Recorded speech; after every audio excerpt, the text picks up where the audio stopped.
Good evening, everyone. We're going to start. Please take a seat.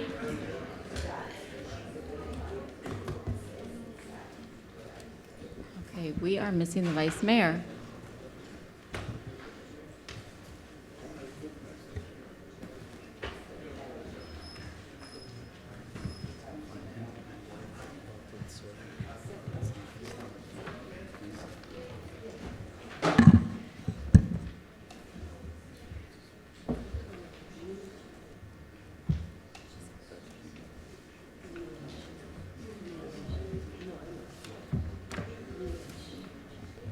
Okay, I believe the Vice Mayor is on his way. Good evening, everyone. Welcome. Thank you for coming.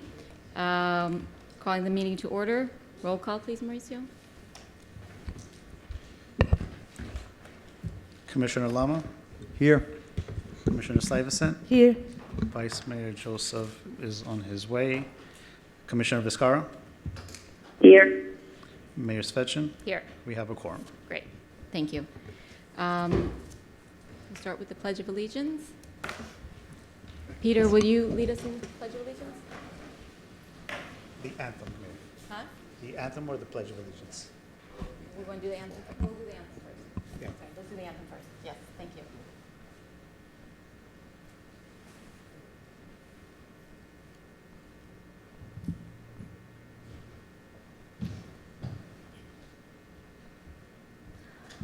Oh, say, can you see by the dawn's early light what so proudly we hailed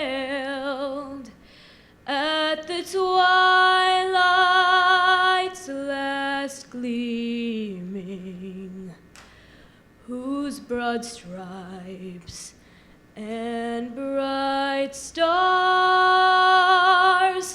through the perilous fight o'er the ramparts we watched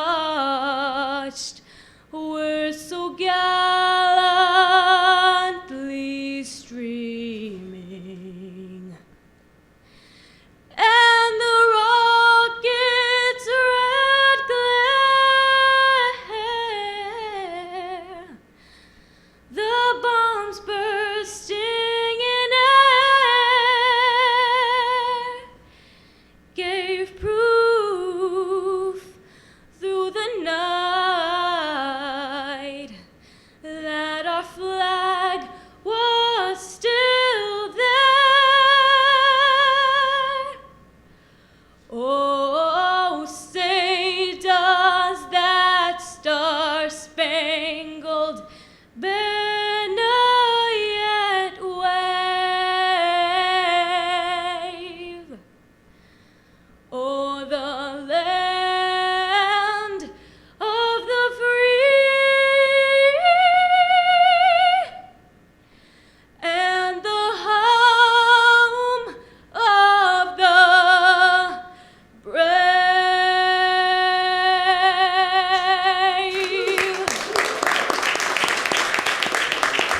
Thank you, Abigail. If you could remain standing for the Pledge of Allegiance. Peter, will you lead us, please, in the Pledge of Allegiance? Peter. That's okay. Lou, will you do it? I pledge allegiance to the flag of the United States of America and to the republic for which it stands, one nation, under God, indivisible, with liberty and justice for all. Thank you. Please be seated.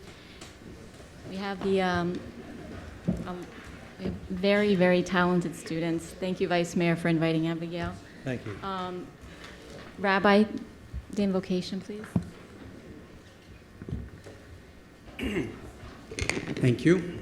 This evening, I'd like you to join me in reciting Psalm 23. The Lord is my shepherd, I shall not want. He maketh me lie down in green pastures. He leadeth me beside the still waters. He restoreth my soul. He guideth me in straight paths for his name's sake. Yea, though I shall walk through the valley, the shadow of death, I will fear no evil. For thou art with me. Thy rod, thy staff, they comfort me. Thou preparest a table before me in the presence of my enemies. Thou hast anointed my head with oil, my cup runneth over. Surely goodness and mercy shall follow me all the days of my life, and I shall dwell in the house of the Lord forever. Master of the universe, in your holy writings it is written, kindness surrounds him who trusts in the eternal. Eternal God of truth, bless us with success in all of our endeavors, for we have trusted in you to send us good fortune. May we merit that the following verse be fulfilled in us. Cast your burden upon the eternal, and he will sustain you. He will never let the righteous falter. Amen. Amen. Thank you. Thank you. Thank you, Rabbi. Okay, next we have the approval of the minutes. Motion. Oh, yes, Mayor. We can, well, no, we have enough to be able to make a motion. We do? and Okay, form, I need yes. a motion, So, please. Second? All in favor? Aye. Thank you. Okay, so we've got a few changes to the agenda. Mayor, before we go into that, can we yeah. do the opening Oh, statement? yes, please, thank you.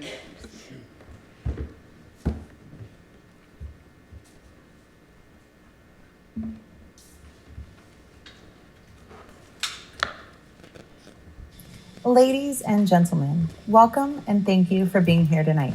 Please turn off or mute any electronic devices to avoid interrupting these proceedings. In all issues that come before the City Commission, we ask that everyone show mutual respect for one another by listening quietly to each person speaking, and that everyone refrain from any clapping, heckling, or verbal outbursts in favor or in opposition to a speaker. Individuals that do not adhere to Chapter 74, Rules of Procedure of the Code, particularly Section 74-21, decorum, shall be barred from further appearance before the Commission. Individuals who want to speak on any item on the agenda are asked to fill out a public speaker's card and give it to the city clerk before the item is called. Speakers are asked to speak to the issues, make comments concise and to the point, and refrain from making duplicate comments. All speakers will be limited to 3 minutes. If you speak out of turn without permission from the chair and or do not cease speaking after one warning, you will be escorted out of the chambers. Thank you. So because we have a few changes, I know it might be a little bit confusing for those of you that are choosing to speak, and I just want to reiterate and remind everyone that you do have 3 minutes, so please be respectful. Everything goes through the chair, which is me. Please do not address anyone on the dais and do not address anyone by name.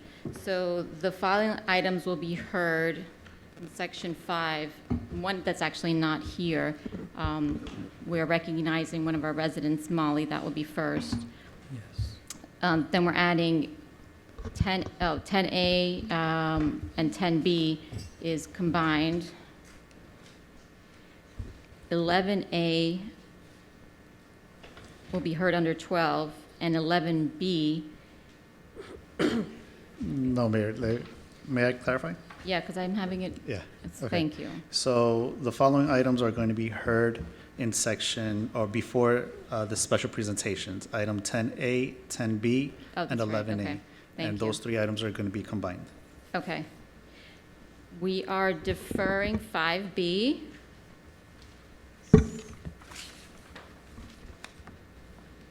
And, You just have additional information for. yeah, that's just additional information. And then 11, which was previously, hold on, it was 11B before, correct?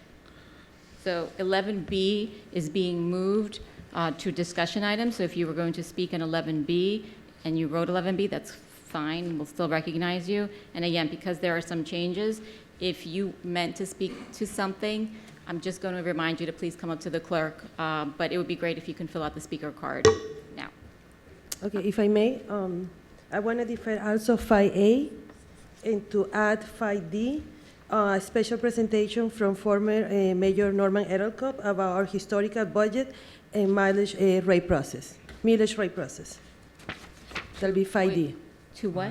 A special presentation for 5D and defer 5A. Okay, 5A is the principal? Yeah, he won't be able to make Right. it. No. Okay, so, You will make In 5D, it's going to be a special presentation from former Mayor Norman Edelcup. okay, all right, so I'll take a motion for those So moved. changes. Second? Yes, Second. second. Great. All in favor?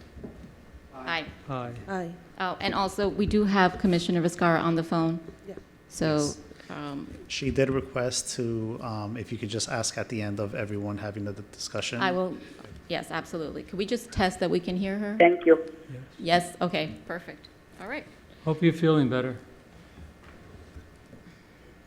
all right. Thank you. So we have a special certificate here of appreciation. Lily, if you come up. Many of you who attend the meetings, or if you watch them on TV, probably know that we had a resident that would, I would say she came to every single meeting. Molly, she would sit right in front. She would participate, and she's been living in the city for a very long time. So we'd like to acknowledge her. This is her granddaughter, who just wanted to say a few words, but let me read the certificate first. The City of Sunny Isles Beach takes great pride in recognizing individuals who have been instrumental in enriching the fabric of this community. Amelia Clune, affectionately known as Molly, resided in Sunny Isles Beach since 1986. Her unique character and profound connection to Sunny Isles Beach are evident to anyone who had the privilege of knowing her. Molly always insisted that there was nowhere in the world like Sunny Isles Beach. Memories of shared summers during the Motel Row era include beachfront breakfasts and sunsets on the Newport Pier. Molly's legacy is one of kindness, generosity, and zest for life. Her unwavering spirit, coupled with her dedication to family and diverse careers, sets an endearing example. This certificate is a token of our deep appreciation for Molly, whose spirit lives on in the hearts she touched. And if we could just come down and take a picture. Sure. I'd just like to say, if I Please could, go ahead. that Molly was a friend to my family. She had an open door to our house. She would come in and sit in our living room several times, play games with my daughter, and she's sorely missed.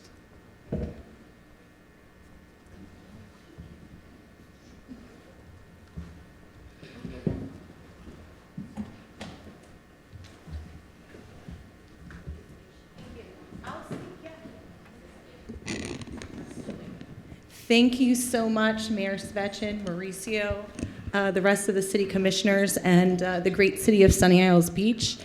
Sorry, I'm going to tear up. My grandmother was extremely proud to be a resident here and a resident of the Golden Shores neighborhood. It's a very special place for me as well.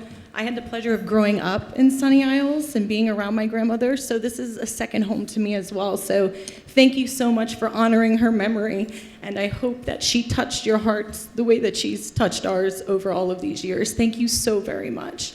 And if some of her friends and neighbors from the community could join us in a picture, that would be wonderful. Thank you.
Thank you.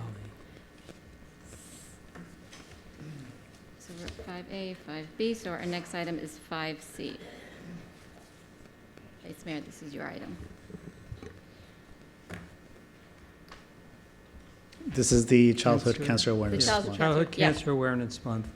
Yes, so Sylvia? I'd like to call you up, please. Do you want to read it? I think I could read it, Yeah. or, yeah, okay. So we have the proclamation from the City of Sunny Isles Beach. Whereas September has been designated National Childhood Cancer Awareness Month to honor those children whose lives have been lost and those irrevocably impacted by this terrible illness, and to strengthen the nation's resolve to search for a cure. Whereas cancer is the leading cause of death by disease among U.S. children between infancy and 15 years of age, and whereas 1 in every 285 children will be diagnosed with cancer before the age of 20, and whereas childhood cancers across all racial, ethnic, geographic, socioeconomic backgrounds, and each year tens of thousands of children face the battle of cancer with incredible bravery and inspiring hope. And whereas while progress against some childhood cancers have been made, cure rates for many forms of childhood cancer remain less than 50%, with the incidence of childhood cancers increasing at a more rapid rate than other age groups. And whereas this disease not only affects the child diagnosed with cancer, but also their entire support network of devoted parents, grandparents, loved ones, and friends, and whereas the City of Sunny Isles Beach recognizes the devastating impact that this disease has on members of our community and the importance of increased research on childhood cancer, and whereas this month we recognize that these burdens are shared by countless dedicated healthcare professionals, organizations, charities, and parent advocacy groups which support patients and families by offering advice, encouragement, hope, and financial assistance, and work tirelessly to lift the spirits of children suffering from cancer. Now, therefore, to Larissa Svechin, Mayor, and on behalf of all of the City Commissioners and the City of Sunny Isles Beach, hereby proclaim September 2023 as Child Cancer Awareness Month. Did you want to say a few words? If it's okay. Yes, of course. Okay. Thank you so much. Pleasure. Mayor and Commission. You are the first city to proclaim Childhood Cancer Awareness Month this year, so thank you very much for that. As you said in the proclamation, childhood cancer is the #1 disease killer of our children. Some of our cancers, such as DIPG, which is an inoperable brain tumor, still remains terminal upon diagnosis. It's the same brain tumor that Neil Armstrong's daughter died from in 1962, and it's unfathomable to all of us that with all that has happened in all of these years since 1962, that we still have not found any viable treatments for these children. They have 6 to 9 months to live upon diagnosis. And the only way that we will ever find true cures for our children is to raise awareness. I know that if my baby had been diagnosed now, his chances of survival would have been far greater because of all the advances that have been made due to all the awareness that has been raised. For those of you that I haven't met, this is my baby. His name is Sal, and he was diagnosed with stage 4 neuroblastoma at the age of 4.5. He passed away 1 month shy of his 8th birthday. And in 3.5 years of treatment, he underwent 55 cycles of chemotherapy, 50 rounds of radiation, 12 surgeries. He had over 200 blood and platelet transfusions. He was treated in 7 different hospitals across 5 different states. Wherever there was a treatment option available for him, that's where we went. And he was inpatient for over 440 days of his short life. And unfortunately, his treatment plan is not unique. That is what our children with these aggressive cancers must endure. So I thank you for helping us to raise awareness of this devastating disease. Today happens to be National Nonprofit Day, and I'm proud to say that our nonprofit, the Mystic Force Foundation, is celebrating 15 years of raising awareness and desperately needed funds for our children, as well as keeping our children as happy as possible while they go through their treatments. So thank you all very much. Thank you. If I could just say one thing. That I'd just like to say that my family Each month, we donate to St. Jude's and also Nicholas Children's Hospital, and I'd like to ask anyone that could to do the same. Thank you very much.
Thank you.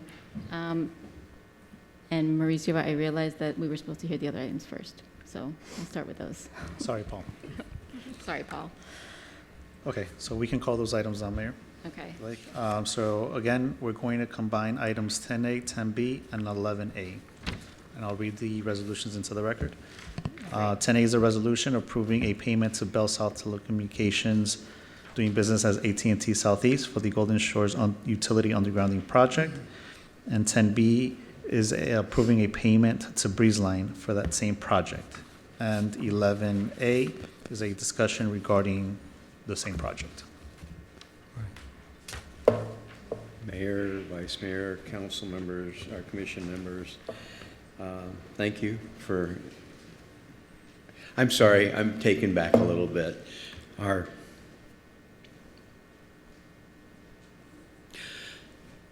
adopted son died 25 years ago tomorrow from leukemia. Thank you, Vice Mayor. I recover now. I'm good. We have completed the conduit installation in Golden Shores. Conduit's done. We still have more work to do, but the reason these two items are on the agenda now is this is the utility company's portion of the work for placing the conduit, the wire in the conduit that we've placed, and ultimately making the final connections to the individual residential properties. They won't start immediately, but this facilitates us to put them on the schedule to begin that work. FPL has already been compensated for their portion of the work. That's part of their deal. They get paid up front. We have the as-built drawings, which are a preliminary requirement for them to do their work, and they're going to be presented to them next week. And so hopefully within the next couple of months, you will start to see these activities within the community. Item number 11 is to bring you up to speed. And Fabricio, can you bring up those two pictures that we have? We just, yeah, I don't know how you, yeah, right, there we go. Okay, so as I've talked to you the last couple of times, we're ready to begin the asphalt paving as close to Labor Day, after Labor Day as we can. I'll elaborate on that in a second. These are the speed humps that have existed in Golden Shores for years. Obviously, they had to be partially removed to put the conduit in, and ultimately completely removed to put the new asphalt down.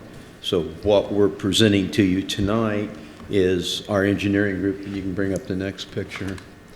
We're going to eliminate these rubber bumps in the road and do traffic control, traffic calming speed humps They will be in generally the same area as the old rubber bumps were. They had to be adjusted a little bit because of their length to none of them will ever occur in front of anyone's driveway and whatever, but just wanted you to be aware. And these are included in the project budget and all, and there's no additional funding required for this. They're part of the overall project design. I know with the original style, we had been looking to have additional bumps added to Atlantic Boulevard.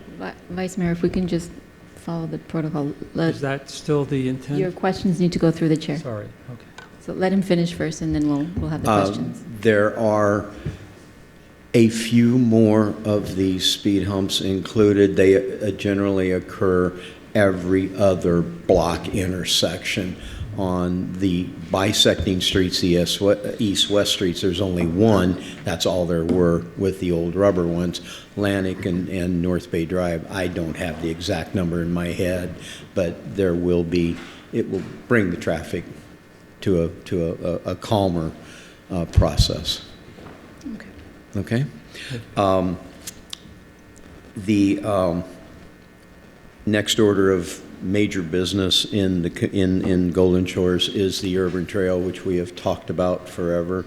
We were fortunate enough, not we, I didn't have anything to do with it, but staff was able to receive a grant from FDOT toward the urban trail.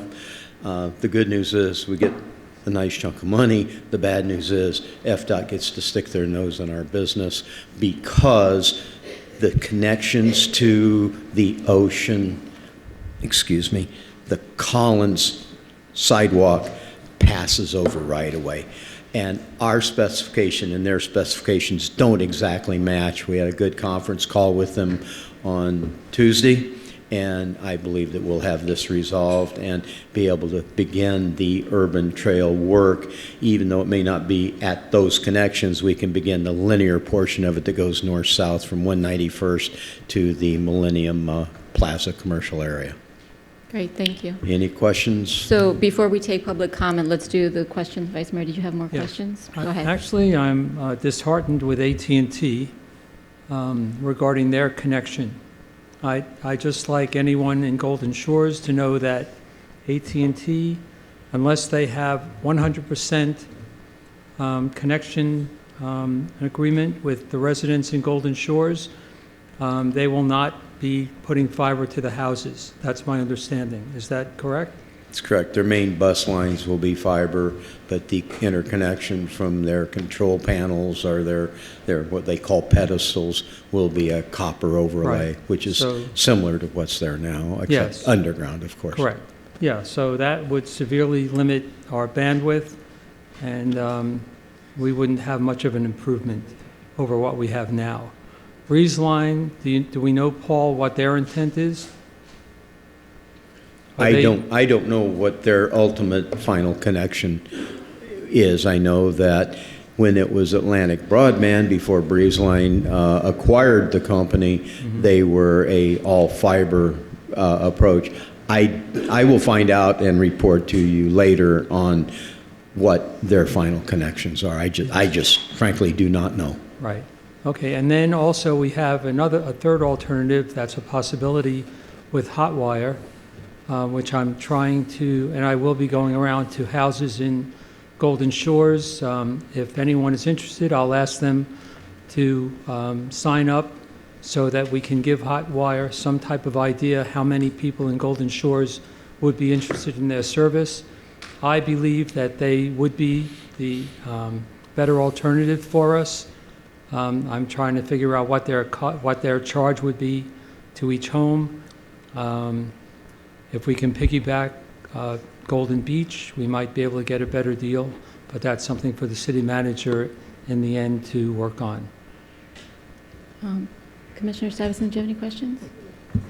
Commissioner Lemon? No. Commissioner Viscara? Did you have any questions? Can you hear me?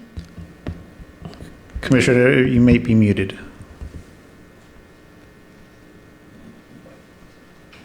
Did we lose her? No, she's there. Oh, okay. All right, great. Do we have any public speakers? No, not for any of these items. Okay, so do we need one motion for all we Yes. could do? Okay, I'll take a motion.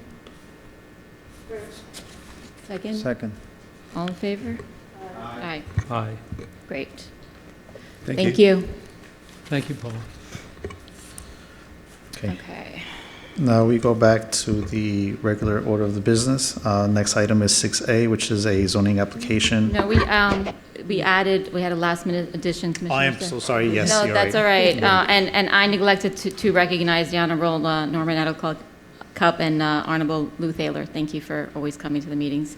Please.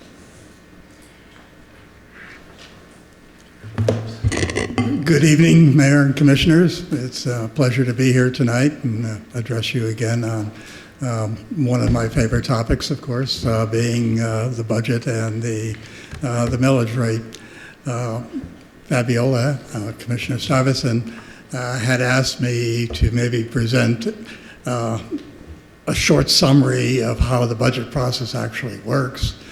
I'm not sure if all of you don't already know that, but I'll try to go through it very quickly. The budget process and in connection with it, of course, is the millage rate, is the most important project that you have every year because it's the annual roadmap for how the city is going to operate, where it's going to raise its funds, and how it's going to spend its money. And the budget process is a very detailed process because it involves going down to the roots of every department and developing what each department's responsibilities are, what its revenues may be, and what its expenses may be. All this takes a horrendous amount of time. As mayor for 11 years, I probably have studied this budget more than anyone else in this room, perhaps except for Susan Simpson, who's been here for the whole duration of our city. So she probably has heard me speak, and she knows where I'm usually coming from. But it's a process that really takes time, and it's unfortunate that the commissioners, when they first come into office, really don't get a good education on the whole process. And unfortunately, the first time they're hit with it is in the spring of the first year that they're elected, usually in April, when their first budgetary meeting takes place. And that was a meeting that I designed way back because I wanted at that point to have some interaction between the city staff and the commissioners so that you could reach basically a common ground at that April meeting as to where you were going as it related to developing the budget that would take place from April and all the way to September of that year. It's important that you get on that same page in that April or early meeting because that's when staff basically relies on what they hear at that meeting to communicate to all of their departments what it is that the commissioners want. And generally speaking, at that April meeting, you should be in a position to determine whether or not you want to continue lowering the millage rate, as we've done for so many of the years, or leave the millage rate the way it is, even though you don't know the answer precisely because the millage is dependent upon the assessment, which doesn't happen until June. But you have to make an educated guess as to what properties are coming out of the tax rolls. And generally that information is pretty readily available so that you can, with pretty much a certainty, determine what millage rate you may want to set. And I think it's important that you set the millage rate first because that sets the guideline to the staff as to how much money you're allowing the staff to spend in the coming year, as opposed to not determining what that millage rate is until later, and then having the staff be mysteriously guided by their own intuitions or individual conversations that they've heard from each of you as to what it is you actually want to have happen, but you're not collectively in a meeting anymore, so they're hearing diverse comments, some maybe wanting a new function, others wanting to cut back. So I really think that more time and effort needs to be spent on that April meeting, where a millage rate is pretty well determined, with the proviso that it certainly needs to get approved later, which it does in September, based upon the actual numbers that are available in June or July from the county. At that time, at least the manager and the staff have an idea as to how much money they're going to spend, as opposed to just coming up with a wish list of all the things that they've heard from each of you individually, as well as their wish lists. And I really think you could improve upon the process if you could limit the wish lists and guide the staff by establishing how much money you're going to allot for the current year to be spent. As a result of not doing that, we're in this confusion right now with an awful lot of debate going on as to whether or not the millage rate should be lowered, whether certain projects should be started, whether certain expenses should be cut, whether certain revenues are going to come in at a higher rate. And all those things really should be resolved before you get to the point of having an August or September deadline. Unfortunately, the county requires that you establish the millage rate and approve the budget by that first week in September or second week in September. And from April to September, you really have 5 months to do it. But unfortunately, a lot of that time gets frittered away between April and June before you actually see what is a budget book. Unfortunately, again, the residents of our city are mysteriously left out of this process, and they have no idea what goes into a budget book and how much detail and how much work it's really required. And it sounds easy that you're just passing a budget, but all of you are learning very quickly that the budget is not a simple process.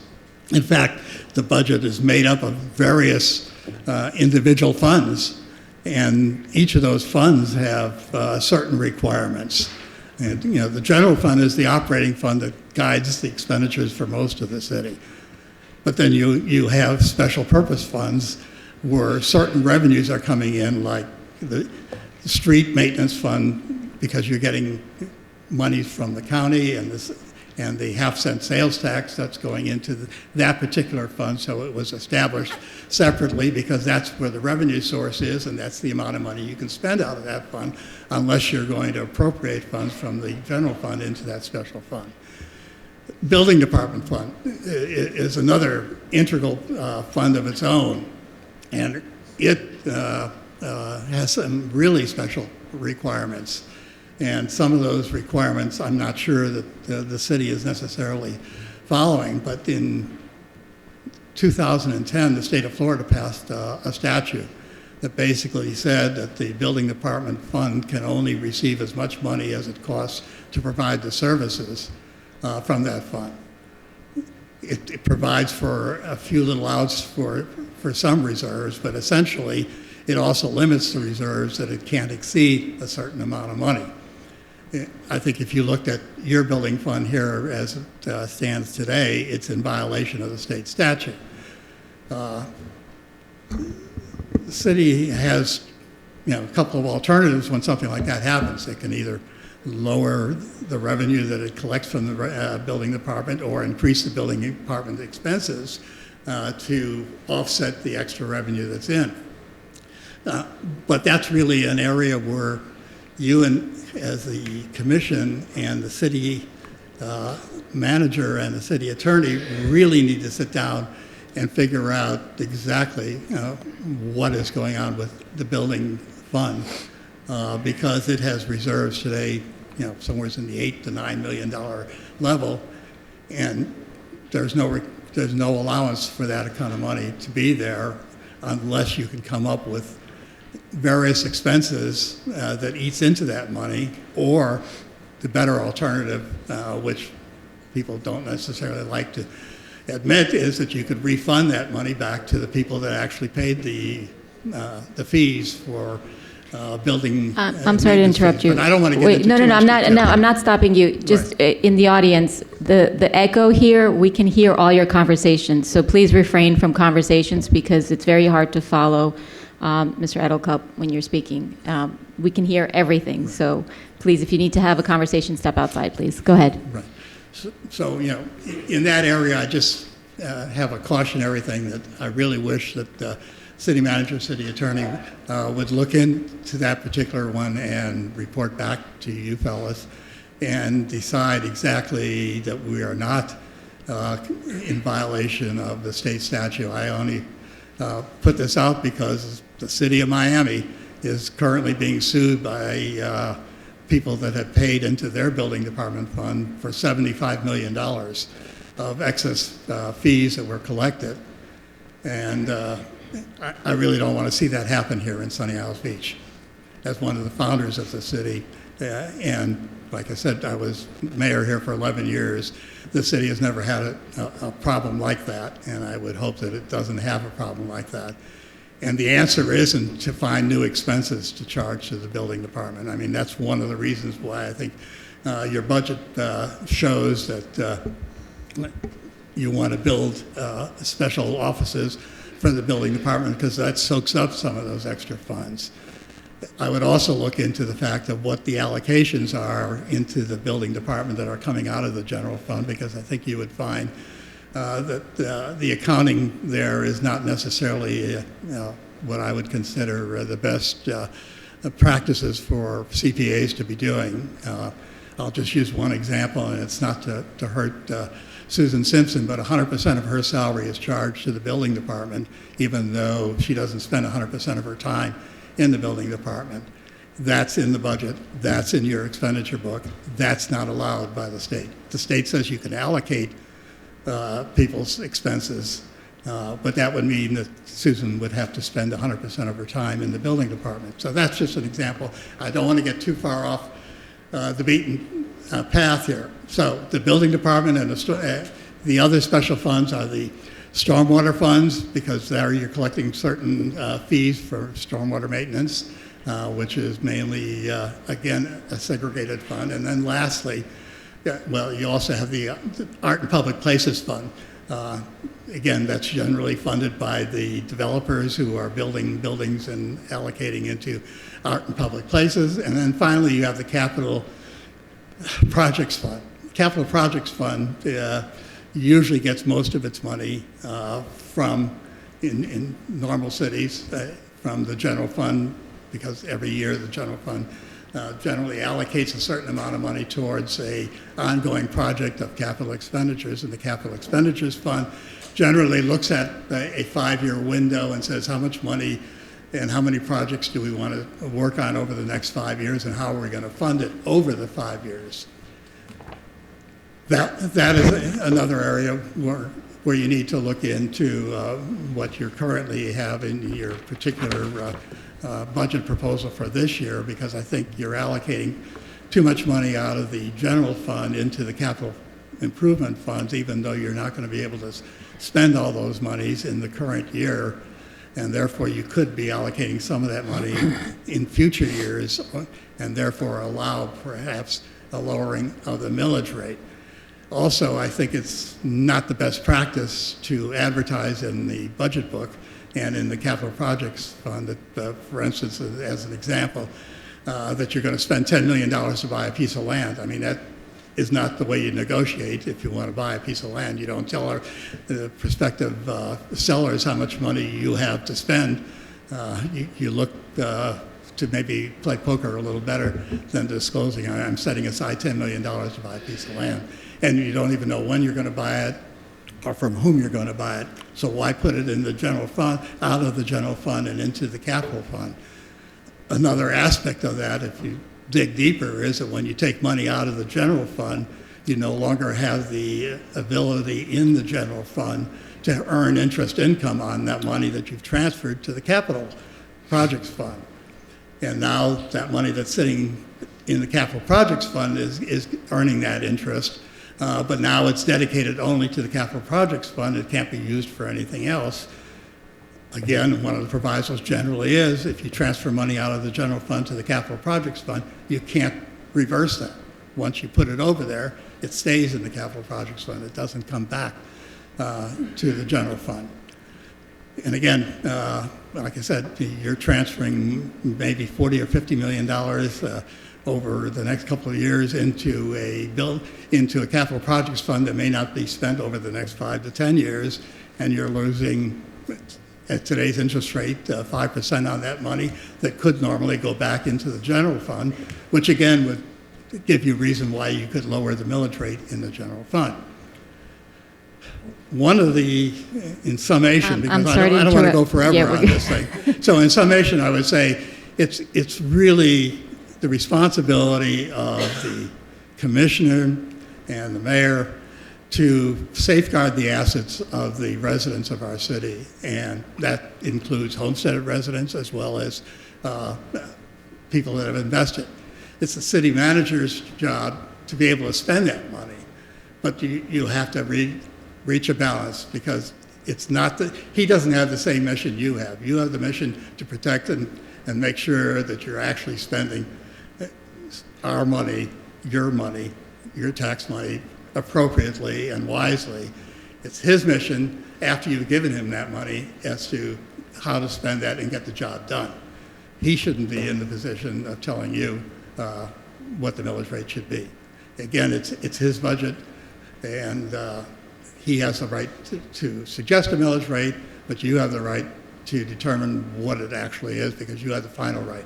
Even though we have a weak mayor, strong manager system of government, we still have a strong commission, and that strong commission is the Supreme Court in this particular city, and it is above the city manager's prerogative. And with that, I'll close unless there's any questions from the staff. For presentations, we don't normally take questions, and so because this was added sort of last minute, we do have an item later on where we can do that. Okay. And I know you usually stay till the end. I will stay. So thank you very much for the presentation. Good.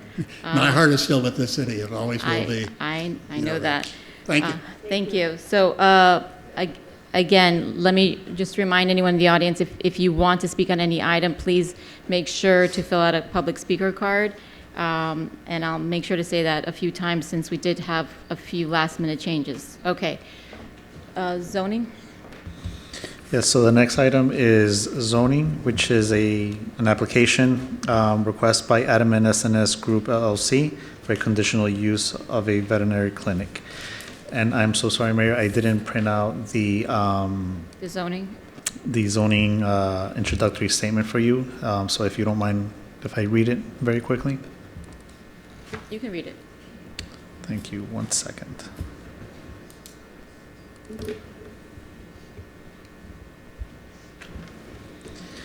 Okay, this evening's agenda has one zoning application. In these matters, the City Commission sits as in a quasi-judicial capacity. The decision of whether or not to approve a zoning variance is not a popularity contest, but must be based upon some substantial competent evidence as it is presented tonight. If you intend to provide testimony on any zoning application, you must be sworn in by the city clerk, and you should also fill out a public speaker's card and give it to the city clerk before the item is called. We'll first hear from city staff and then from the applicant. After this, the mayor will allow anyone from the audience who has been sworn in to provide testimony. The zoning applicant has a right to cross-examine any witnesses and for rebuttal. Please make sure that your comments are concise. So with that, I will read my preamble. All notices for this item have been mailed out and posted on the properties. Anyone that will be speaking, please raise your right arm to be sworn in. The applicants? Yes. No, Steve, you have to just raise your right arm. Just raise your right arm? Just raise your right arm. And that includes any member of the public that will be speaking as well on this item alone, not anything else. Okay, do you swear the testimony you're about to give is the truth, the whole truth, and nothing but the truth, so help you God? Thank you. So with that, and Amy, I'm sorry, before we continue, are there any ex parte communications that need to be disclosed? Yes, I spoke to the applicant. Yes, the same. Yes. And just the general topic of discussion with the applicant? Is it just regarding the item? The applicant presented their plans. Perfect, thank you. And for the record, and I know Commissioner Vizcarra is on the phone and might be in and out, but she also had ex parte communication, and she forwarded me an email explaining what the contents of that discussion was. And if you want to just explain that, although she's on the phone. Yes, and although she's on the phone and listening in and participating in the meeting, for quasi judicial matters, any commissioner that is not in attendance cannot vote on these items. And confirmation from the city attorney, correct. Thank you. Yes, understood. Thank you. Go ahead, Amy. All right, good evening, Mayor, Vice Mayor, and Commissioners. The zoning hearing on tonight's agenda is application PZ 2023-12, which is a conditional use for a veterinary clinic.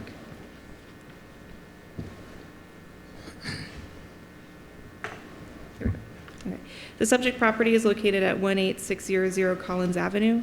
It is a rectangular lot on the corner of Collins Avenue and 186th Street. The property is owned by the Dayton family, who previously operated a medical practice from the building. However, the building is currently stands vacant. The applicant is leasing the property from the Dayton family and would like to open a veterinary clinic business. This is a conditional use in the B1 zoning district, which means that the use must be approved by the City Commission before the applicant can move forward with building permits or business licensing.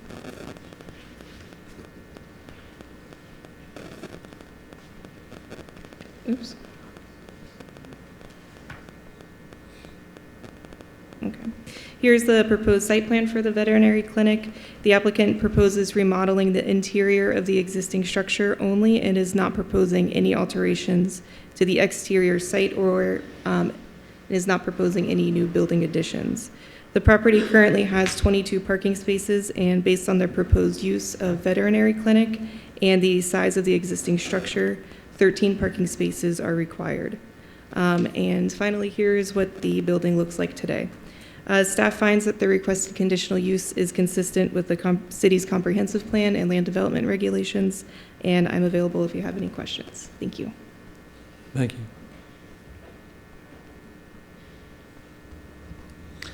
Will the applicant like to come up?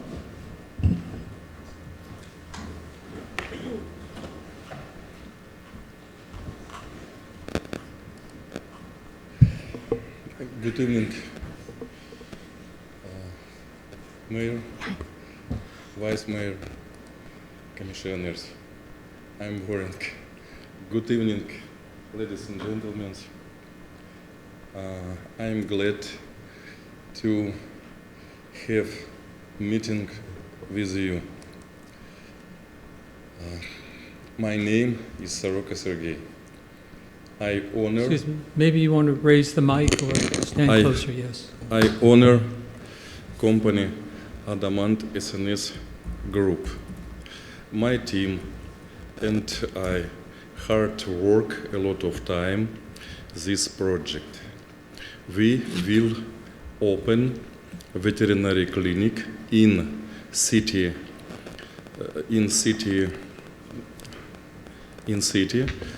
address 18600. My appreciation government of city. I say thank you very much, architect, realtor, lawyer. My appreciation family Dayton, neighbors.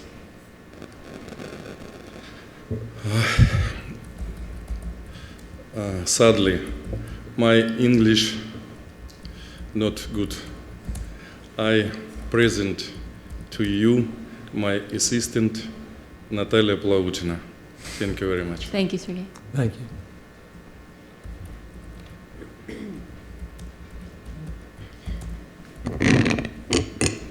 Good evening, dear Mayor, Vice Mayor, Commissioners, and neighbors. Pets bring light. Sorry. Pets make our life brighter, being our friends, emotional support, and family. So my name is Natalia Plautina. I'm here to represent the project of Edmond Veterinary Hospital. We are requesting for approval for conditional use for Edmond Veterinary Hospital, intended to be located at 18600 Collins Avenue, Sunny Isles Beach, Florida 33160, a zoning district B1 neighborhood business.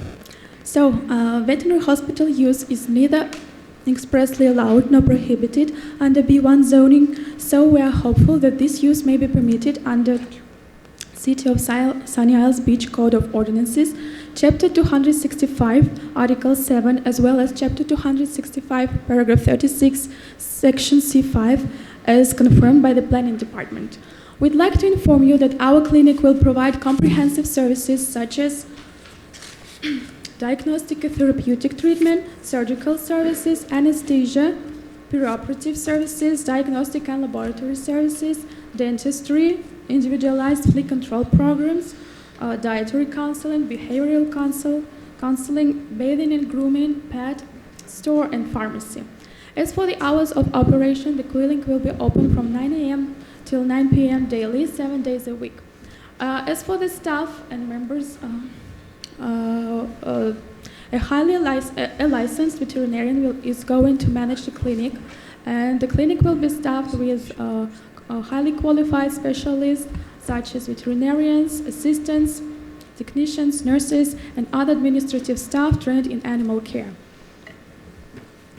As for the number of clients expected daily, at the initial stage we're expecting 20 to 25 clients a day.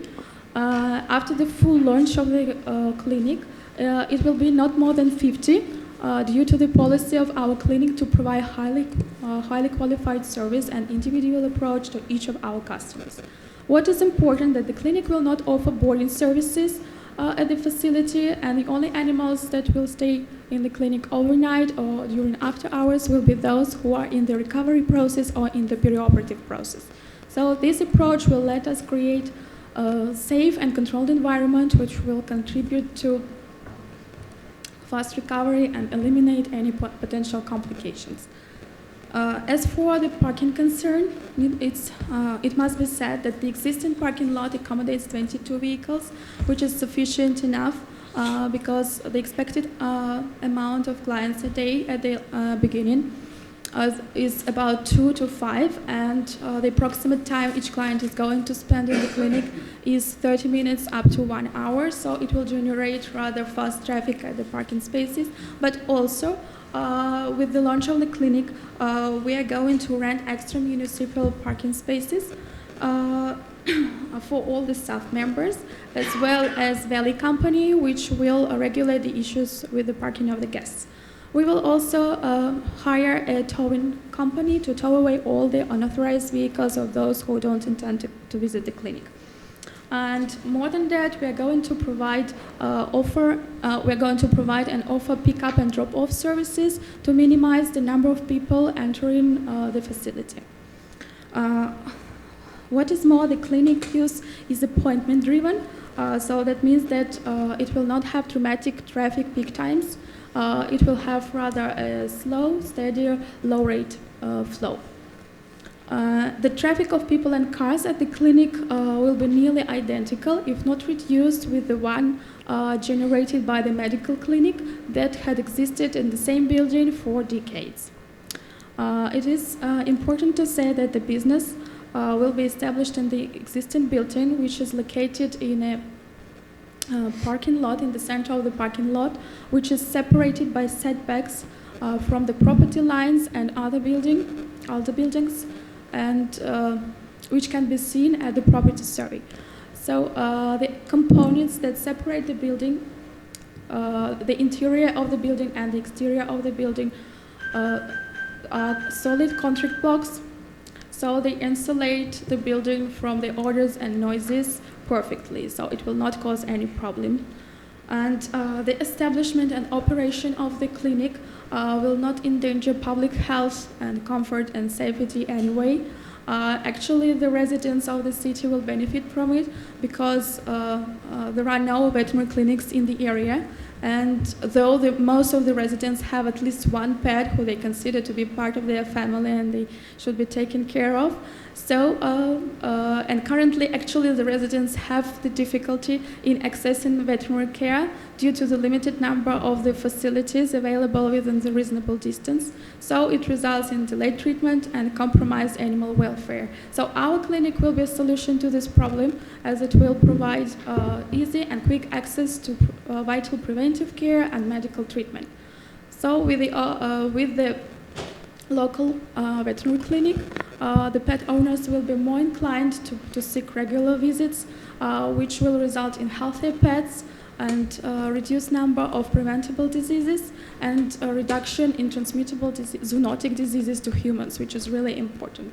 To sum it all up, I would like to say that our clinic is of vital importance to the area, to the residents of the area, as it will ensure health and well-being of the pets. It will provide emergency services during business hours. We will offer knowledge and expertise and make pet healthcare accessible and convenient for the residents. Thank you for your attention. Thank you. That was very thorough. You answered every question that I had during agenda review. Does anyone on the commission have a question? Commissioner Stuyvesant? Vice Mayor? No questions. Commissioner Yeah, Lama? it's something that we discussed. If we could define what animals will be part of that, veterinary clinic. So, I would like to see that. Perhaps we could have that conversation. But yeah, to limit it so you're not housing or you're not treating perhaps snakes or other animals that No, we could stick to be the point that dangerous. we are going Yeah. to be a rather traditional, conventional clinic.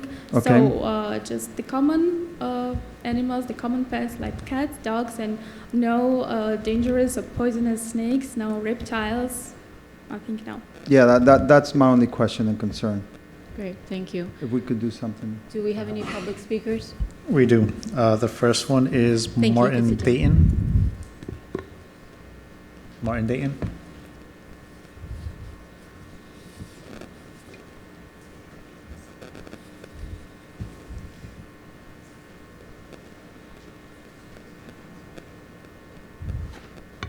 Your name and address for the record, please. Martin Dayton. An address, please. And I'm sorry? Address. Address? Yes. Please raise the mic if you would.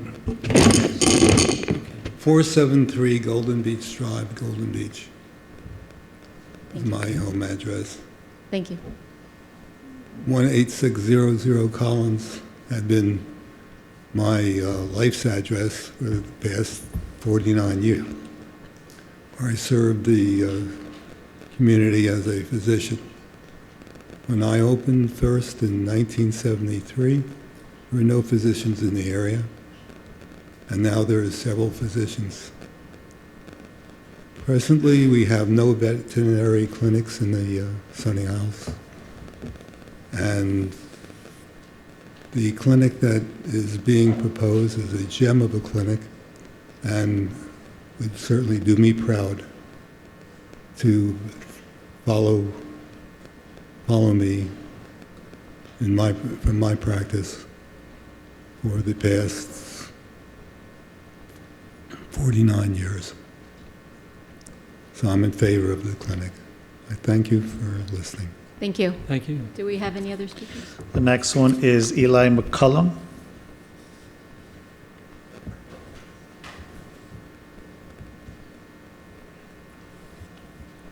Mauricio, the clock. Good evening. My name is Eli Meshulam. I'm here living in Sunny Isles on 174th Street, Winston Towers. Forgive me, I didn't understand the agenda clearly. I thought item 6 was zoning in general. I didn't realize it was just for 6A. If you don't have anything specific to 6A, you'll have an opportunity later on to speak. Okay. This is specific to just this item. Did you want to Okay. speak on this item? Well, since I'm on it, 6A. Well, it needs to be I have a relevant. question about it as well. If 6A, if the veterinary clinic decided for any reason that they wanted to build a structure that was multi-story instead of whatever level it is right now on the west side of Collins, would they be able to do so? So, we don't go back and forth normally, and it was in their presentation, I believe, that they are only renovating. Okay, Inside. but if they decided to do so, would they be able to? They are leasing. Yes. They're only leasing. So we're not going to take Okay, questions. Yeah. all right. How much later do you think it'll be to This, get we more don't go back questions? and forth like this, I'm sorry. Okay. Yeah. Have a good day. I'll Thank see you in you. a bit. You do have to fill out another form for that particular item. Vice Mayor, can you please wait to be acknowledged? Thank you. Thank you. Anyone else? Alexander Keller. And just a reminder, this is for 6A. Okay, thank you. Not building synagogues tonight. Okay. Good evening, Mayor, Commissioner. I don't have any pets. I have 5 kids, thank God, and that's enough instead of pets. But I just wanted to speak in support of this new clinic. For many, many years, actually next to Chabad, there was this pet, I think, kind of a hotel service, Lashian, which ended in a scandalous rather way. And I think it's a wonderful asset to our city to have that, to service all the pets in the city. And I wish, actually, that, and I think in my discussions with some of you also, that maybe there would be even a component of like a hotel for pets there as well. Perhaps the owners would consider that as well. But overall, I think this would contribute greatly to our community and to our city. Thank you. Thank you. Mauricio, any more? 403 Poinciana Drive. Next one is Isaac Shuki.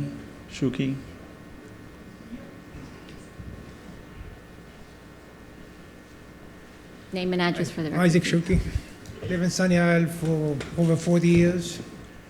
And each time I have to take my dog all the way to Biscayne Boulevard.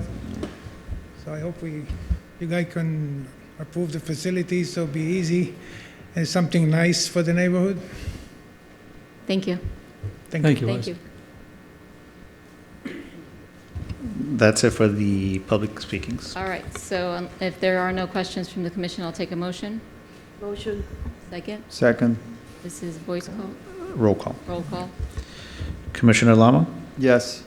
Commissioner Stuyvesant? Yes. Vice Mayor Joseph? Yes. Mayor Svechin? Yes. The application is approved 4-0. Great. Thank you.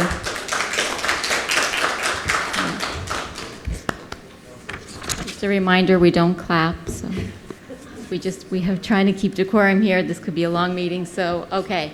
Next item, please. We're now in the portions for resolutions. And Mayor, if I may make a comment just really quickly, for the cell phones, there's a little bit of feedback, so if you can just remove your cell phones away from the microphones. Thank you.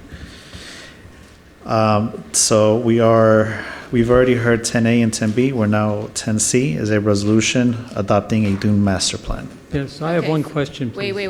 Wait. No. I just want to remind everybody, again, because there is a little bit of confusion. So if you would like to speak on any item, please go ahead and fill out a public speaking card. I'm also going to remind everybody to please turn off your phones, to not have conversations in chambers, and to follow the rules of this body as it relates to decorum. Thank you. Okay, I have one question, if I may. You're recognized. Yes. Mauricio, would Commissioner Viscara be voting on this item? She will. She Yes, would be. She will be allowed. Okay. Thank you. Thank you. So is anyone are we having staff present this? Yes, I can. I mean, it's just basically presenting the dune master plan that was drafted and approved by the Environment Sustainability Committee, both iterations, both last year and this year, and it's presented for your consideration. Okay, and Alan, I just wanted to get clarification from you because I know that we've asked the committee rather has come many times to discuss this, so I want to make sure that everyone in the audience, because we have a lot of people here, so that's great, if we get some clarification on the role of the committee and how that normally works with this body and them. Sure. So generally, as with any advisory committee, they're comprised of your constituents who serve in a capacity to advise you and help you develop policy. Each board, in this case the ESAC committee, has its own enabling legislation. And they basically gather to, for the lack of a better term, do your legwork with regards to some of the information that's being brought to you, in this case, with regards to the Dune Master Plan. The code specifically says that the committee is to provide guidance and advice regarding the city's efforts to provide and promote general environmental improvement trends or green initiatives and sustainable development. So they have their own procedures. They, I believe on this particular instance, have voted on the Dune Master Plan, and in their advisory capacity have presented that to you for your consideration. So the item before you now is their advice to you with regards to the Dune Master Plan, and the deliberations are with you to decide whether you follow their advice with regards to adopting the Dune Master Plan. Great, thank Mayor, you. may I add on to that? Of course, please. So if you recall, and just this is as a reminder for the commission and more so also for the members of the public that might have not been in attendance during the last few commission meetings when this item was discussed. This recommendation is coming from the ESAC as an adoption via a resolution, not an ordinance. The difference between that is that an ordinance would be something that's enforceable, something that the developers that come in for any new development or any renovation that's done on the properties that are currently existing would need to adhere to. Whereas if it's approved and adopted via resolution, it's more so as a guideline that they can use in the event that they do decide to develop these Dune Master Plans on their properties. Thank you for the clarification. I know we've had lengthy discussions, and I thank the committee for their work and for continuing to come and for their commitment. Do we have any, did you want to say anything, Vice Well, Mayor? first We'll I'd start- like to ask, does the committee have any presentation tonight? They're not presenting, we're voting. They are not presenting. No, we're Okay. voting on the resolution. Well, I have a presentation regarding new information that has been published recently. Well, you're welcome to speak. Thank you. Mauricio, do you have anything? Oh, okay. So I will ask for Vice Mayor, anyone- could you speak into the microphone, please? I will ask for anyone in the audience, as well as anyone watching on television, if you would please Google beach vegetation accelerates erosion. If you would please Google that on your phone, so you could follow along if you would. Is anyone interested in doing that on their phone? Vice Mayor, it's not interactive. Well, this would be interactive. No, I understand. You're because welcome it's- to make your presentation, but okay, we're if, almost ready to vote on this, so please. Well, this is an important presentation because it brings to light new science that counteracts the Dune Master Plan. And also, Miami-Dade itself has a master plan that I had, the city clerk had presented to all of the commissioners for beach replenishment, and nowhere does it mention, and it mentions Sunny Isles Beach in particular, but there is no mention anywhere regarding dunes or dune plantings.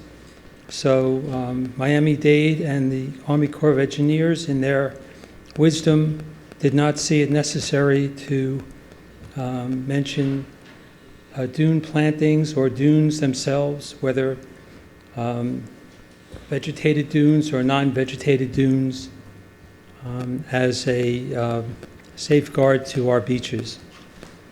And that should be taken into consideration before this commission votes on any dune master plan. I would like to draw your attention to the screen. This is part of a new science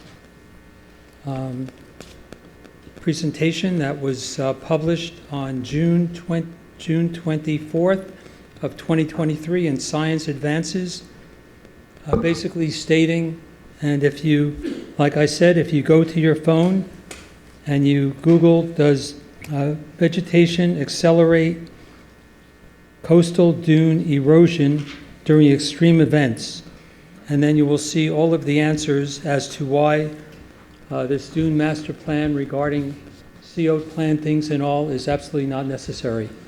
And actually, it causes further erosion to our beaches. If you look at the screen with the highlighted language, you'll see that part of that science conclusion is that the waves that hit vegetation on the beach actually causes more erosion than compared to bare dunes themselves. Mr. Gottlieb has not given any definition of dunes. Vice Mayor, I just want to remind you that the same rules go for us as the same rules apply to us as the public. We don't address or name anybody. Well, I'm talking to the consultant who This commission hired, yes. Yes. Well, actually, that's another issue because the commission hired the South Florida Audubon Society. That's who the contract was with, and that's who was paid. So we also need to determine whether Mr. Gottlieb actually works for the South Audubon South Florida Audubon Society or not. So that's a question that we need to have answered.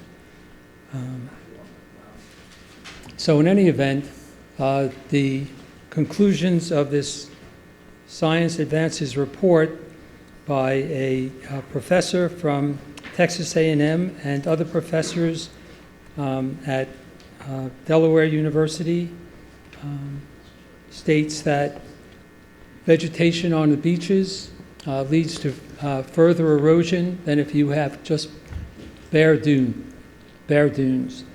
So in conclusion, and if anyone is interested, which I hope the commissioners did read the report, we don't want to put ourselves in a situation where we're actually accelerating erosion rather than staying with the county's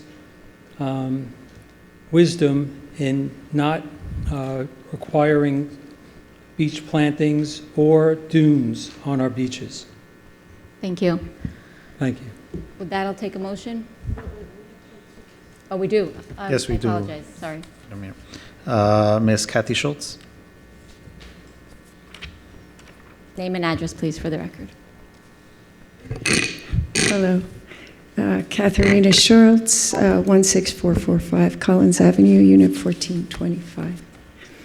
So what you are saying, sir, is exactly correct, except that study is actually, you took a portion of it out of context. What matters and what's important is what type of vegetation is placed at the edge of a beach. Because of the way root system work, you're exactly right. Anything solid shallow that doesn't move, even things like, things people try to build out on the beach, they actually damage the ecosystem of the way sand moves and do damage and increase erosion to the sand. A natural dune has very specific plants that survive regardless of whether they are watered. And part of the advantage of a dune master plan as described and recently presented by the Environmental Sustainability Committee had to do with the fact that in choosing specific types of plants, you actually require far less watering of them. We are at great risk in our area in this receding barrier island of collapsing our watersheds in under the next 30 years. We ought to all be deeply concerned as we increase our density that we are not addressing that. But a very small piece of that actually is that if you switch the types of plants you're placing at the edge of your beach, you actually water less, they survive and live of their own, and they are resilient and their root systems run deep. Particularly things like sea oats, right? Which people imagine the 15-foot dunes in North Carolina. We don't have enough sand for that ever. But what does happen, again, a tsunami comes, everything's washed away. A big storm, all our tall wind not tested buildings are in deep doo-doo.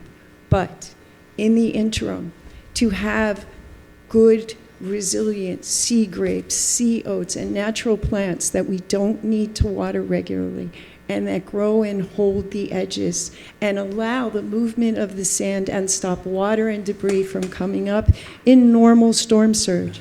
That actually protects property. And it actually serves us to save and prepare things at multiple levels, using less water, which is hugely important, having things that survive no matter what. And to keep, we are in an interesting position in our town. Our buildings are actually built on what should have been dune. We are the only town. South of us, north of us, it's different. Things are farther set back.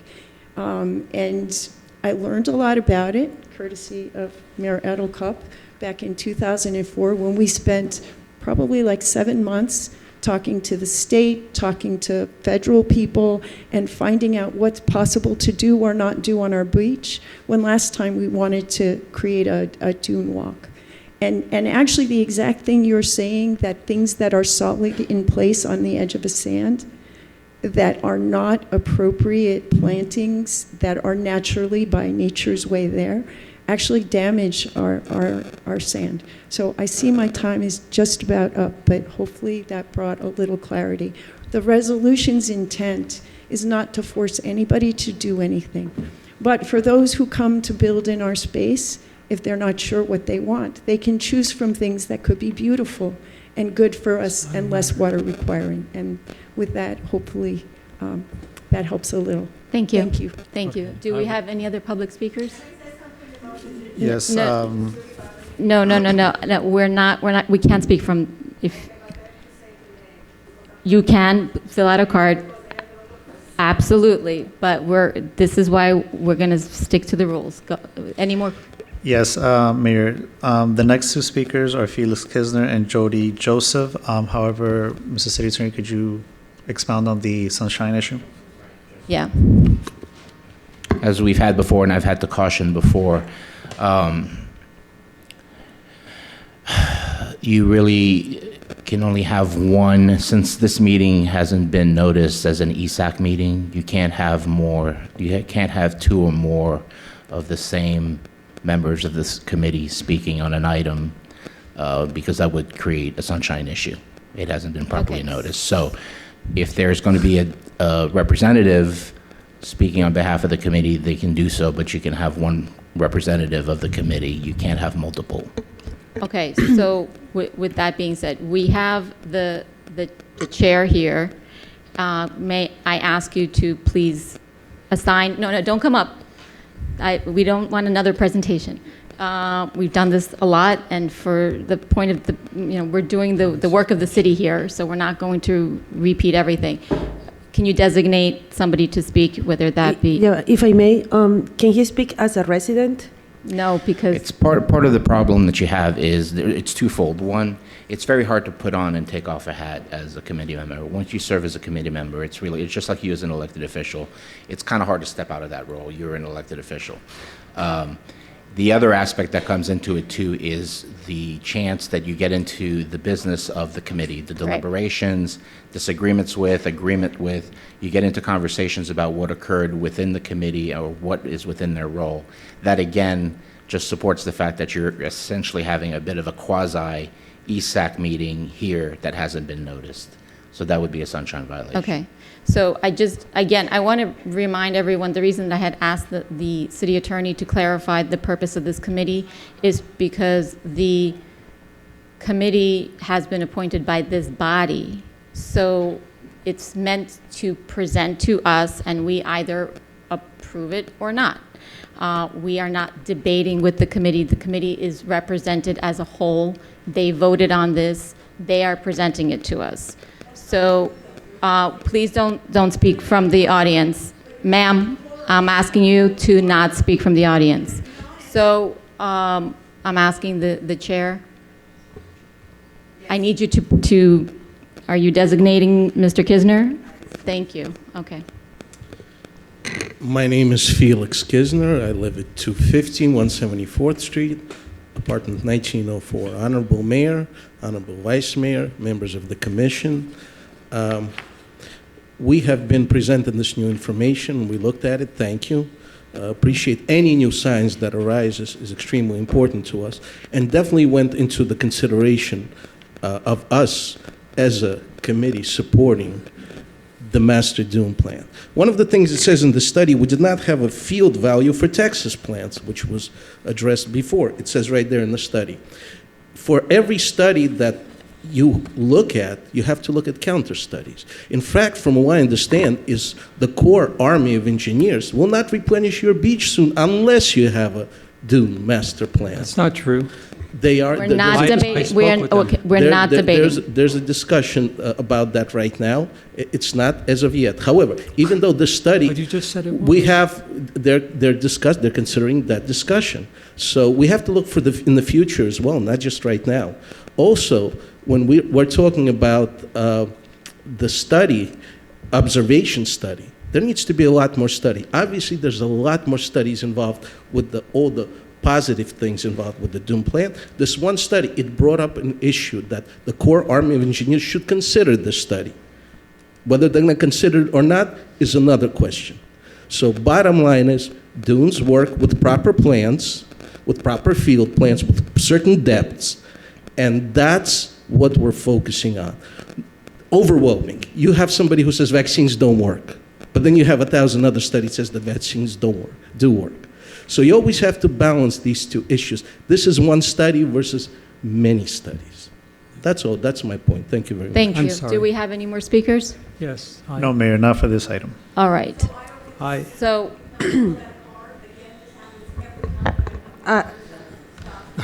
okay. With regards Ma'am. to that, if I may, Ma'am, I'm going to remind you, okay, we have rules in the chambers. Please follow those rules. I'm going to remind everyone.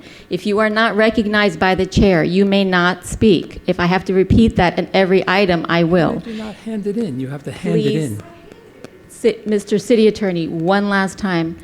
Again, Can you it's, again explain? It's not an effort to silence anyone. I am advising you with regards to sunshine law. Again, when you have committees, you had a committee, actually, and please correct me if I'm wrong, City Clerk, but this was voted upon by the committee, correct? Correct. So it was I'm asking you to please stop. So according to the City Clerk, who is the official record keeper, a vote was taken, and the committee chose to provide this to you as a recommendation. We can't here in this setting re-argue that because one, the committee can't do it because it hasn't been properly noticed.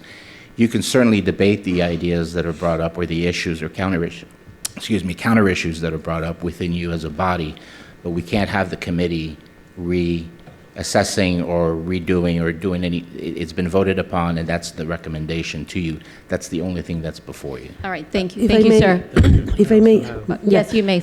I don't feel comfortable censoring anybody. If they're not talking between themselves, I believe any resident or anyone who's here should have their opportunity to talk.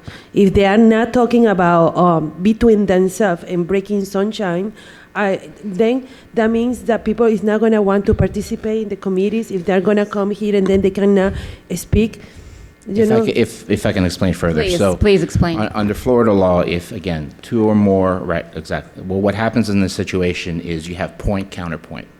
So whether you're face-to-face talking to each other or whether you're doing it in an open forum, if this gentleman presents one point and then you have another committee member come up and present a counterpoint, they are communicating with each other, and unfortunately, that's what the law is. And I'm just trying to avoid you having to deal with a sunshine violation. And again, it is difficult. It happens in all jurisdictions with committees. It's very hard to, these committees are comprised of your constituents. They care about the community. And as residents, they want to speak, but they also want to speak as committee members, and that's fully understandable.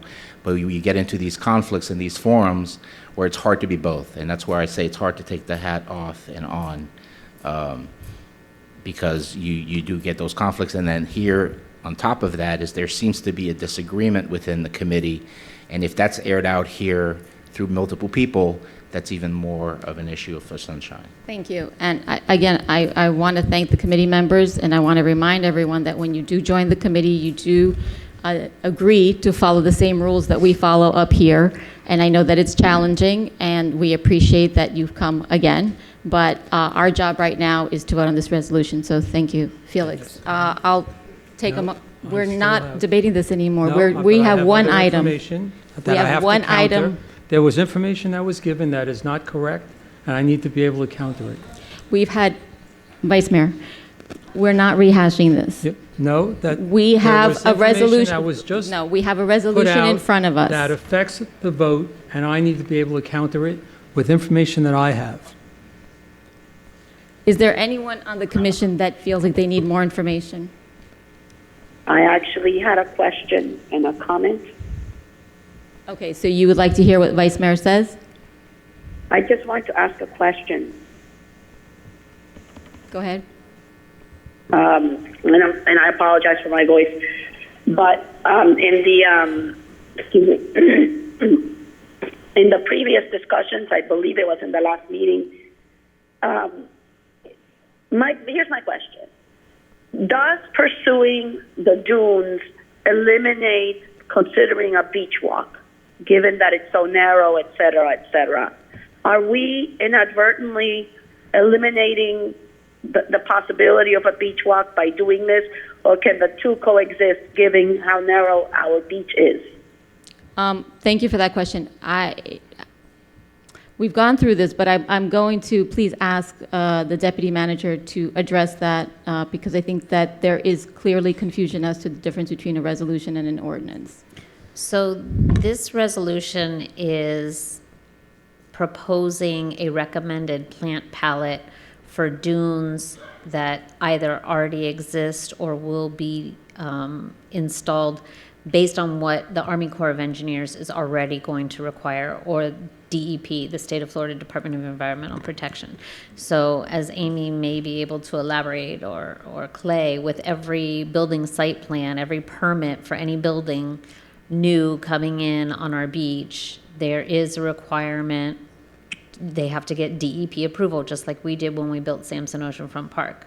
And they have to approve that plant palette, and it could be very broad. And we, with this dune master plan, might be limiting it to plant material that is more specific to South Florida, or that, we prefer in the ESAC prefers in some way, shape, or form what they came up with and are recommending to you. But it is just a recommendation. It has nothing to do with a beach walk. This is for dunes right now on private property or city property that is on, that property line that is west of our erosion control line. No, I know it has nothing to do with the beach walk. I just wanted reassurance that we're not inadvertently eliminating that possibility by approving this. And I understand that it's discretionary, right? This is not an ordinance, so that makes it voluntary by whatever building wants to participate. But another concern was raised, and again, I don't remember if, it was definitely last month, about some vegetation that if you plant it, then you can't remove it. So I would just ask to make sure that we're not planting anything that's protected or that would prevent considering. I don't want to inadvertently eliminate options, is all I'm saying. Okay, so Mr. City Attorney, does approving this resolution in any way prevent future use of that area? Well, that's a tough question, because the simple answer would be no, because it is on private property, and it's not a requirement. So were you to entertain a beach walk that would require removal, I can't speak to any particular plantings because I don't have that skill set, but whatever permitting is required for that process, would accommodate whatever, if you're permitted to build a beach walk. These voluntary, again, these are things that are not mandated and things that are not necessarily in place. Now, some are in place, and you'll have certain plantings put in there, but as far as I know, they're not naturally occurring to the extent that they've been there, and they're already protected. I'm not aware of them already being protected, so I don't know that there's an issue. There's a lot of other challenges with the beach walk Right, but that's that not we what have we're to address discussing. exactly. Right. But from that standpoint, I mean, again, this is just a guideline. You're basically accepting a guidebook that says if you're going to, you're not required to put a dune in. If you're going to put in a dune, these are the plantings you should use. Okay, thank you. I have that answer. Okay, but we're not going back and forth. I understand, but I need to have this out there because these sea oats and other plantings, they creep, and if they're originally on private property and through growth, they spread onto Miami-Dade property, and then you can't touch them because they're protected, and then where we want to put a beach walk, it's already taken up that area. Okay, thank you. So that's something that needs to be understood. I appreciate that. Okay, with that, I'll take a motion.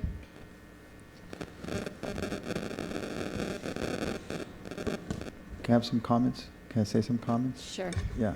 No, so going back to the initial question here, I mean, this was adopted last year, so it's something that was in existence already. So from my personal point of view, you know, this is not any imposition in any of the buildings. So, you know, just to explain to you a little bit my position, and so it's not an ordinance, it's pretty much a guidebook that people could choose to use it or not choose to use it. So, you know, it's pretty much their free will if they'll like to use it. And, you know, I think that sand dunes, I mean, we've seen sand dunes, you see them all over the place. And going back to this master plan for Miami-Dade, this is a master plan for beach erosion control. It does not mention sand dunes. It mentions bringing in sand. It mentions the breakers that we have in the north end of Sunny Isles Beach, but I haven't seen any mention of sand dunes Or here. plantings.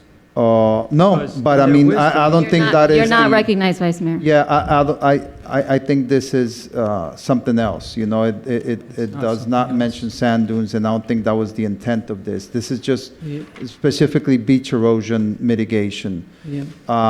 So, you know, in my personal view, I'll make a motion, because this is not an ordinance, so I think it's more like guidelines. Okay, that thank you. The Do we intent have? is to have it do- be an ordinance we in the have future. We have a motion. Do I have a second? Second. All in Mauricio? favor? Aye. Aye. Mayor, with all due respect, I will request for a roll call for this one, since it's a little contentious, Sure. please. Commissioner Lama, Yes. Commissioner Stuyvesant, Yes. Commissioner Viscara, Yes. Vice Mayor Joseph, No. Mayor Svechen. Yes, The resolution passes 4-1. thank you. Next item is 10D, a resolution approving a third amendment to the agreement with Lighter Up LLC to add additional compensation for year 3 of the agreement. And once again, I remind anyone that would like to speak on this item to please fill out a public speaking card. I'll give you a little bit more of an opportunity. And please follow the rules of these chambers and this body. Go ahead. Hi, good evening, Mayor, Commission. So at the last meeting, it was requested that we get quotes to add holiday decor to represent the Jewish faith. Our contractor has given us a quote, which you see in front of you for some items. We can scale up, we can scale down from there. We based that on you. Right now, the quote has us adding menorahs and blue presents to some of the parks. Great. Thank you. You're welcome. Do we have any public speakers? No, ma'am. Okay. Vice Mayor, did you have any questions? I believe Rabbi Keller had something to say, did he not? Rabbi? No, we're not bringing anybody up from the audience. I'm sorry, Mayor, let me just make sure, because I did see a card for him, but I wasn't sure if it was for this item. 1 second. It was for this item? Was it for this? My apologies. Okay, no, please, go ahead. As my wife said it last time that we met here, I'm here not as a rabbi, just as a Jewish resident of Sunny Isles Beach. And on behalf of my fellow co-religionists in our beautiful city, I would like to ask the Honorable Commission to take into consideration and to not just exclusively have Christmas-themed holiday decor in our city, but also to have the holiday decor that will also honor and celebrate the Hanukkah festival and other faiths and other traditions as well. Thank you very much. Thank you. Any other speakers? Rabbi, I have a question. There's a couple of issues that we need to resolve. Vice Mayor, we don't speak directly with the speakers. It's not a debate going back and forth. You can make commentary. I asked for. Go ahead. You can sit down. Thank you. Rabbi, I will need your input. We do not speak. Okay. Madam Vice City Manager, may I have you explain why I'm asking the rabbi to give his input regarding the differences in cost? In our agenda review meeting, may I share that now publicly? Yeah. In our agenda review meeting, Vice Mayor inquired, where these would be, and he was of the understanding that Rabbi Kaller's desire was that anywhere we had a tree, a Christmas tree, is where we would have a menorah. We currently have a menorah in every location that we have a Christmas tree. So I believe Vice Mayor Joseph was looking to scale back the expense by not including the decor that's before you if it is not what the rabbi was intending to do, which was complement a Christmas tree with a menorah or other Jewish faith decor. Did I get that right? Yes, but in order to understand where the rabbi was going with it, we need his input so that we don't overspend. Okay, I want to remind you that it was the rabbi's wife that came before the commission in the last meeting. Yes. And we have the recommendation from the staff. So it's not a recommendation from the residents or the rabbi. This is our decision based on the staff recommendation. Yes, I understand, but the rabbi also it's my understanding that he was looking to donate a menorah. Is that correct, Rabbi? Or there's a menorah currently? Vice Mayor, please let me remind you of the rules. We don't engage with the audience. There's a reason for that. Mayor, may I make a suggestion? I did, and I apologize, I didn't have time to speak with Rabbi Keller before this, but a couple months ago, I did have a conversation with either him or Connie about, they have a very large menorah that they would like to donate and put into Gateway Park that would be lighted the whole time, that was bigger than what we currently have. If my recommendation would be if you want to approve this up to this amount, and then we, staff, can go back and work with Rabbi Kaller, knowing what our budget is for this additional item, and Gail can work with them and work out, and our contractor, and see what we can get. But this is, this late in the year, this is what they had to offer. Got it. So, Vice Mayor, if you want to suggest lowering the budget, I hear that's what you're saying, potentially, then that's the direction we need to give the staff. It was my understanding that the Jewish community would like to see additional symbols, which I was happy to suggest to the city manager's office. And they came back with these numbers, which I wasn't happy with, but this is the last year of our contract, so whether we stay with this company or go with another company, we would include these items in the next go-around. But I wanted to not have an expense that we don't need to have, and just have a better understanding from where the rabbi was going as to what he had stated to us, that we have a clear understanding. So if we are going to approve this amount, and then with the understanding that it would be a lower amount in the end, once we have that discussion, if we can't know now, then that's what I guess it would have to be. Thank you. Commissioner Stuyvesant, did you have anything to add? Commissioner Lama? No, I'm good. Commissioner Viscara? I'm good, thank you. Okay. With that, I'll take a motion. So moved. Second. All in favor? Aye. Thank you. Thank you. 10E is a resolution authorizing an increase to the purchase order with Home Depot for fiscal year 2022-2023. If anyone would like to speak on this item, please fill out a public speaking card. Good evening, Honorable Mayor, Vice Mayor, and members of the Commission. Tonight, I am here to request additional funds for a blanket citywide purchase order with Home Depot.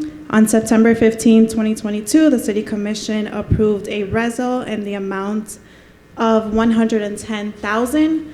That amount was a projected estimate based on previous fiscal years.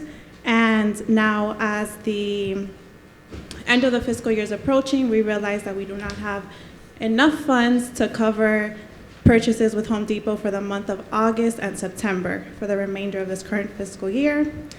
Therefore, as a result, we're asking for $20,000 to cover the remainder of the fiscal year. And I also want to note that as a result of our contract, piggybacking Omnia Partners, we do receive a 5% rebate based on our purchases. If you have any questions, I'll be happy to address them. Do we have any public speakers? No, ma'am. Okay. Okay. Go ahead, Vice Mayor. Yes, I would just like to say that Home Depot does not carry commercial products. You know, if you need to commercial product, you would have to go to Granger. A lot of their products are where another company might use metal, they exchange plastic. Vice Mayor, can you move your phone, please? Thank you. So I'd just like to have that on the record. Thank you. Commissioner Lama, did you have any questions? No. Commissioner Stuyvesant? Commissioner Viscara? She stepped away from me. Oh, I do have a question, because I want to make sure that we're really clear for the audience and for those watching. Are we adding to the supply budget? No. Where's this, what are you asking us to do? Is this coming from? So this is already budgeted funds in our budget, in our operating budget. And so the request tonight is just to increase our purchasing authority with Home Depot with our blankets purchase order. So we already have a blanket purchase order citywide for $110,000. However, we do not have enough to cover the months of August and September. So we're asking for $20,000 purchasing approval for our blankets. So for Home Depot, but the actual total, you're not asking for an additional? So if approved tonight, we'll have a total of $130,000 for this fiscal year for Home Depot. But what type of goods are those? 1 second. Please wait to be recognized. I just want to get clarification because during the agenda review, I did ask this question. So Audra, I see you came up. Would you like to answer that question, please? Yes, ma'am. We are not asking for additional budget. We have a certain amount of budget. We're just spending more with this particular vendor than originally thought, and probably less with others. So this particular authority is being increased, but the budget is not. Okay, but I just want a clarification. Is it probably not, or is it definitely not? It is, what do you mean? Is it probably You said not? we're not spending the same amount. We're spending less with other vendors. So I understood that this item was that We have potentially. X dollars for the year. We will stay within budget. We are spending more with this vendor, which means, in essence, any other vendors that maybe we had done a blanket or not even done or may have intended to spend money with, we found comparable materials at Home Depot instead. Okay. We're buying those materials there. But as far as the line item, this is The for line supplies. item does not change. Okay, thank you. Did you have another question, Vice Mayor? I was just asking what type of products they were. Basic products such as lumber. It does not. We buy a lot of very basic products for whether it be drywall, lumber, nails, screws. You do not have to go to the Grangers of the world or commercial grade to do the basic products. Those are the type of purchases we make from Home Depot. Specialty products are specialty vendors, as you indicated, and that has never changed. Okay, thank you. Thank you. With that, I'll take a motion. Motion. I need a second. Second. All in favor? Aye. Next item, please. Next item is a 10F, a resolution authorizing an increase to the purchase order with Amazon for fiscal year 2022-2023. Okay.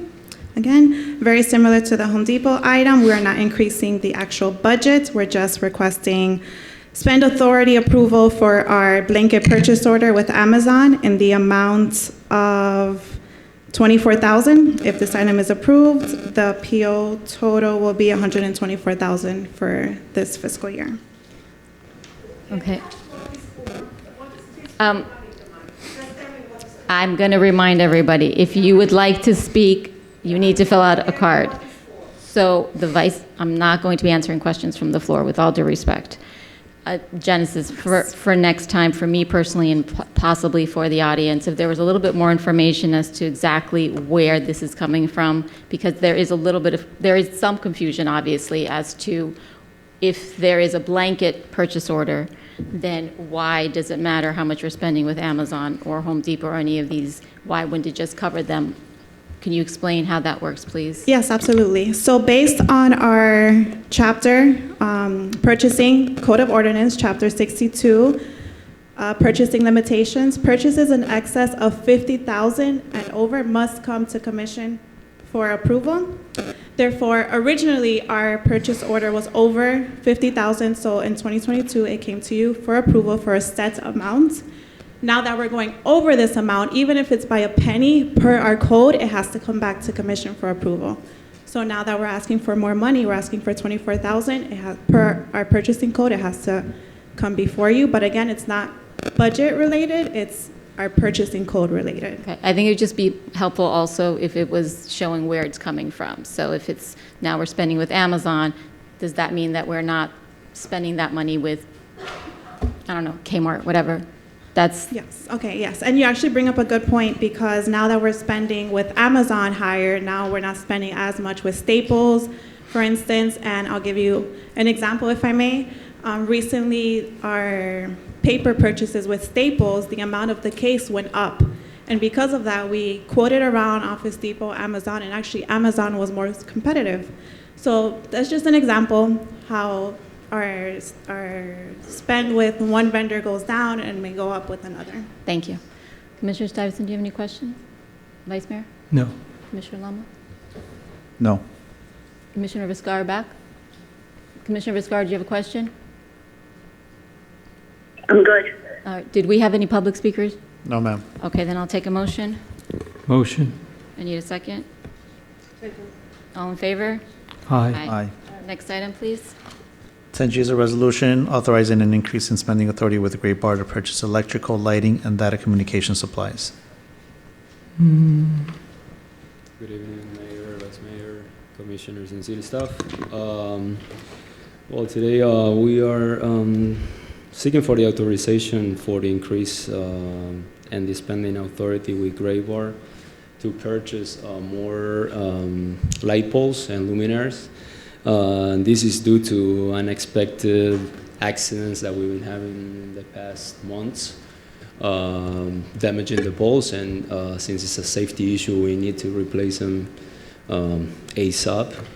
And the reason why we're asking for this $55,000 not to exceed is just to purchase 3 light poles for Collins Avenue, as well as 2 for Golden Shores, just to keep an inventory, and when something happens unexpected, we will be able just to go and replace them ASAP. Okay, thank you. And just for clarification, are these costs covered by whomever that hit the poles? The insurance? Audra is behind you. Yes, she. I just want clarification so people know that. Yes. Okay, so this is in response to regrettably someone hitting and damaging. Correct. Okay. Yes, ma'am. Do we have any questions from the commission? Commissioner Stuyvesant, Vice Mayor? I know these polls are on back order. Is that it? Yeah. Commissioner Okay. Lama? No. Thank you. Commissioner Viscara?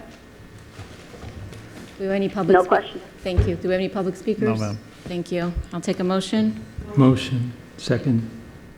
All in favor? Aye. Next item, please. 10H is a resolution approving a third amendment to the agreement with CT Mechanical to provide extended warranty and maintenance services for the air conditioning system at Gateway Park. Okay, so this one, the last commission meeting, I approved a 1-year renewal with City Mechanical, but however, the city wishes to renew the agreement for a two-year with a lock price that we discussed with the vendor, and the vendor agreed on it. So that would be beneficial in the long run because it will save us an amount of money. Yeah, I appreciate you going back and renegotiating that so that we have that. You're very It is you. welcome. Can you please put your phone down? No, it's not me. Alan, can you check if it's your phone? Your phone's off? Yeah. But you're putting it to me. No, it's not me. All right. Sorry about that. Okay. Commissioner Stuyvesant, do you have any questions? Vice Mayor? No. Commissioner Lama? No. Commissioner Viscara? No questions. Do we have any public speakers? No, ma'am. Thank you. Take a motion.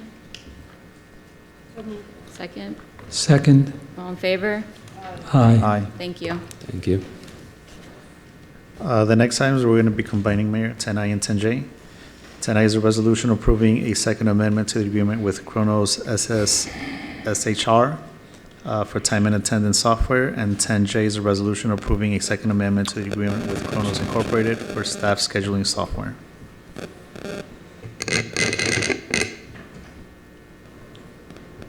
Go ahead, sorry. Okay. Honorable Mayor and Commission, this is both, we piggybacked two contracts back in 2019. The first being for time and attendance software with Kronos, and the other one being for police scheduling software. At the time, our time and attendance software was sunsetting. We were able to actually go out, piggyback a Cobb County, Georgia contract. And so this is the second renewal for both of these contracts. We've been satisfied with the capabilities and functions of them. It is a cloud-based subscription software, so we pay for licenses to use the software. And so we are requesting your approval. The first one is in an amount not to exceed $21,303.92, and then the other one is in an amount not to exceed. One second. 49,992. 9,138. Where's the 9? For the renewal. Okay. For the renewal period. Any questions from the commission? Commissioner Lama? No. Vice Mayor? No. Commissioner Stuyvesant? Commissioner Viscara? No questions. Any public speakers? No, ma'am. I'll take a motion. Motion. So moved. All in favor? Aye. Aye. Thank you. 10K is a resolution approving an amended and restated interlocal agreement with Miami-Dade County to reestablish distribution of proceeds of the 6-cent local option tax for the 30-year period from January 1st, 2024 through December 31st, 2053. Honorable Mayor and Commission, so this is actually to receive money as opposed to spending money. So this is to renew the 30-year agreement with the county. The original one was done back in 1993. That's going to be expiring August 31st. So this is to renew it for another 30 years. This is the 6-cent local option gas tax that can be used for transportation and other street-related expenditures, as well as drainage projects, which is what we've utilized it for in the past. And what's our portion? We roughly get between 80 to 90,000 a year. Thank you. Are there any questions from the commission? Commissioner Viscara? Do we have any No public? questions. Do we have any public speakers? No, ma'am. I'll take a motion. So moved. I need a second. Second. All in favor? Aye. Thank you. Thank you.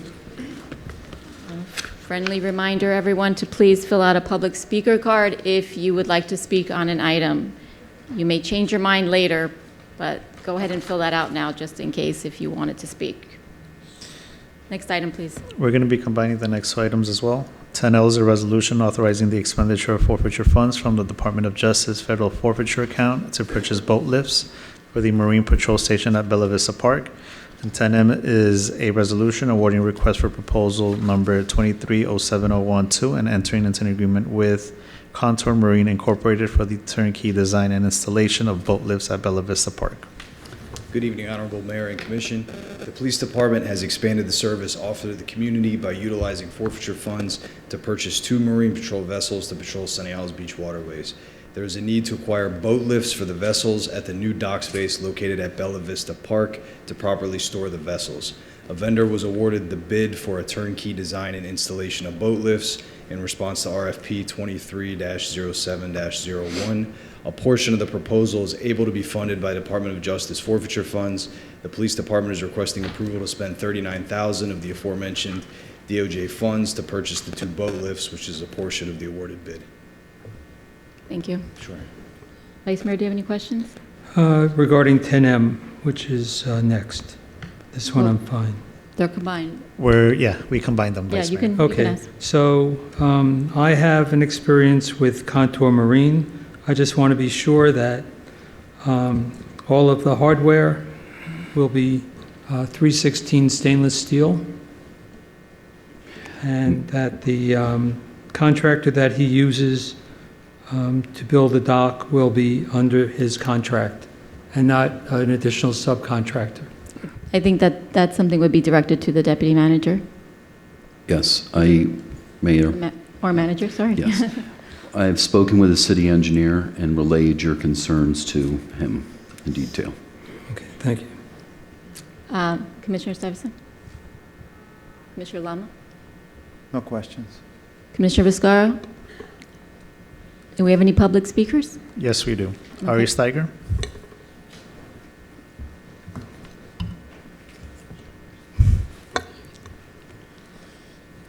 Ari Steiger, 262 Atlantic Island. What brand name is the lifts? So We can ask the city engineer to come up.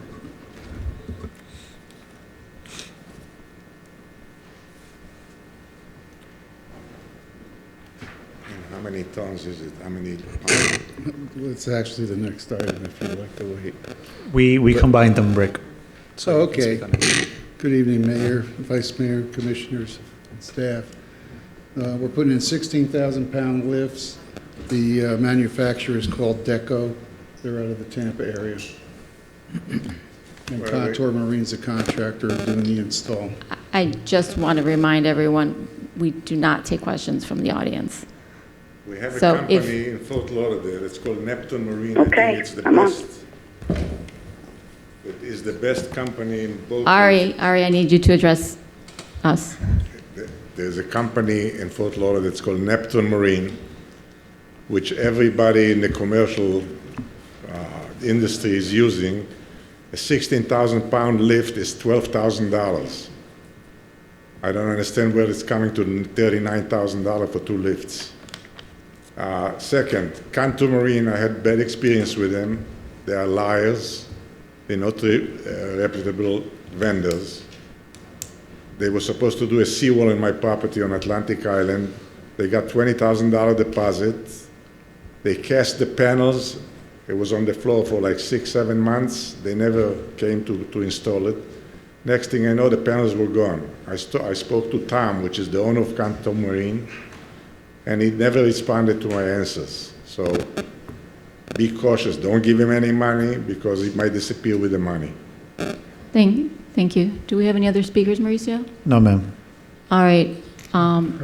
You'd like to add something? Please go ahead. I would like to concur with Ari that Neptune is an excellent company and they should be considered. If I may, Mayor. A seawall in our island now, it's been a Wait, year where- since they started. Go ahead. This went out to bid, and they didn't bid on it, so we Okay. couldn't go with Neptune if we wanted to. Thank you. So there is a process that was followed. It's all good, but if you can save $20,000 on a lift, and the Tampa lift is not a commercial grade lift from experience. Thank you. Is Genesis here still? Genesis, would you mind clarifying the bidding process?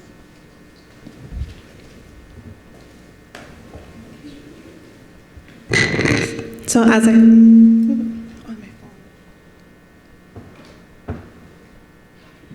I stated earlier, anything over 50,000 has to go to commission, including there's a procurement process called formal solicitations. Anything over 50,000 is what you will call a formal RFP, a request for proposal, a formal bid, invitation to bid.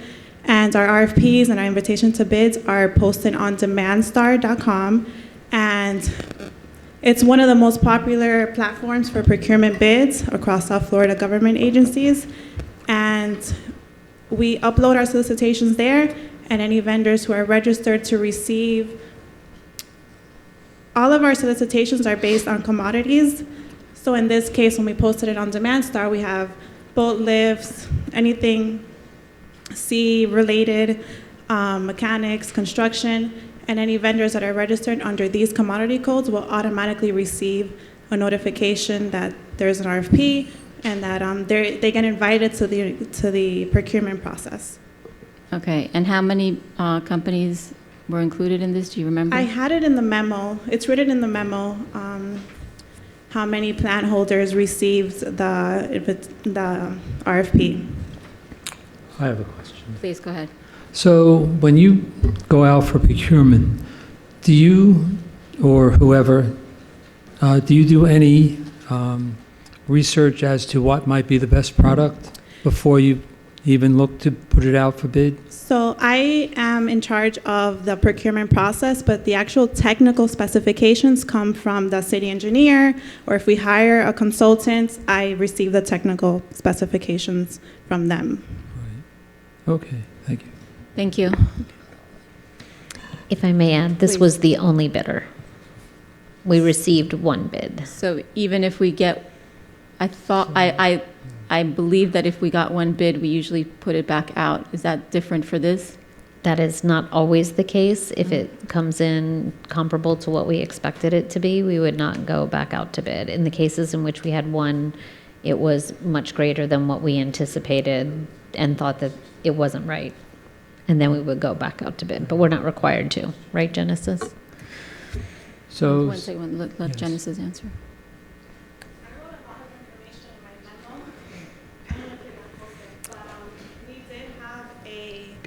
Site visit, so anyone who was interested in seeing the site, we had a publicly advertised pre-bid meeting, and only one vendor attended that pre-bid meeting, which was Contour. Again, we have our site visits, our pre-bid meetings are all publicly advertised, open to the public, and we also have an opportunity for questions. If anyone has questions, perfect. If anyone has questions, the solicitation has the purchasing email address. So we have an open window of addendum questions, and we did not receive any addendum questions. Okay, thank you. All right, do we have any other questions from the commission? All right, I'll take a motion. So moved. I need a second. All in favor? Aye. Aye. no. Any opposed? One. Both resolutions passed 4-1.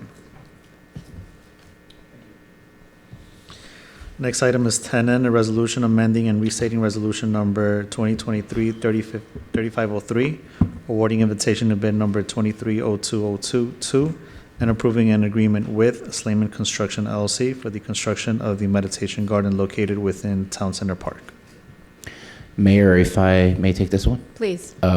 You actually have, the City Commission has approved this resolution at the prior meeting.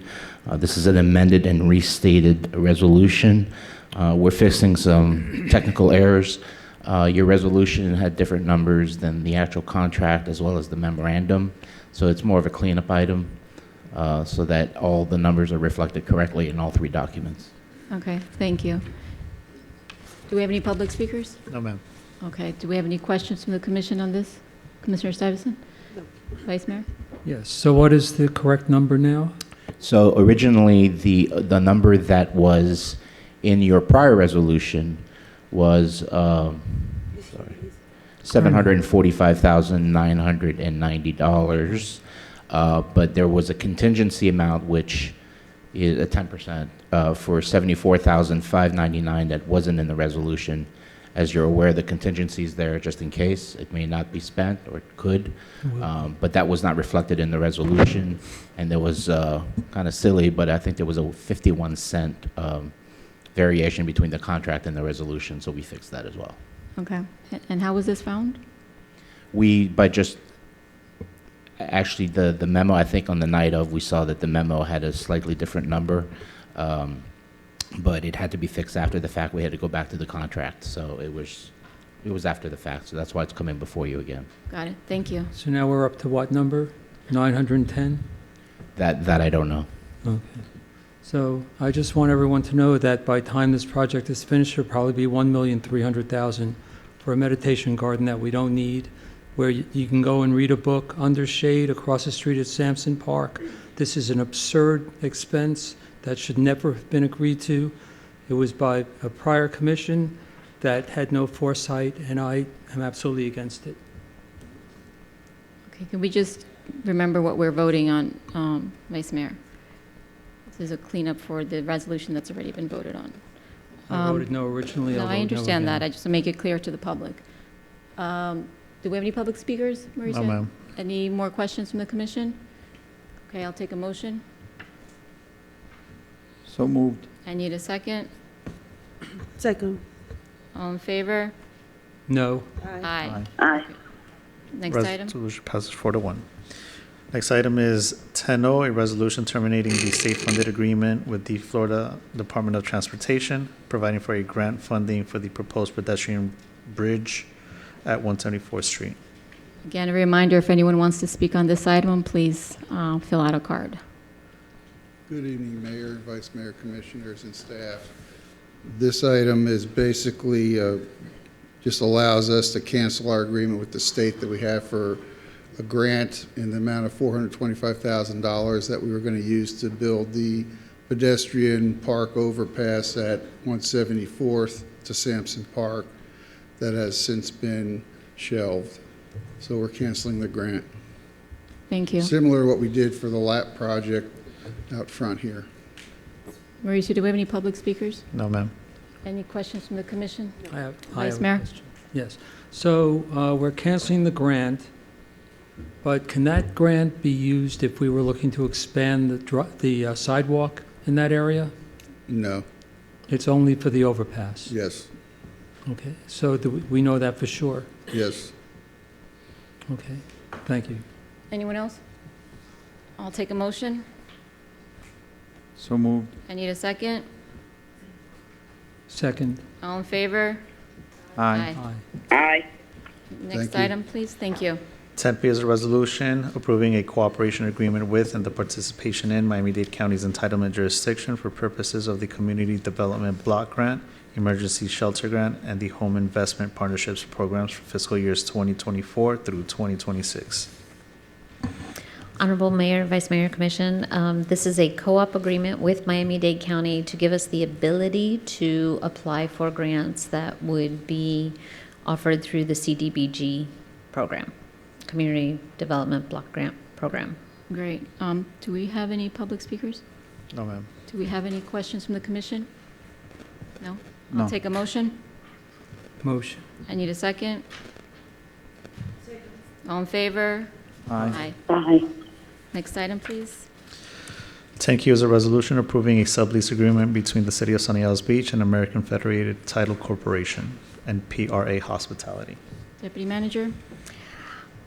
As you may know, Beach Bar did not renew their agreement with the Newport or American Federated to continue to be the subtenant at the Pier Restaurant. We have been in discussions with the Horowitz group and they and us are very eager to improve the property and get in a new restaurateur. However, we want to keep it open, operational, and receiving rent during that time. So they have agreed to, they created PRA Hospitality to continue operating it in a spruced up but current type of restaurant. And while we look at partnering on some other improvements and bringing up the quality of that product. And through this process, we're also increasing the rent. It was at $15,000, and through the CPI, we're now at $16,000. I had that $16,050 per month. Yeah, can you please clarify for those in the audience and watching what exactly our agreement is and what we own versus what the Newport owns? Sure. So the history. We entered into a prime lease agreement with American Federated, which at the time was Dr. Kornfeld. Prior to that, he had the pier, the state land lease agreement for the pier. And after it was damaged, we partnered with him to rebuild it. He contributed $2 million. And we contributed the rest to build a brand new pier with this agreement that they would have the opportunity to operate the restaurant and manage the pier entrance if they so desired. So after the pier was completed, they chose to sublease that restaurant operation out to Beach Bar, well, which was they were currently, it was the Quarter Deck organization that had several restaurants of that style. And we went through a process of selecting in partnership with then Dr. Kornfeld to select Beach Bar. Thank you. Do we have any public speakers? No, ma'am. Comments from the commission? Go ahead. And also, I'd like to bring up the fact that we still have the idea to do a ramp on the north side of the pier so that it bypasses the restaurant. Is that correct? Yes, so in the budget proposal, you have a capital project for some pier improvements, which is these improvements that we're talking in discussions with the Horowitz family on to enhance the product. So if we can make it better, it'll give them a better chance of getting a better restaurant group in there. Yes, thank you. And that's one of the improvements. Any other questions from the commission? Yeah, I have a few questions. Go ahead, please. So I don't know why we're treating this totally different of what we are doing with the Tony Romas. Here, the city is the landlord, right? The city is the landlord, but we have a prime lease agreement that Alan can speak more to I that binds us for 20 years. Yeah, but he said the landlord is in the process of collaborating on enhancements of the project. Those projects, if I'm not mistaken, the ones that are in the capital improvement program is going to be $2,250,000. Not only that, we are going to be receiving around $180,000 for this lease. However, for example, we have $200,000 expenses for water in the pier, $60,000 for security. We have an exorbitant amount of money that we are spending in the pier, and we are receiving $180,000 in rent. Right now, why don't we go out for lease? I'm sorry, we do our RFPP, and we do a request for a proposal. We go out and bid, and maybe we're going to get somebody better for a better price that is going to be better for the community. Right now, the pier is an amazing, good landmark for our city, and we have to keep it. But we are losing a lot of money, and we are improving that pier for other people to make the money. So I don't understand why do the city always has to lose. Again, it's $2.250 million in the capital improvement plan to do shade structures, enhancement, parking, what is going to be next? If the people is hot, we're going to put air conditioning in the pier. The people is not going to the pier for the shade. They're going for the sun. They're going for the experience. And we're going to enhancing the pier and putting all this money for a private company to come and sublease, make the money, and we are footing the bill. Like I said, here in the budget, it is $199,000 for water. That's more than we're going to receive the whole year in the lease. Okay, can we get some clarification, please? Yes, Thank the you. prime lease restricts us into what we can do. So for 20 years, so in 2033, I believe. Is it And there's renewal periods in there too. And there's renewal periods. The agreement that the city entered into in 2013 in the prime lease sort of binds you for quite some time. The sublease, in fact, tonight actually is beneficial to you because we are able to throw in some favorable language to us for the city in some protections with regards to, for example, termination, consent, things of that sort.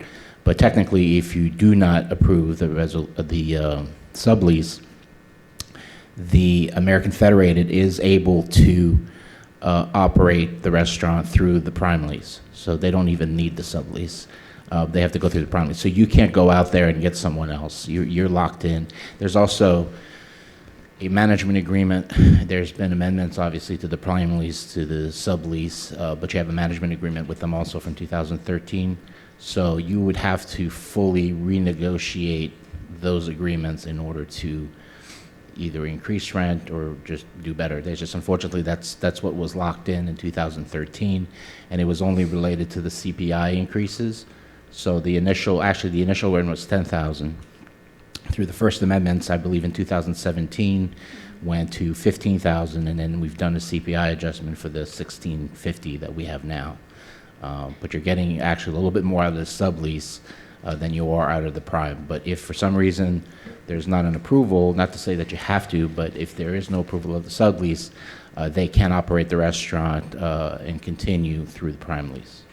Okay, and here it says, whereas subtenant desire the landlord grant additional rights in order for subtenant to operate the restaurant, etc. So if they don't need us, why are we here? Well, the additional rights that we're really providing are the 5 dedicated spaces. Under the prime lease, they have non-exclusive use of, I believe, 29 of the spaces there, plus some additional parking. Through one of the first amendments, we provided 5 dedicated spaces, so that's some of the additional rights that we're giving them. I believe we've also allowed them to, although under the prime lease they can sell food outside the restaurant, we've sort of spoke with them in regards to limiting that somewhat. With regards to, I think we've seen some activity where there's a lot of garbage and things of that sort that end up being there. So it really, again, all they would lose technically if we don't enter into the sublease would be the 5 dedicated parking spaces.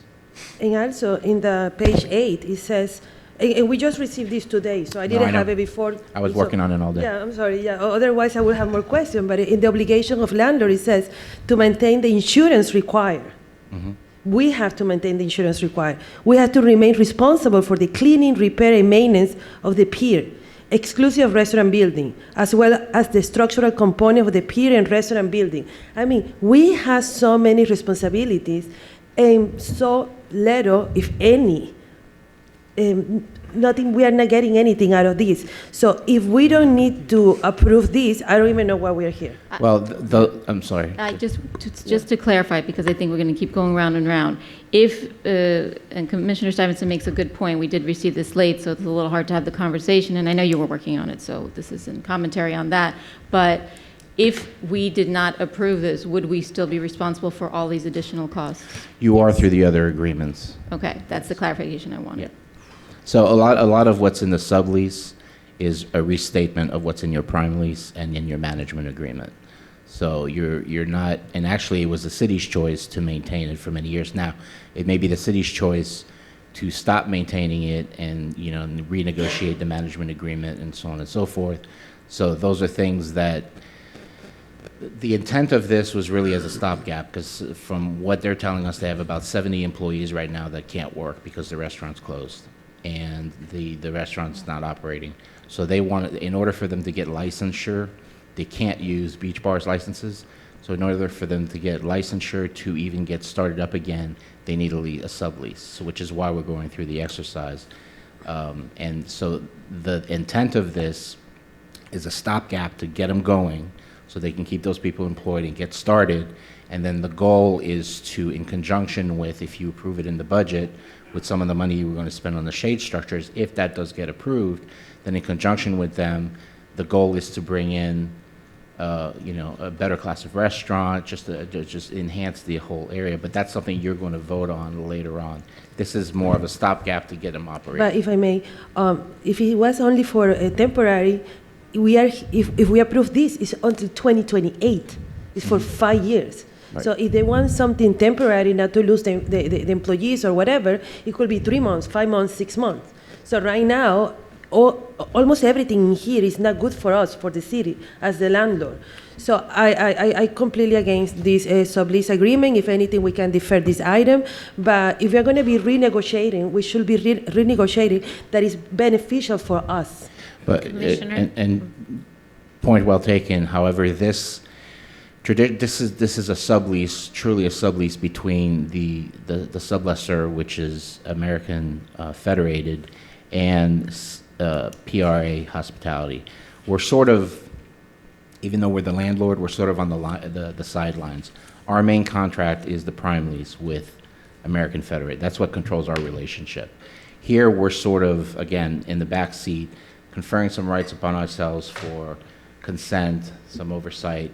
Actually, we threw in there, with some fighting, the ability to actually terminate the sublease if for some reason we're not happy with PRA Hospitality. So there are things we've built in there.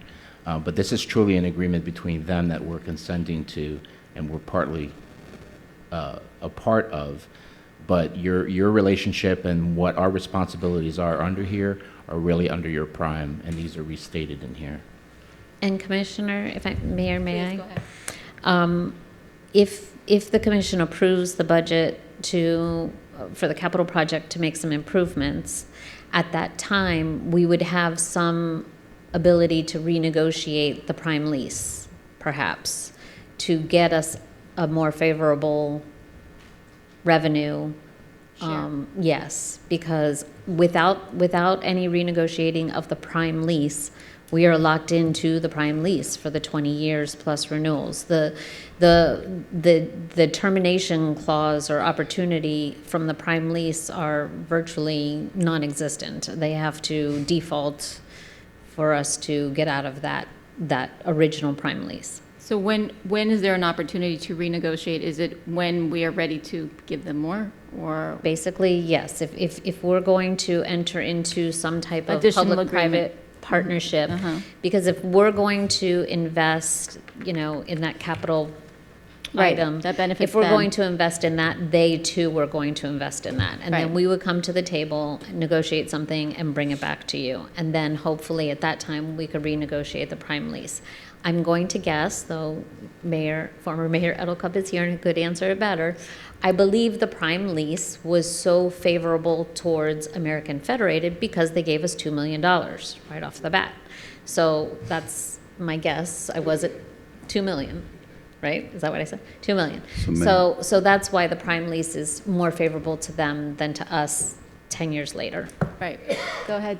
I just wanted to reiterate that we have to adhere to whatever terms were negotiated prior and in 2013. So we're subject to the terms of the prime lease. In essence, they do not have to have our approval to rent the space. So why do we need to vote for it? Well, it's built in to have an approval, but we're not allowed to unreasonably withhold it. I see. So unless you have a very concrete stated reason to do that, then you get into some potential breach issues of the prime, which we don't want to get into, especially since most of this, traditionally in these prime type contracts, the lessee, in this case, American Federated, would have the opportunity to sublease on their own without even the city's involvement.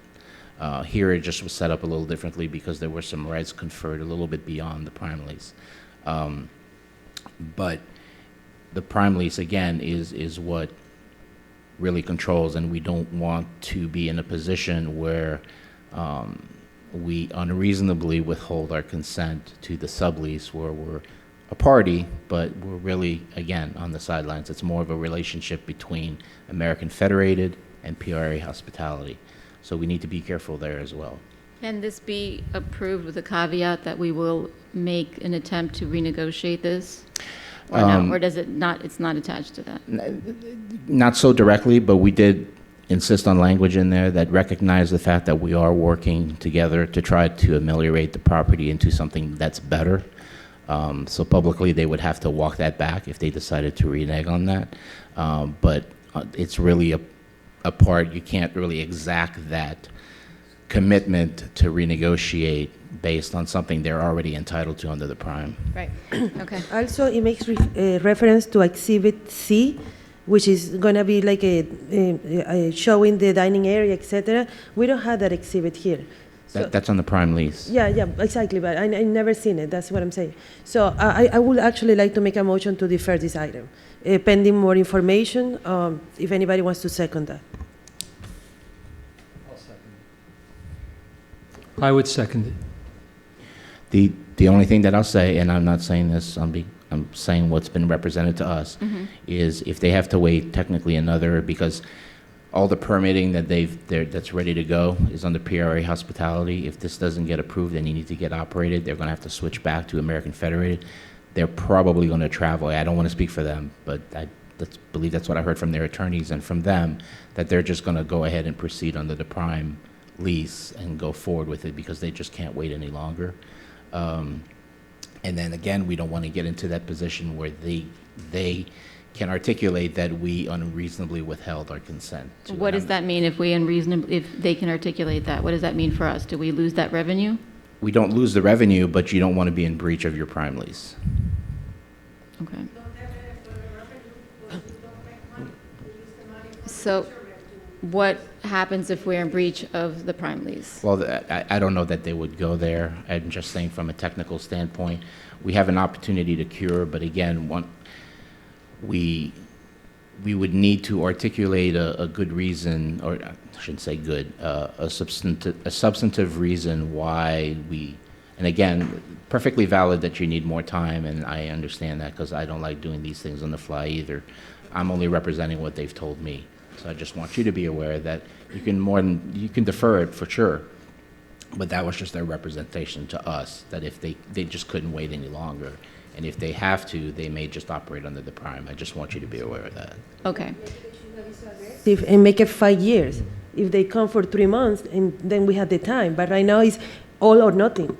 So I don't feel comfortable also with the condition that where if we don't do this, then they're going to do that. Right. Well, part of the issue with time, and we did try to limit it a bit more.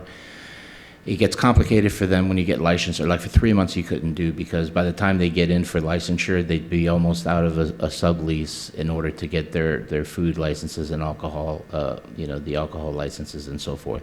So there is some work to be done there. Again, their representations and then finding a management company in the short term may be easy, but to find somebody that everybody's going to agree with may take some time.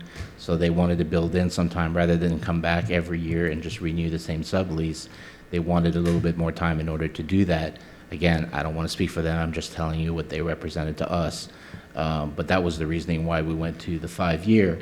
But we insisted on the ability to terminate. The prior lease didn't give the prior sublease did not give the city the right to terminate the sublease. This one does. So can you give me some examples of conditions that would allow us to terminate? Well, breach of the agreement, obviously, and if we find that it would really be in breach situation. So if we find that the restaurant is being run, and I would never expect this from them, but that would be run in a dirty, it's dirty, it's just a dilapidated, it's not following what they're supposed to be doing, both under the prime and the sublease, that would give us the opportunity to do that. So would deferring this item or voting against this item give us any sort of leverage to renegotiate the prime lease? No. No. Okay, what would... Emphatically no. They have, I mean, honestly, they have in our negotiations, they're like, you don't want to do this, we'll just go back to the prime lease, which for them means they're operating it themselves under American Federated. It's really a licensing issue for them as far as, under this other organization, all of which is owned by the same people. I think, and I'd have to go back and, Alan would have to look at it, but we may lose $5,000 in rent if we go back to the prime lease, because the prime lease originally was 10,000, but then there's It an was amendment. 10,000, but there was a First Amendment in amendment. 2017, so I think we're good there. We're good with rent. So we're not going to lose rent. I think the deputy city manager put it correctly that probably your best opportunity for renegotiation is if you approve in the budget some money contribution towards that project, we would enter what I would propose, a grant agreement with conditions that, a variety of conditions, not only with regards to trying to possibly negotiate a better rent, but also in the condition on how that money is used. They have to spend their money before they spend ours, these types of things. So that'll give you the best opportunity going forward to try to renegotiate, because otherwise they wouldn't really have a basis or a need to renegotiate what they already have. Okay. They did express to us on the phone, and if you'd like, Aldo is here to represent the company, if you want to ask him anything directly, but they represented us to us today that, they need to get this approved, and if they don't, they would likely go back to the prime lease. And then they don't need any of our approval. Which in effect does not need our approval, and it just moves forward regardless. Correct, yes. Okay, so I understand. Did you all have some questions for? Not a question, but for the next meeting, can we have a spreadsheet with all the cost of the pier, how much it costs annually in everything, utilities, safety, security, etc., so we can compare? The security is not, that canceled in the end of June, so the security expense is out. That's no But longer is it there. here in the budget for $59,000? No, you're going to see an amendment. That's one of the things that we identified in the budget workshop that was coming out. Okay, I would so just like to say something. please go ahead. It's just since I've been a commissioner, it's come to our attention that I've noticed that on a lot of these negotiations, the city ends up on the short side of the stick, and I'd like to somehow have some different mindset in negotiations that does not occur in the future. It doesn't occur that's why we're bringing everything back to you. Unfortunately, with this, we are held to what someone else negotiated in 2013. And so we're extremely limited as what we can do with this lease. Okay, so we have, what We have a procedurally? motion on the floor for deferral. Okay, And it's a second, so we just need a vote now whether it's going to be deferred or not. okay, so this is voice vote. It's a voice vote.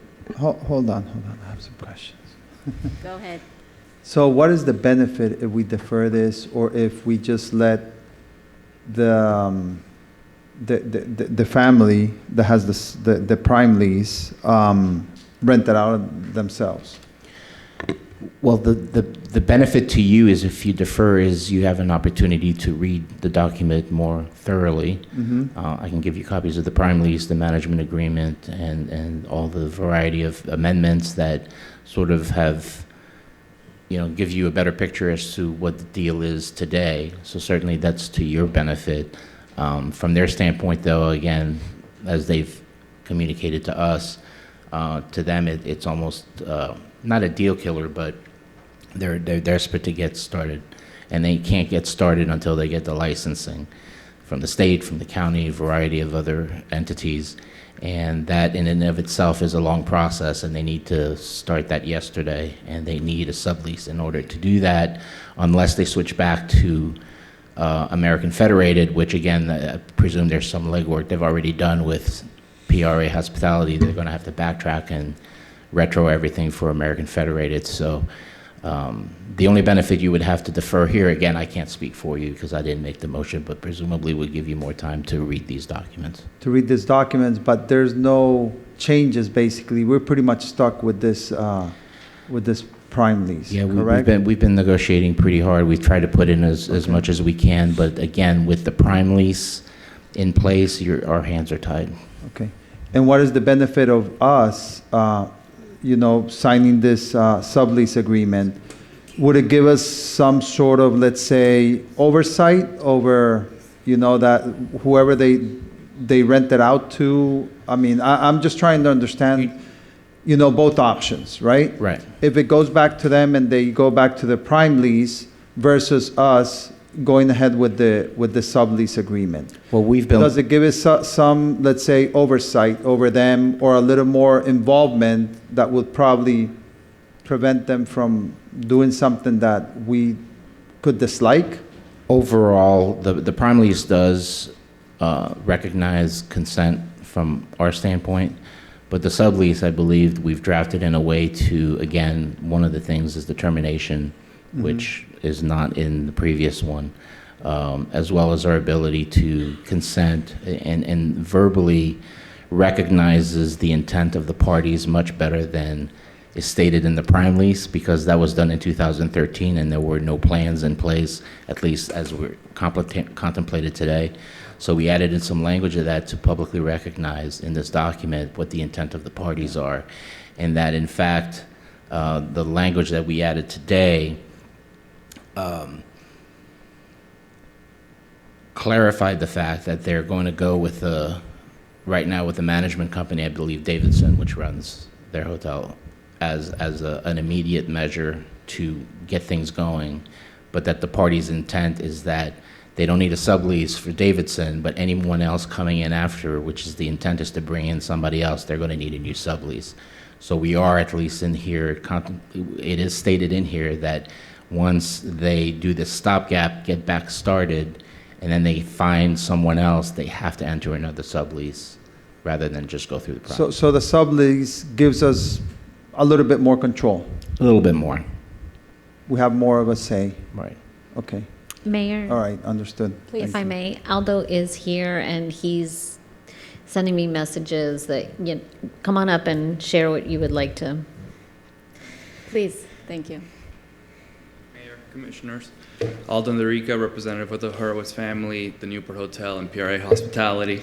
One thing I just wanted to bring up, and Commissioner Lama, the question that you were asking about, what are the benefits of doing this agreement versus not and postponing it to a future hearing? We have 71 employees that lost their job as of the end of July when Beach Park closed down. We've done our best to hire some of those staff members into our hotel, but we don't have a house for everyone. What we're trying to do is just open this restaurant back up to be able to bring the staff back. We have a lot of frontline employees, we have a lot of back of house people, the managers, etc. We're trying to find a place for them. So all we're asking is to find a way to continue operating this restaurant right now as it is. We're going to clean it up. We're going to do a lot of little touches here and there, but the main goal is to get the employees back in what they were working as before. Aldo, do you have any sense if this does not get approved tonight, what the next step would be for your group? So what we've discussed is going to the, just operating under American Federated, which is under the prime lease. We would have to start all the licensing paperwork that we've already started, so just delay the process. We're pretty much 3 weeks in, so just delay everything 3 weeks again, because we would have to start fresh from start. Okay, so it wouldn't necessarily stop you, it would just delay you by 3 weeks? Correct. Okay. And so for clarification, you're saying about the 70 employees, what would they be going back to? Because if you still haven't decided on who's coming in. No, so they would be going back to the restaurant. We would continue operating the restaurant. We would hire those employees back. As the hotel? Or as a hotel, as right. our restaurant, correct. Okay, I understand. Yeah. Okay, thank you. Thank you. Okay. So the motion on the floor is to defer the item, and there's been a second, so now we just need a vote whether it's going to be deferred or not. So I need a vote.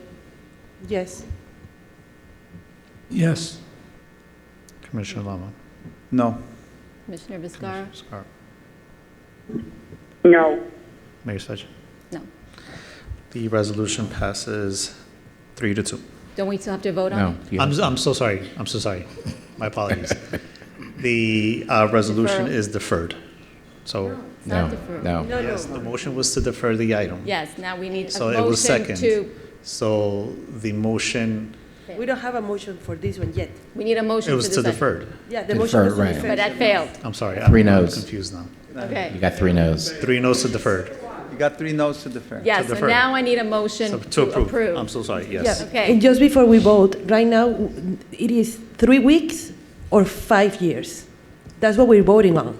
And, Right. Okay, so, Right now, it's the way that it's set up right now, it's 5 years with the party's intent that as soon as they can find somebody that's going to come in and they get their plan together, we'd enter into a new sublease. okay, but that's an if. What we are voting is 5 years. 5 years. So I would like to say something. Everything else is if. Okay? Right, correct. Excuse me, but Alan, what is the rest of the term of the prime? Because then they're working under the prime. Is that 10 more years? 5 more years? It was So either way, they get It 5 was years. originally a 20-year term, but then I believe there's 2 renewal terms. I have to pull it. So the question is, and again, we need clarification. Is it 3 weeks or they get the 5 years no matter what? That's the question. You're approving 5 years tonight. I understand, but if we did not approve 5 years, then Then still be they able can to? operate under the sublease for Which probably they- the next which- 40 years. so I 40 mean, then they can operate under the prime lease indefinitely until that prime lease is All over. right, so we're not stopping anything. No. Okay, so I would like to say something. please, and then I need a motion. Okay, thank you. So I understand that the deferral was denied, but I'd just like to ask the commissioners whether they had time to read the full documents that were handed to us tonight or not. I know I have not. Okay. So to clarify, so I can answer, the prime lease, the initial term is 20 years. That was executed in 2013, I believe. Renewal periods, the lessee shall have the option to renew this lease. That's the lessee, not us, the lessor. The lease for 3 additional 20-year periods with an additional 10-year term. Okay, Provided, yeah. So. thank it's- you. It's for quite All some right, time. I need a motion. So we're going to be paying forever all the costs, water, etc., forever, and not making any money. That's basically what it was signed in 2013. And all the repairs and whatever ramp they want to do, whatever change they want to do, we pay, we don't get basically Not nothing more. necessarily, because you have a management agreement as well, and that has been amended. There's a 50-50 split on the fees. There's a variety of factors that come into that. It's not just the prime lease, and some of it was voluntary on the side of the city. The city wanted to maintain it rather than American Federated, so that's something that can be renegotiated Right, as and well. so that we still have the opportunity to renegotiate. All right, I'll take a motion. So moved. I need a second. Commissioner Viscara, are you seconding? I'll second. Okay, all in favor? No. No. Aye. Commissioner Viscara? Aye. Okay, next item, please. Yes. Mayor, I'm so sorry. I just want to clarify the record just so that later on it's clear. So there was a motion on the floor to defer the item, which was made by Commissioner Stuyvesant and seconded by Commissioner Joseph. However, the motion failed 2-3. Then there's a motion to approve the resolution, which was made by Commissioner Lama and seconded by Commissioner Viscara, which passed 3-2. Thank you. Thank you. All right, next item, please. Next item is 10R, which is a resolution approving an agreement with Ronald Book for professional legislative relations and lobbying services.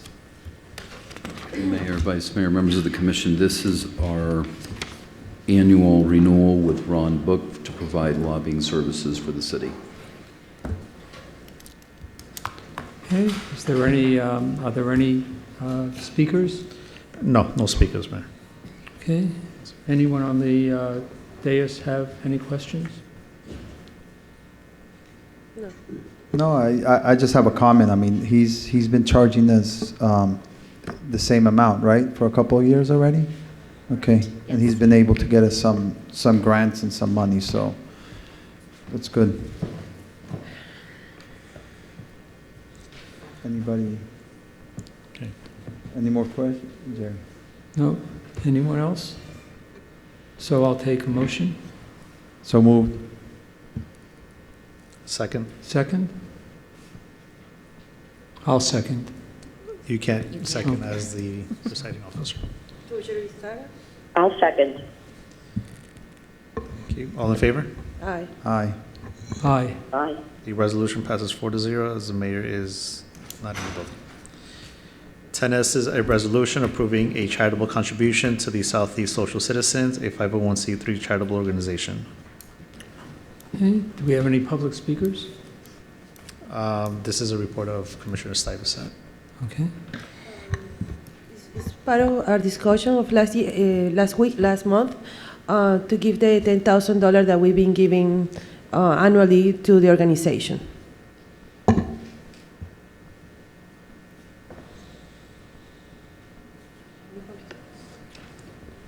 I'm sorry, just I missed.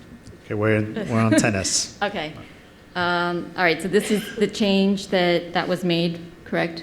Commissioner Stuyvesant, you changed it from 15 to 10? Yeah. Okay. 10. Vice Mayor, do you have any questions? Do we have any speakers? Well, I'm the chair now. I came back. Do you have any questions? okay. I don't have a question at this time. Okay. Commissioner Lama, do you have any questions?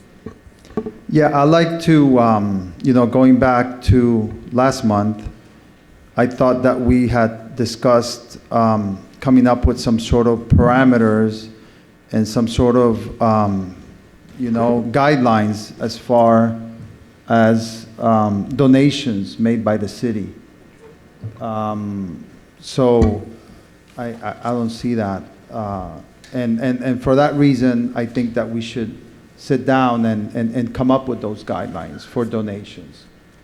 Because I think that we are not being consistent, and we need to have a system in place that will qualify donations and follow certain rules about that. So for that reason, I'd like to defer this item.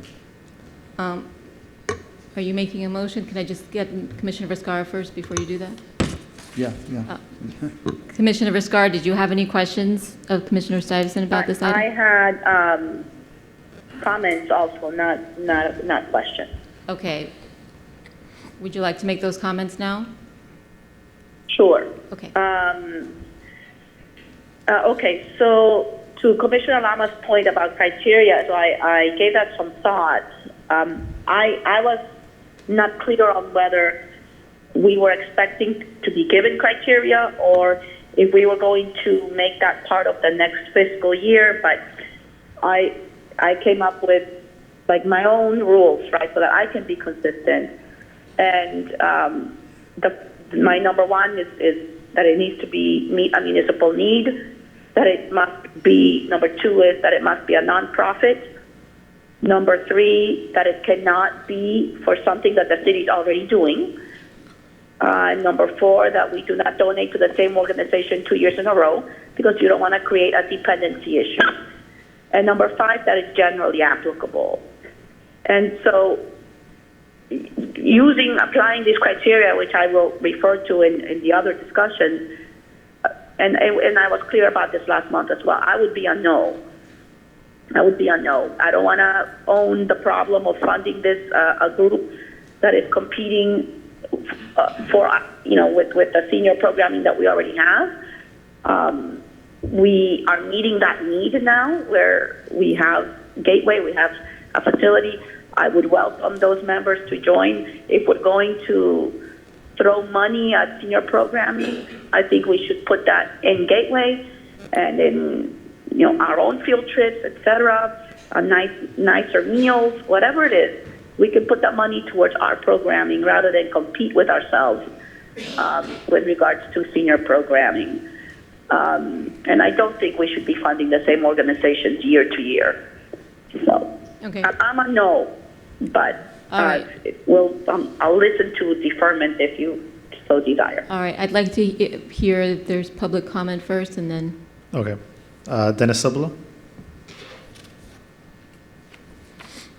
Name and address for the record, please. Dennis Sabula, 210 174th Street. Good evening, everybody. Mayor, Vice Mayor, Commissioners. I wrote this up just to let everybody know what our organization is about. I figured before you vote, so you know a little bit about us and so forth. So We are the social citizens of Southeast Florida. That's the wording, just so everybody knows. Anyway, the SIB Social Seniors, we are dedicated to providing the seniors of South Florida with quality service, events, trips, programs, and activities. We continue to build on enhancing the quality of life for our seniors with an array of exciting events and leisure activities throughout the year. The goal of our organization is to educate, entertain, and socialize so our members have a great time in all that we do. Our mission is to educate, promote, stimulate, inspire, support, communicate, develop, and enrich the quality of life for our members and all who attend our meetings and trips. We strive to cultivate the highest possible level of achievement through passionate, inspirational, and innovative contributions to every project that we partake in. We are committed to enriching and enhancing the lives of our social seniors and our entire community with all that we accomplish. Our specialty lies in our monthly luncheons and the fantastic educational trips that comes with the luxury bus and comes with meals. These trips are to learn about the history, customs, food, people, sights, and sounds of our great state. We also go to see amazing Broadway theater shows by luxury bus and stop off for either lunch or dinner before or after the show. We purchase the best seats in the theater for our members so we have the best viewing of the show. Our goal is to make sure the social seniors have the most meaningful, enjoyable activities that we can provide them at a minimal cost. We treat our members like family, and that is what separates us from others. Thank you. Thank you. Any more speakers? Alan Cole.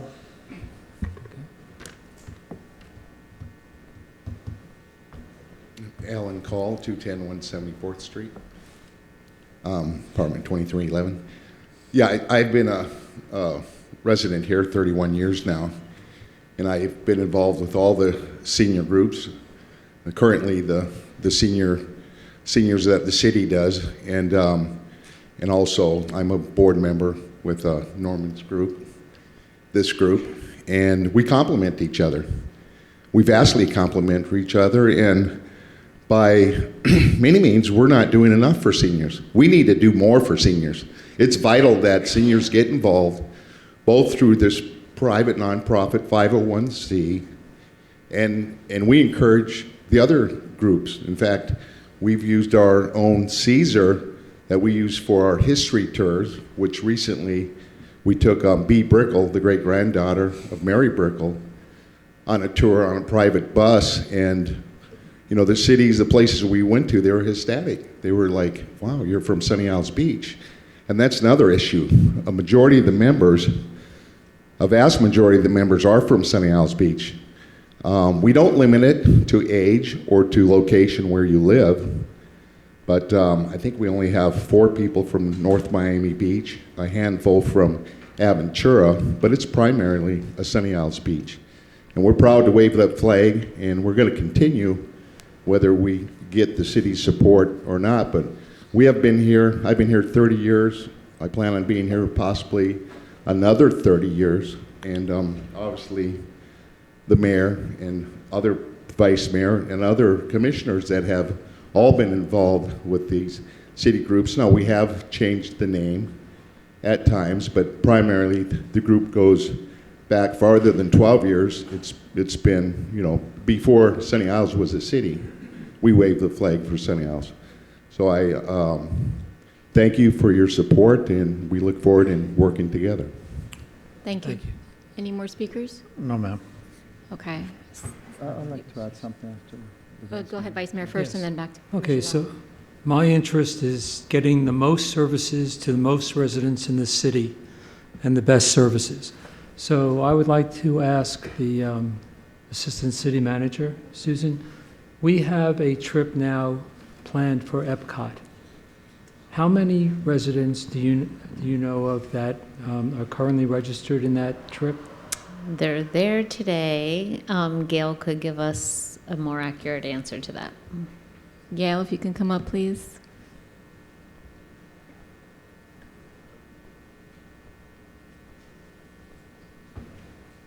Hi. Hi, I Gail. actually went to Epcot today, and there was 11 seniors that went. 11. So the other day there were 6 Mhm. on Monday, so we have 5 new registrants. Have you reached out to social citizens to see if anyone from their group was interested? I believe they've talked to Jonathan. They work together. Okay. Mhm. So do we have anyone from their group or no? I don't know the answer to that question. Well, I'm just, for me, it's it's regarding getting the word out for the services that the city offers for what we do. I agree. And my feeling is that we don't advertise our services enough. And I've been saying that for a long time. To have 11 people going to Epcot, what is the cost to the city for that, can I ask? I know the fee is $100, but what is the cost? Vice Mayor, we could get that information for you after this, but I don't have that off the top of my head. I'm sorry, I wasn't prepared for that question. Because for me, it's for the best buck for the dollar to assist the most people in having a good time on the city dollar. So I don't think that the city is doing a great job in right now, and I've said it for some time, in rousing up people to come to our events, to take advantage of our services. I believe we provided you all with attendance levels for all of our programs very recently. Yes, you did. Yes. Commissioner Lama, you done? Yes, yes. Commissioner Lama, you wanted to add? Yeah, I just wanted to add something, just to concur with Alan. I do think that, you know, both the city programs and the social seniors do complement each other. I don't necessarily see them as competitors. I don't have any qualms about donating money, don't misunderstand me, but we discussed last time that we should have guidelines in place, criteria in place, so we could have a more formal process for these types of donations. So we could be fair, we could be equitable, and we could consider everybody through the same prism. That has not happened, which is frustrating, okay? So nothing against this group. So I just think that we need to put our heads together and come up with this criteria so we could be fair. And then we need to adopt a philosophy of, okay, are we going to donate, yes or no? Are we going to be generous, or are we going to be selective with certain donations and certain donations no? So I think we first need to establish what our philosophy is going to be. Okay? Because the same way that the social seniors is requesting money, we've had requests, important requests, perhaps more important than what the social seniors, not to discount your request, and it was not approved. So, you know, I think we need to be consistent and we need to be professional when we're talking about donations, and fair. Thank you. So, if I may, and I want to have those guidelines. So I hope we are working on that, but we don't have the time. That's the thing. You know, the fiscal year is almost over, so this is going to come back to us in the next fiscal year. But right now, we won't have the time to have the guidelines ready before the end of the fiscal year. That's well, why. We still have all September. right. So, okay. So here's what I'd like to say, because I agree with all of you. I think that there's an opportunity to be able to pass this item once we have a consensus of the criteria, because I like you have been approached by many, really in the last 3 weeks. It seems like every other day someone's approaching for a donation. And we have to be very careful how we're donating the money, because this isn't private funds, this is taxpayer dollars. And I very much support the social citizens. I used to be a board member. So I appreciate their cause, but I think that, to Commissioner Vizcarra's point, if we have the criteria, it helps us all decide. So, Mr. City Attorney, is it possible for us to pass this item with because I did ask the city attorney to provide something that he's used in the past. It was last minute, so unfortunately we don't all have it, but with a contingency that certain criteria that we agree on would be met, do we have to vote on that criteria? The document that I had prepared is a participation agreement, which essentially explains or establishes what the purpose of the donation is, and then holds that donee to that use of the funds. Obviously gives the city rights to be able to have a report back as to how that money was used to make sure that it was properly used.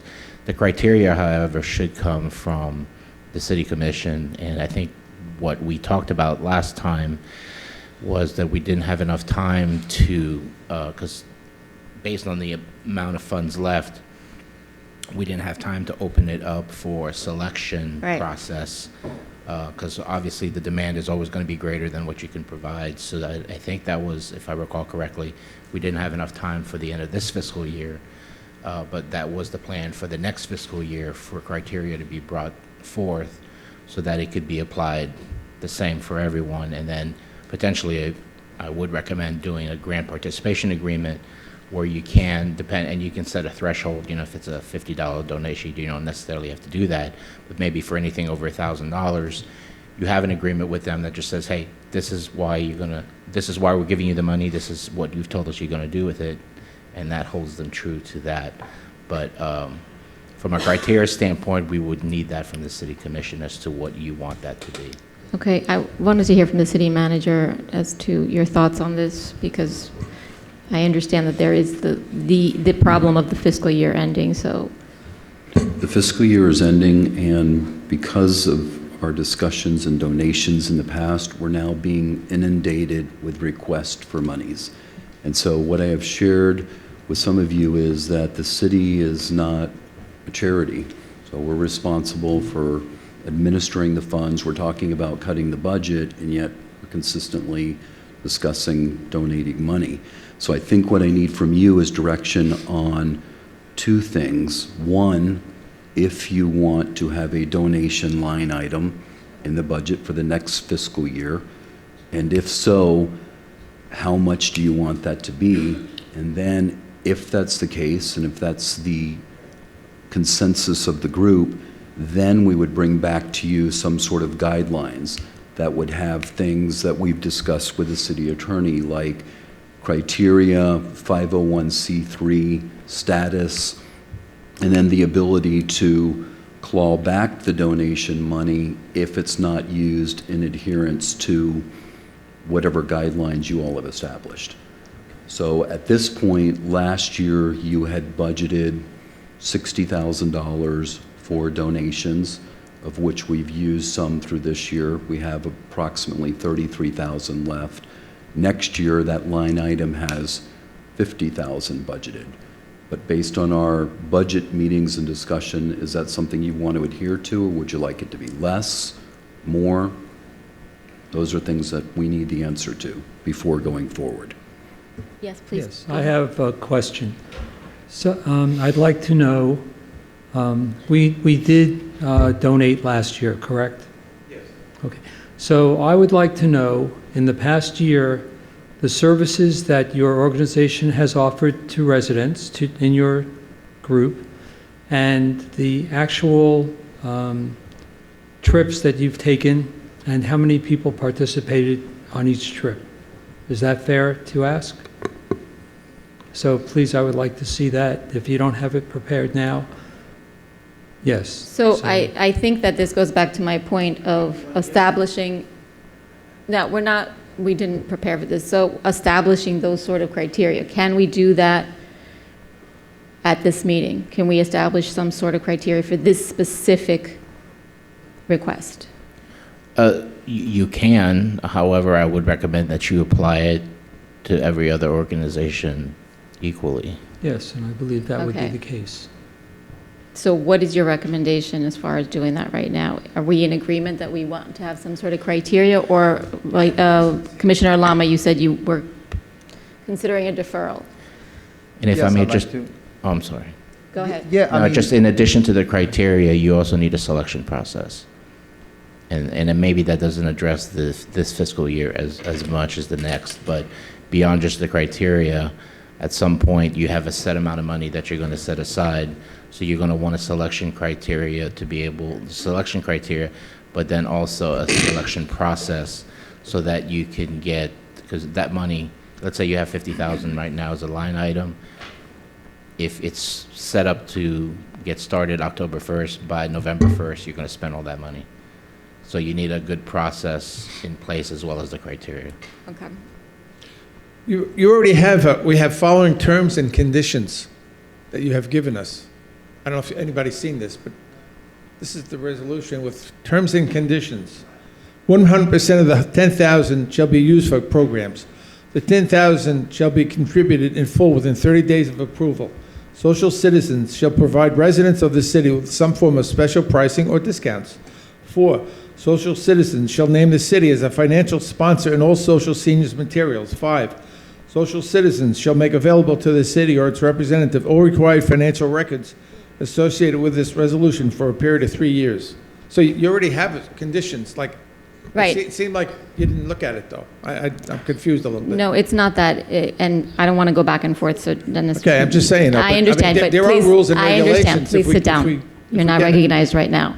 The point of this conversation is to establish rules that are consistent with every single request, not just one specific request. Right, those are rules and conditions. That was more akin to like an agreement that you have with Right. them. The criteria would be different, like you stated, 501(c)(3). We are. Dennis, Okay. please sit down. It would be for all groups, whether, that it has to be 501(c). As Commissioner Vizcarra suggested, maybe that it's on a rotation basis, that you don't do it every year. Those types of, that type of criteria. Okay. Okay, I would just like to see. Go ahead, Commissioner. For me, as I said previously, it's regarding the benefit to the most residents in the city. So, again, I'd like to ask for the previous year, the list of programs and the number of people that took advantage of those programs. If this was deferred, does it still hit this fiscal year? Yes. Yes, okay, thank you. All right, so that allows us more time. Yes. May I add? Yes. Yes, if it's approved in September. Okay, got it. Commissioner Lama, you have the floor. Yeah, I just wanted to say, I mean, again, if it's approved in September, I think that they could wait a month. I think we need to get our thoughts in order, to be honest with you, and have a sound criteria on how to move forward with this. Obviously, before, some of these donations didn't have to come before the commission. Now they do. So I think that's why you're seeing what's happening. I mean, don't think that it's because we don't want to donate, but I think we need to be, responsible, and we need to be clear on how to move forward with these requests, and we need to be fair as well and equitable. So that's basically my point. Are you making a motion to defer? But I'll make a motion to defer, yes. Okay, So I we need a could- second, if anyone wants to second that.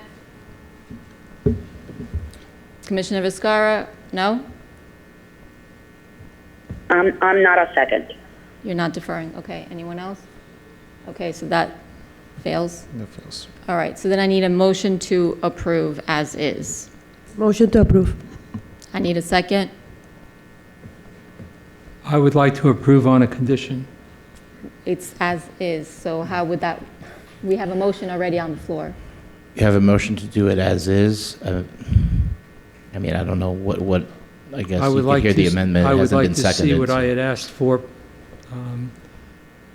So that you needed The to second the record- defer. You need to, 35 people going on. wait, please don't do that. It needs to be captured on the microphone. Okay, Yes, so that so- was Commissioner Lama's request to defer was to get more information. So, I would like to approve with the condition that we receive the information and it's justified. as to the number of people that benefited from last year's donation in order to continue the donation. But we have to establish what the justification is.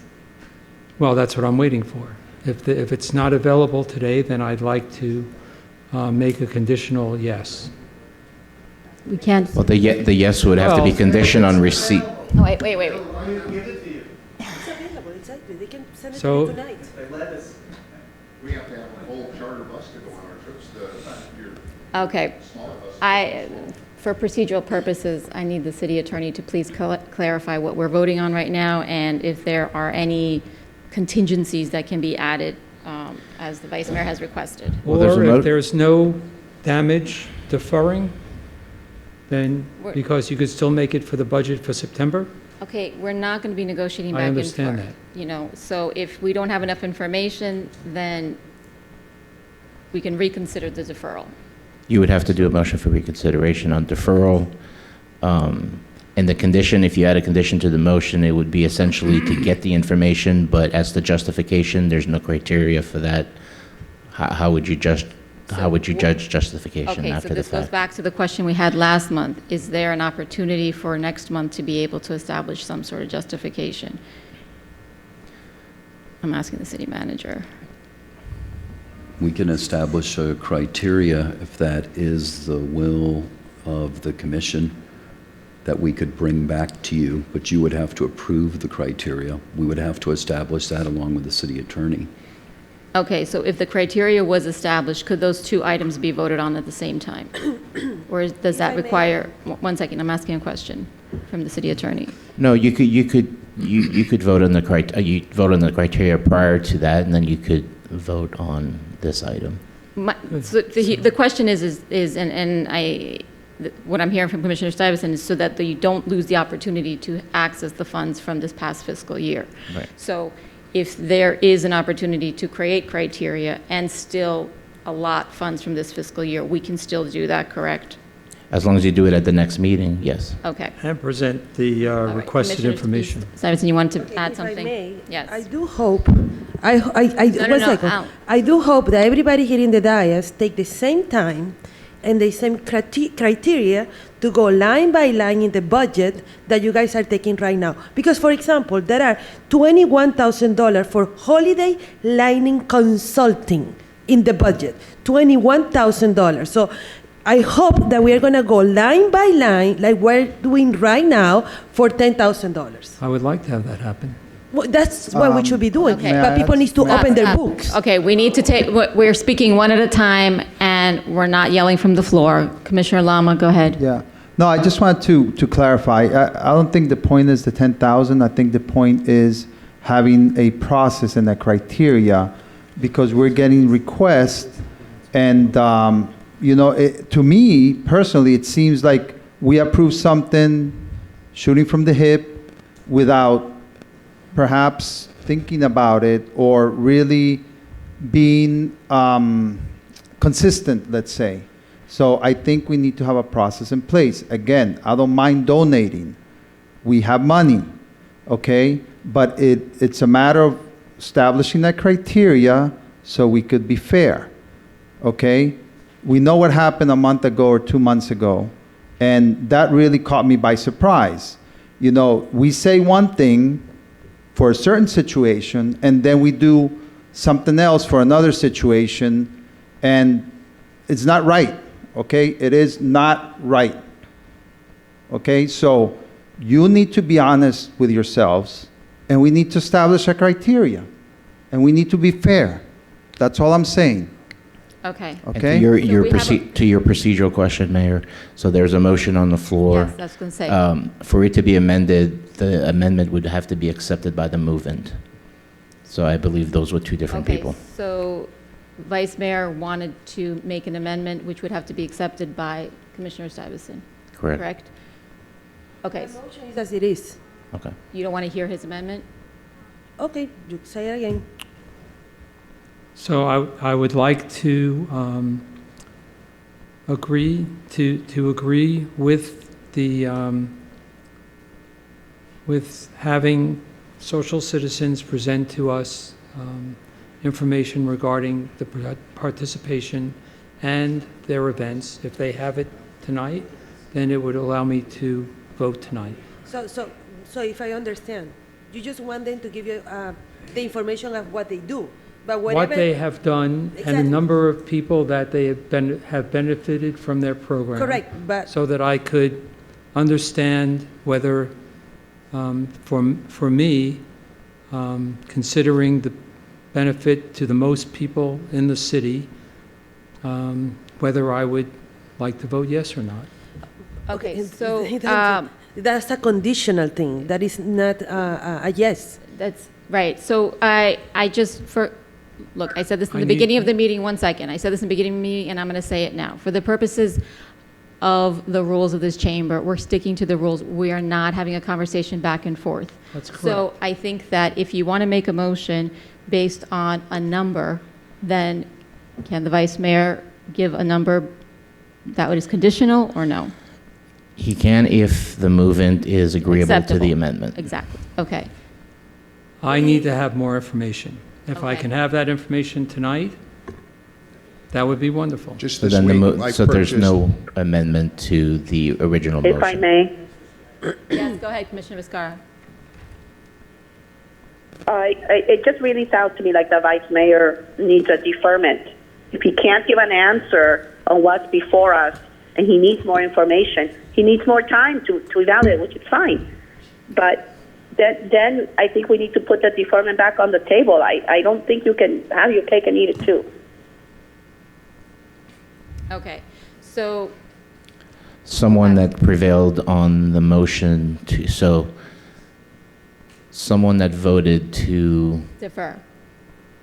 no, because they lost. So Oh, okay. the prevailing vote So would someone- have to move for reconsideration. So if anyone that's- but Commissioner Lama needs to make a motion to defer, To reconsider. to reconsider deferring. However, we have a motion on the floor right Correct, now. we need to deal with that first. So we need to deal with that first. Mhm. So do we have a second for Commissioner Stuyvesant's motion? Okay, so that fails. Now, we need to have either Vice Mayor, Commissioner Viscara, or Commissioner Stuyvesant make a motion to reconsider deferral, correct? Correct. Whoever prevailed on that motion. Okay. Well, actually, we lost that motion. You didn't, No. You prevailed. We lost on the deferral. you didn't vote to defer. So you prevailed. The motion was to defer. You did not vote to defer, so you prevailed. No. I wanted to answer his question. Okay. I understand that, Alan, but like I said, Okay. All it's right. not, In it's any not event- fair. Okay, so in light of the fact that there is not information to present, Okay, so here's what I'm going to say, okay? I appreciate that you have information, but I've made it very clear to many people in the audience that they are not going to disrupt these proceedings. And I recognize that you're my friend, and I know you, and I respect you, but I need you to respect this body and recognize our rules. So public comment is closed. Well, I make a motion to open the public comments again. yes. Okay, so in that Wait, wait, regard, Wait, in that wait, regard. please. I make a Stop. motion to open the public comments. Technically, under your code, once you've started deliberations, they're closed. Okay, Okay. That's what's in the code.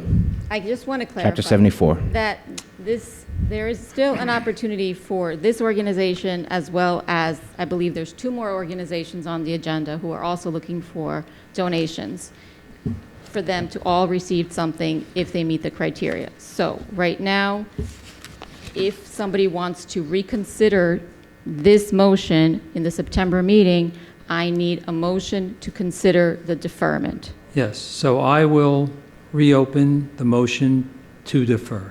Okay, do I have a second for that? Second. Okay, so now I need a motion to defer? Motion to defer. No, you need to vote on whether Apologies. Gets Yes. deferred. Okay, everyone for reconsideration. reconsideration? Yes. Yes, Commissioner Yes. Viscara? I'm a no. Okay, so now we need a motion to defer. Correct. Okay, I need a motion to defer. Motion. I need a second. Second. Okay. Do we voice call or roll call? Should we do this? I'll request for a roll call. Okay. Commissioner Stuyvesant, No. Commissioner Lama, Yes. Commissioner Vizcarra, Yes. Vice Mayor Joseph, Yes. Mayor Svetchin. Yes. The item is deferred. Deferred. Good. All right, next item.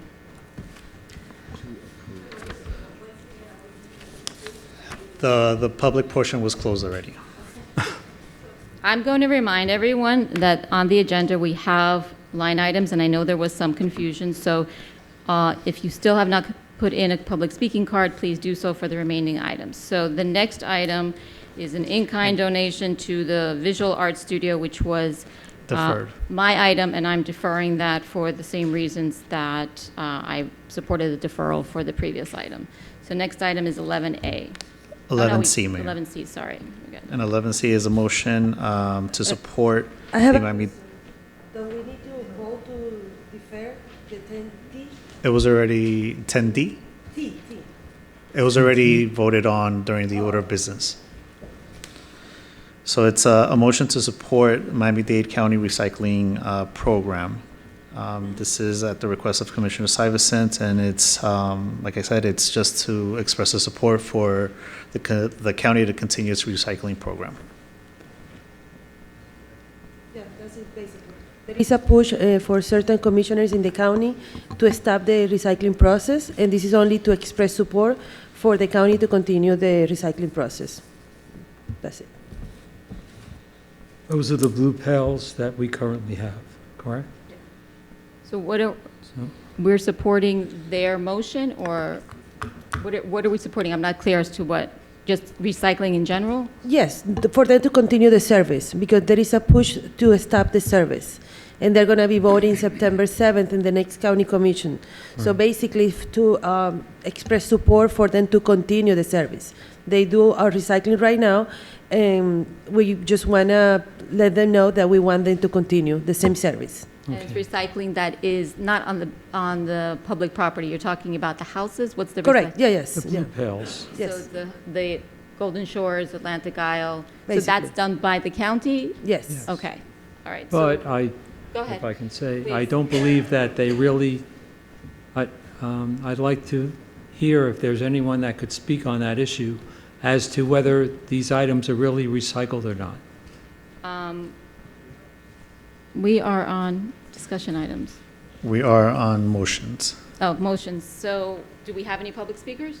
No. Okay. I would clarify with just for clarification, I believe the motion is for support, but would it be for us to draft a resolution in support to submit to Dade County? Yeah. Okay. Well, once we understand whether the items are actually recycled.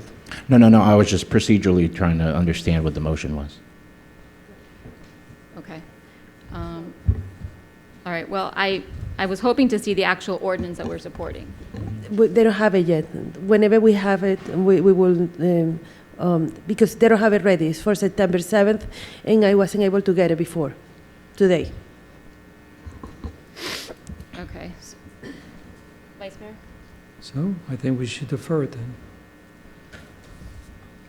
Well, What are we need it by doing, making a September- motion? They need it by or- September 7th, so I think that at this point, we either vote yes or no. I'll Commissioner move, Lama? I'll move to make a motion. I second. Wait, Commissioner Viscar, did you have anything to say? Are you still there? Are you muted?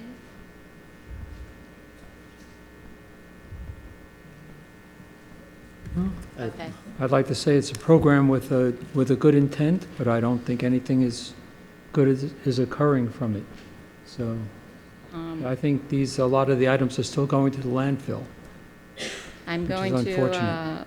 I'm going to agree with you on that. I have 2 recycling bins, 1 garbage bin, Yeah. and I know that Most I'm everything fairly goes in the that blue, it goes right? in the garbage, but Yes. I do support recycling in general because that's why I recycle. I As would do just, I. would like to see this ordinance before supporting it because I want to make sure that this doesn't have any sort of cost implications But I'd like to see it. That's what my point is. Well, it's on our tax bill. So, okay, so you, Commissioner Lama made a motion. Commissioner Stuyvesant, you seconded.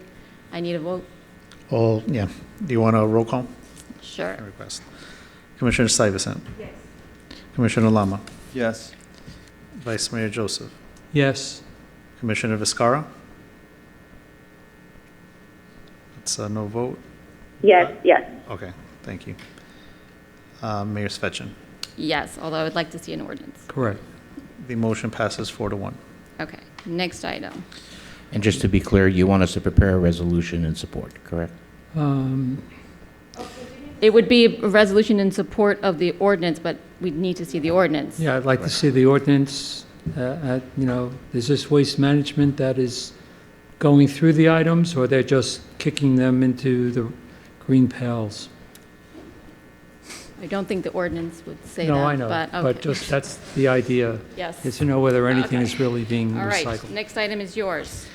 Next item is the add-on 10D, as in David, which is a motion to approve a resolution approving a donor agreement for a City Labor Day event by the police department. And I'm not Is sure. there someone here that's going to make, So what the item is we have a resident that wishes to donate, make a monetary donation in the amount of $2,700, if I'm correct, Chief, for Chief, if the you can come up, city's- please, and just give us some information about the donation. What number is that? It's an add-on item, so we don't, it's, It's 11D. Good evening. Oh, 11D. Oh. Commission. So a resident would like to make a donation of $2,752.66 for Labor Day barbecue for the Police Department, Ocean Rescue, and on-duty employees and the retirees. and does he want to be anonymous? No, Oh, are they here? no, they're not here. Oh, okay. No, they're All not right, here. well. So this is something that we've always done. Right, that's what I prior thought. to COVID, and we haven't done it. This will be our first one since COVID. Okay, that's fantastic. Do we have any public Well- speakers? No, ma'am. Do we You have any guys certainly questions? deserve it. Thank you. All right, I'll take a motion. Motion. I need a second. Second. All in favor? Aye. Aye. Next. Thank you. Aye. Thank you. Next item is 12B, discussion regarding a donation to Marion Towers. What happened to 12A, the beach. 12A? 12A, beach I'm so walk. sorry. I'm so sorry. 12A is a discussion regarding beach walk. I'm sorry. Okay, so basically, I'm looking to have a consensus from the commission regarding for me to move forward as the point person regarding the establishment of a beach walk, and for me to do everything necessary to have that happen. So I would just like to hear from the commissioners whether that is something that they would like to see happen or not. Okay. Commissioner Lama, go ahead. Yeah, I'm willing to listen and explore. I mean, I think we've had many conversations throughout the years about a beach walk or some sort of padded trail, padded sand trail. So, yeah, I'm open to that conversation. Hopefully, it's something that could, happen if it's feasible. Well, this would be more pavers, I believe.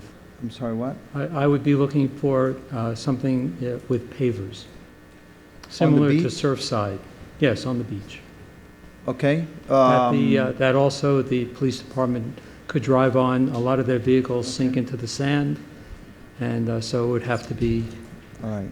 something. I have some thoughts about that, but I think it's a discussion we should have and bring in some experts and first find out the feasibility of I don't know what if can we be need done or to not. spend money on experts. So I'm going to be following the plan. I don't mean about as- spending money, but bring in perhaps people from the county and, et cetera.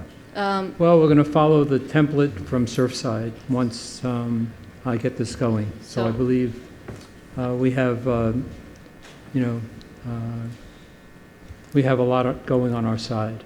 Yeah, I think that there's consensus unless Commissioner Stuyvesant or Commissioner Viscard disagree that this has been a question for many years and this is a request by many residents.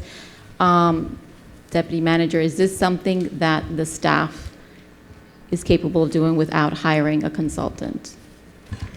We could make some initial contact with DEP our representative of DEP and find out what would that entail. If it gets into environmental permitting, we would have to bring in a consultant at that point. Can you give us that information by next meeting? I the can get you detail. at least the initial of what would be required from DEP. Yes, So we would will know. make that effort. Okay. Mhm. All right, Commissioner Stuyvesant, did you have any questions? Is Commissioner Viscara back? Yes, she's on the line. I'm okay. Okay. Good. You're okay? All right. I don't have any questions. Okay. And it's agreed then that I would be the point person. And, Well, no, I would like staff to be able to do that. Mayor, the Yes. point person would be our office. Right. Yeah. okay, but I will task myself to put in full effort to have this happen. We just have to be careful to the extent of designation because we sort of cross the lines into management, so we have to be careful there as well. Right. So it should be spearheaded through the city manager. Okay. Thank you. Next item. Mayor, 12. before we continue, can I just make an announcement very quickly? Because Yes. we did receive public speaker cards for these items, but just to remind everyone that no public speaking is allowed or is accepted during discussion items and special presentations. So those public speaker cards that we did receive, I'm going to move them down to the citizens forum portion in section 13. Okay, so thank you. And during the citizens forums portion of the meeting. Thank you. Okay, Okay. next item. Next item is 12B donation to Marion Towers. Yeah, so Marion Towers approached me, and unfortunately, when they were remodeling, they lost their projector, or it was stolen, whatever the reason, but they're asking to see if the city can donate a projector. The cost is anywhere between $500 to $600. So obviously, we need to first, come up with a criteria for donations. And hopefully in September, we could present this and see if we could purchase one for them. So, yeah, that's basically it. And they use it to project movies for the residents in the tower. So it'll be used for a good purpose. Okay. Is everyone, well, you're not really I asking have for a- anything. I have a question. I'm just bringing it up. Yeah. Okay. Commissioner that the request Viscara? came in. Yeah, with regards to Marion Towers, Alex, or maybe staff, I'd like to confirm that it's a nonprofit because I was told that it was bought out by a developer, and I always thought it belonged to the archdiocese, but now I'm not sure about that. So in this process, can we please confirm that?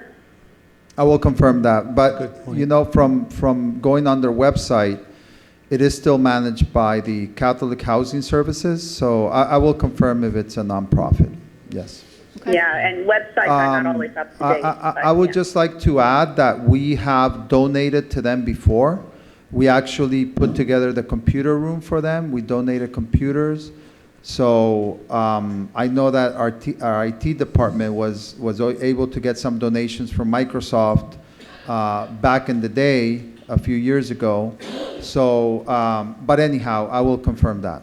Yeah, and you're right, we did, but that's my question. We also gave them the projector that now is gone. So. Correct. Yes. So I think it goes back to the having that criteria. Yes, and I agree with because you. it's like, Yes. it's all over the place. Absolutely, I need agree. to understand. I think that no one is against that. Did you want to say something? No. Okay, so next item, 12C. Okay, 12C is my item, Mayor. Please go ahead. So the purpose of this item is to have a discussion, an open discussion with the commission regarding the orderly business of these commission meetings and to figure out a way on how we can best streamline these meetings so that it's not sort of boggled down by special presentations or discussion items. Because over the years, and especially more recently, we've received several complaints from residents about the time that it's taking to get through the agenda and then getting down to the citizen forum portion of the meeting. So we've put together this graph right here just to show how over the years, and this graph specifically goes from 2016 through the present. And I know it's a little difficult to see, so I'll just read out the numbers very quickly. I'm going to read out two sets of numbers. The first sets of numbers are special presentations, and the second are discussion items. And again, these are yearly numbers, but keep in mind that when I say yearly, there are really 11 meetings in the year, which are commission meetings. So in 2016, there were 18 special presentations and 6 discussion items. In 2017, there were 15 and 1. In 2018, 22 and 5. In 2019, 14 and 10. 2020, 25 and 13. 2021, 29 and 25. In 2022, there were 34 and 29. And in this current year, and we're in August, we still have 3 meetings to go. We're at 43 discussion items and 35 special presentations. So with that said, these discussion items and special presentations, while important in their own right, especially the presentations as you all have relayed to us and recognize the importance it is for the people that are receiving this recognition to be done in a public setting, in a public meeting. We understand that it means something to them, and we want to maintain that integrity, for lack of a better word. So we're certainly not recommending that we eliminate these sections from the agenda. We're simply going to make the recommendation that we have a separate meeting to have both these sections considered earlier in the day, and to allow that the evening session be reserved specifically for actionable items of the commission, which is really what is of the more importance. Because at the end of the day, this agenda is really an agenda that's set by the city manager, because they're items that require action by the commission in order for the city manager's office to be able to run the city. So again, the recommendation is for the commission to consider having a workshop, which is still a duly noticed meeting. However, the difference is that it doesn't require a quorum of the commission, which means that if only it's 2 of you, 3 of you that are in attendance that specific meeting, we can still proceed, because at the end of the day, these are ministerial acts. The items that are ministerial acts and don't require the full attendance of the commission. So not only that, but it does not count towards the attendance policy that is outlined in our code of ordinances. And then the other thing well, first of all, I'd like to hear you all's opinion on it, whether it's something feasible, something that you all would like to consider. And again, I'll repeat it. It's a workshop to be held the same day of the commission meeting, 2, 3 o'clock in the afternoon, with a break in between that meeting and the regular city commission meeting that same evening. Okay. Who would like to start, if anyone? No one has anything to say? Vice Mayor? I'll Please chime go in. ahead. Thank you. While my voice holds, I have been a little frustrated by this, because trying to not contribute to a longer meeting, we tried to say, okay, let's do the special presentation on a different day, whatever. But then some people did it, and then other people didn't. And so then it looks like something is being handled with more respect than other things. Plus, there's the extra administrative efforts of trying to figure out what time works. And commissioners show up, but maybe you don't, and it's a lot of extra effort. I like the idea of just having one special event to have all these things, and that way it's still given the respect, and people still feel like they're being honored, and not just being shuffled into a conference room or something like that. So I like this idea, because I'll be honest, part of it is because I'm sick, but on that last round of votes, I think I got turned around, and also I'm on the phone, so it's a little more difficult for me. But it gets long, and your focus is different. I mean, no matter how much coffee you drink, your focus is different later in the night, and every item should get like good attention. You know, it should get the best of us. And when we're spending a lot of time, you know, sometimes it's an hour and a half before we get to the actual meat and potatoes of the meeting. And then the people who come and they want to have their public comment, a lot of the time they leave. They weren't thinking they were going to be somewhere until 11 p.m. And then they don't get their opportunity to say their piece, right? So I think it's more respectful for everybody, both for whoever's being recognized, whatever the discussion, the presentations are, and also at the end of the agenda for the people who would like to be there for public comment, but don't want to camp out either.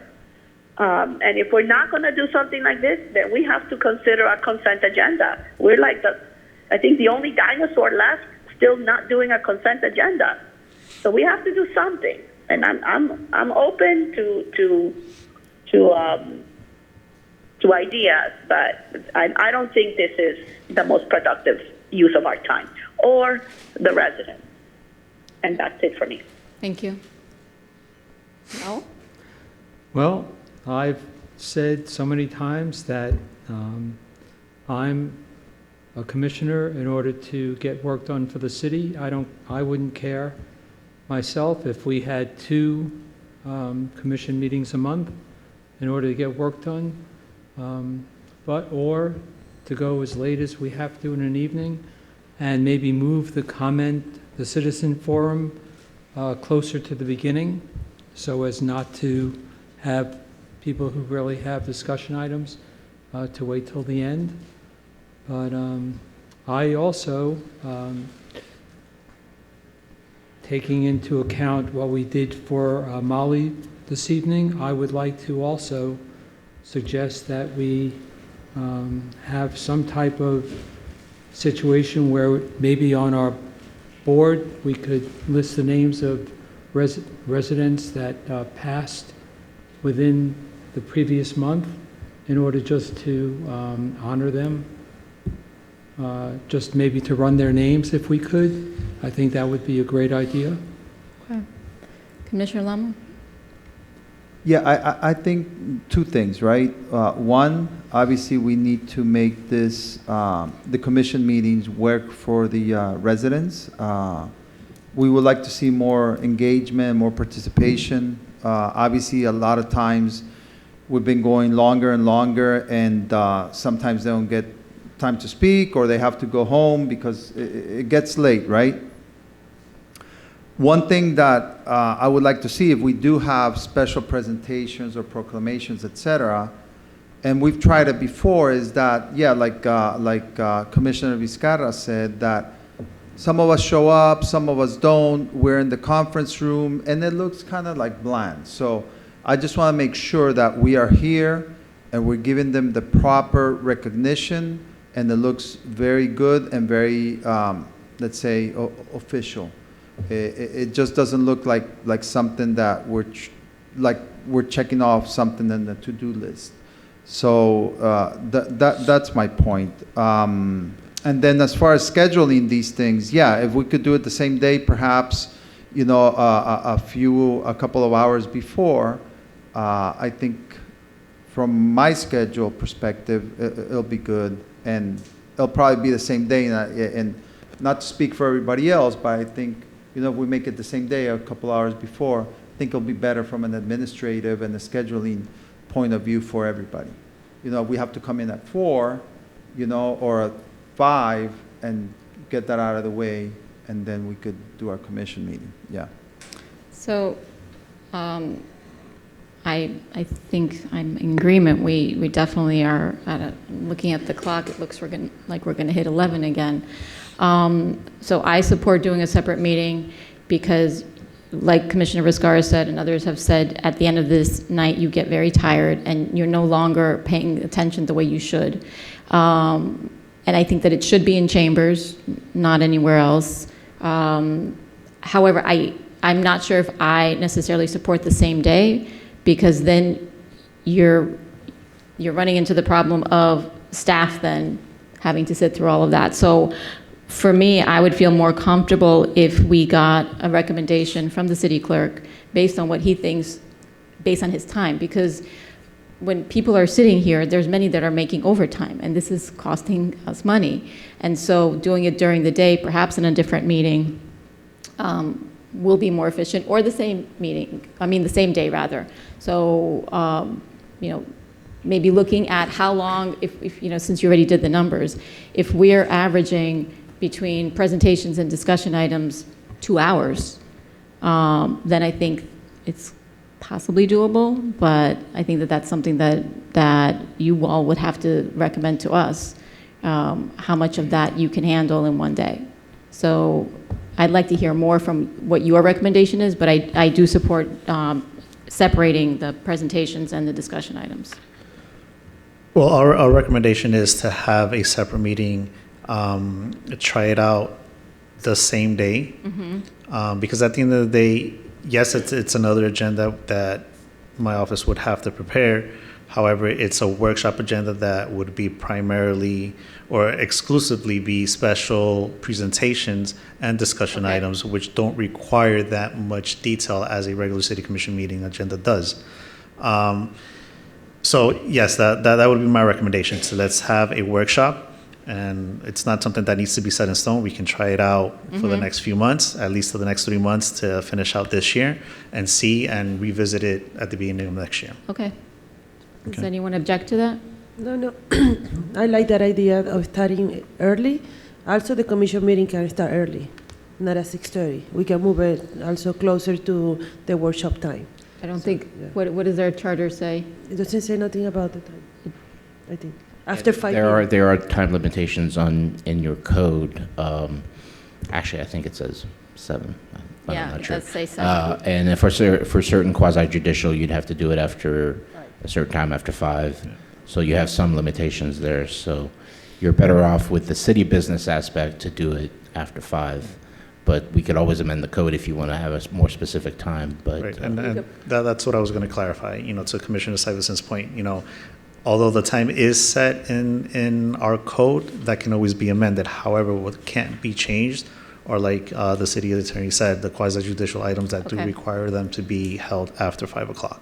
Yeah, I would also support doing it earlier if we can.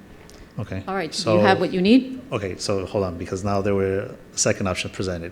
Are you all considering having the commission meeting in its entirety with the exception of ordinances for second reading and zoning applications to be held during the day, and reserve, if we do have those 2 specific items, to be held after 5 o'clock? Because if that's what I'm hearing, then next month we'll have to come back with an ordinance to amend our code to provide or to allow the commission meetings to start at an earlier time. Well, can we just? But we can start. Again, I'm only bringing it up because you're complicating it. Yeah. So, okay, so What if let's you don't clear it have a up. quorum? Let's clear it up. Okay. We're going to start for the next 3 months, September, October, and November, with a workshop during the day on the same day as the commission meeting. And we're going to reserve that workshop specifically for special presentations and discussion items. Correct. And then we're going to reserve the evening session For the business. actionable items. Okay, so while we're still talking about the agenda, and I'm sorry, the irony is probably going to get lost in this because we're trying to shorten it and I'm extending this meeting. So the 2 more things that I wanted to discuss with the commission is when we're getting ready to put this agenda, we are respectfully asking that the commission, whenever you have items that you're going to put on the agenda, that you please provide us that information as soon as possible, because it serves 2 purposes. Number 1, it allows the city manager's office to properly vet these items and be able to do the background research that they need to do to be able to provide the accurate information and accurate feedback to make it a fruitful discussion. Because what happens a lot of these times with a lot of these discussion items is that you all will bring it forward at these meetings, and it ends up being that the city manager's office has to come back with more information for you all to be able to consider and take action on. So by providing that information earlier to us, it allows us to, again, properly vet these items and provide you with the accurate information that you all need to take action on.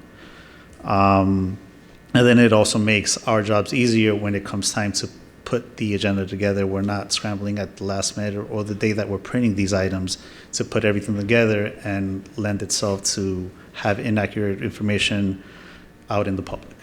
Right, and so, like we had So- today, the changes and. Right, the so different today, Tuesday. there were a lot of last minute changes. A lot of information was missed, a lot of information wasn't provided.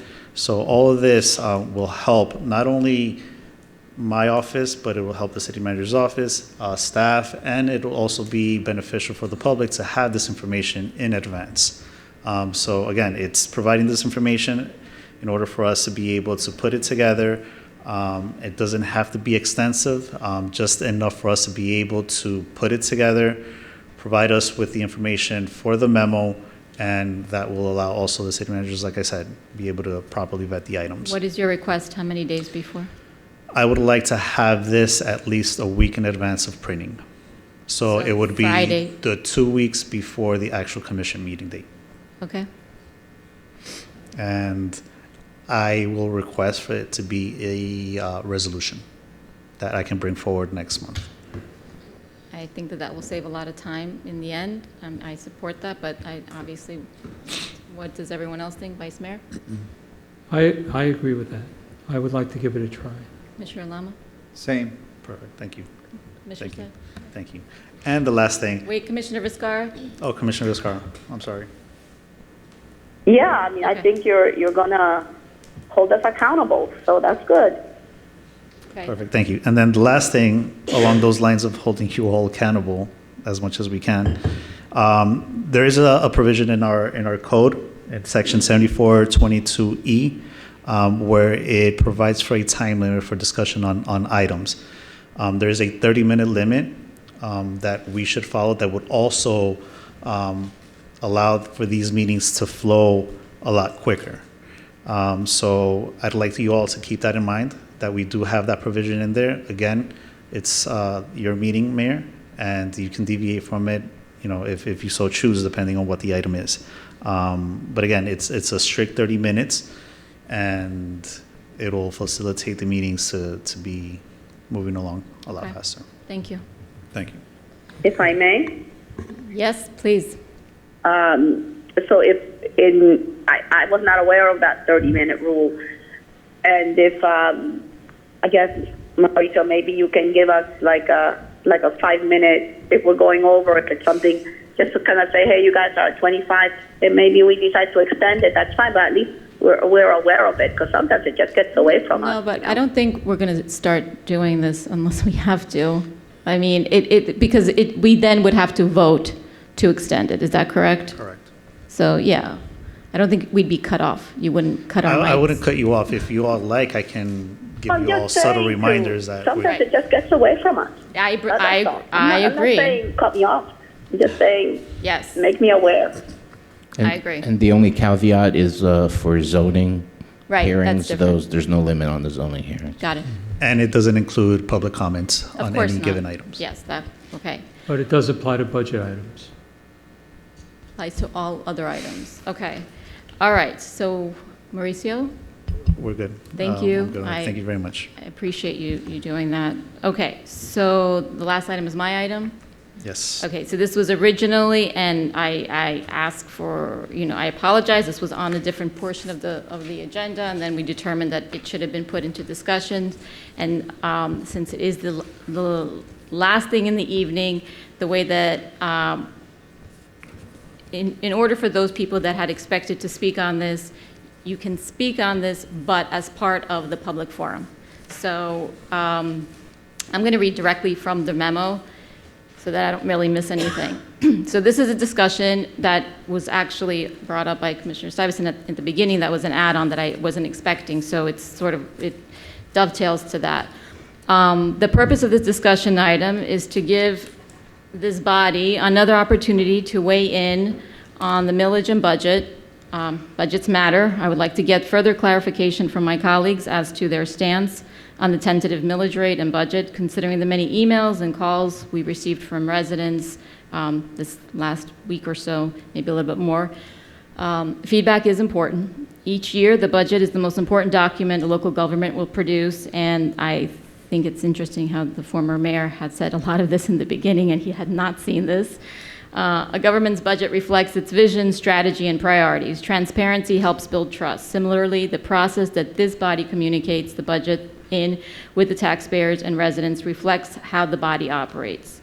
The most effective processes are inclusive, transparent, and efficient. It is important that trust be built through involvement and buy-in from citizens and elected officials alike. This body's job is to represent the will of the people. Best practices dictate that information is conveyed simply, clearly, and frequently, which results in greater transparency and strengthened trust. One-way communication is not effective. We need to hear from the public. A local government's budget reflects its policies and civic priorities. Faced with inflation, assessments, and other extraordinary costs, residents are spending more to get less. Effectively, they are making less money at their job because of the huge increases. It's not the same salary from a year ago. To build trust, we must communicate the same information multiple times, and this is the reason I'm bringing this up again, although we will not be making any motions or voting, in multiple formats. Therefore, despite a scheduled budget hearing, which will be on September 4th, so anyone that's not here does have that opportunity to come and speak. 5th. And I'm not even wearing my glasses, apologies. December 5th. I wanted to give the public another opportunity to be heard prior to that meeting, and then I just wanted to read from our charter, directly from our charter. This government has been created to protect the governed, not the governing, to provide the public with full and accurate information, to promote efficient administration, management, to make government more accountable, and to ensure to all persons fair and equitable treatment. And I recognize that many on the commission perhaps feel like they have been already heard, but this is another opportunity if you would like to say something regarding my item before we go to the citizens forum. Is there anyone that wanted to add anything? Commissioner Lama? Yeah, I just wanted to add that we just need to be careful with the word transparency. I just wanted to let the residents know that all of these meetings, the budget workshops, when we approve the budget, these are all open to the public, and it'll be great to see more people come to these meetings. The budget is on our website, so you have access to all of that information, and obviously all of us here in the dais are available to answer any questions regarding the budget, you know. If you see any information that is perhaps questionable out there, you could come to us. You know, you could obviously, I could arrange a meeting with our city manager, our finance director, et cetera, so you could, you know, ask us any questions and we could answer those questions to you in an accurate manner. But, you know, going back a little bit to the millage rate, you know, it is important to note that we are the third or fourth municipality in the county with the lowest millage rate. So that we need to take into account. And then also, you know, doing some research, you know, 80% of the registered properties here are owned by landlords or by investors. So that means that only 20% of the homestead properties, that means that the people that live here have homestead, only 20%. And then out of that tax revenue, about 90% of our property tax revenue comes from the landlords and the investors, meaning about 10% comes from people that have homestead, that own the home and live in here in the city. So whether the millage rate is 2.0, 1.9, et cetera, is not a big difference to the person that has a homestead. So, you know, we need to be truthful when the information is disseminated because people need to understand this. If we're going to talk about transparency, we need to be honest and give those people the numbers, explain to them what that tax increase would be if they have $500,000 assessed property. And, you know, we need to be honest with them. So in the when we're talking about transparency, we need to also make them understand those numbers. So they are not, let's say, confused about what's being presented out there, or, the word transparency is not used for certain situations. So people need to understand that. And then on the other end of the spectrum, we have a lot of residents requesting more services. So we need to take that into consideration. I honestly, I think we're going back and forth, and perhaps, it could be a difference if we lower the millage rate from 2.0 to 1.9. The difference is minimal. And especially is minimal to the people that have a homestead here. I'm not going against investors or landlords, but we need to understand what the truth is, okay? We need to understand what the truth is, what the reality is. So that's what I'm trying to say. And yeah, the residents deserve to know what the facts are. Thank you. Did anyone else wanted to say anything? Yes, I would like to say that I was elected to be a steward of the city's finances. I take that very seriously. It came to my attention today that, for example, the pump system the new pump system that we have going in Golden Shores, where we expected it to be 1.2 million or 1.4 million, it's now coming in at 4.2 million. That's a number that the city didn't expect. That also regarding our parks, we're still paying a debt for on the loans for that property. Our debt service is over $2 million a year, and the benefit to the residents, the homestead residents, on $500,000, if we were to lower the millage rate to 1.9, would be about $30 to $40 on $500,000 of assessment. And the city would be losing $1.5 million approximately in payouts in that regard.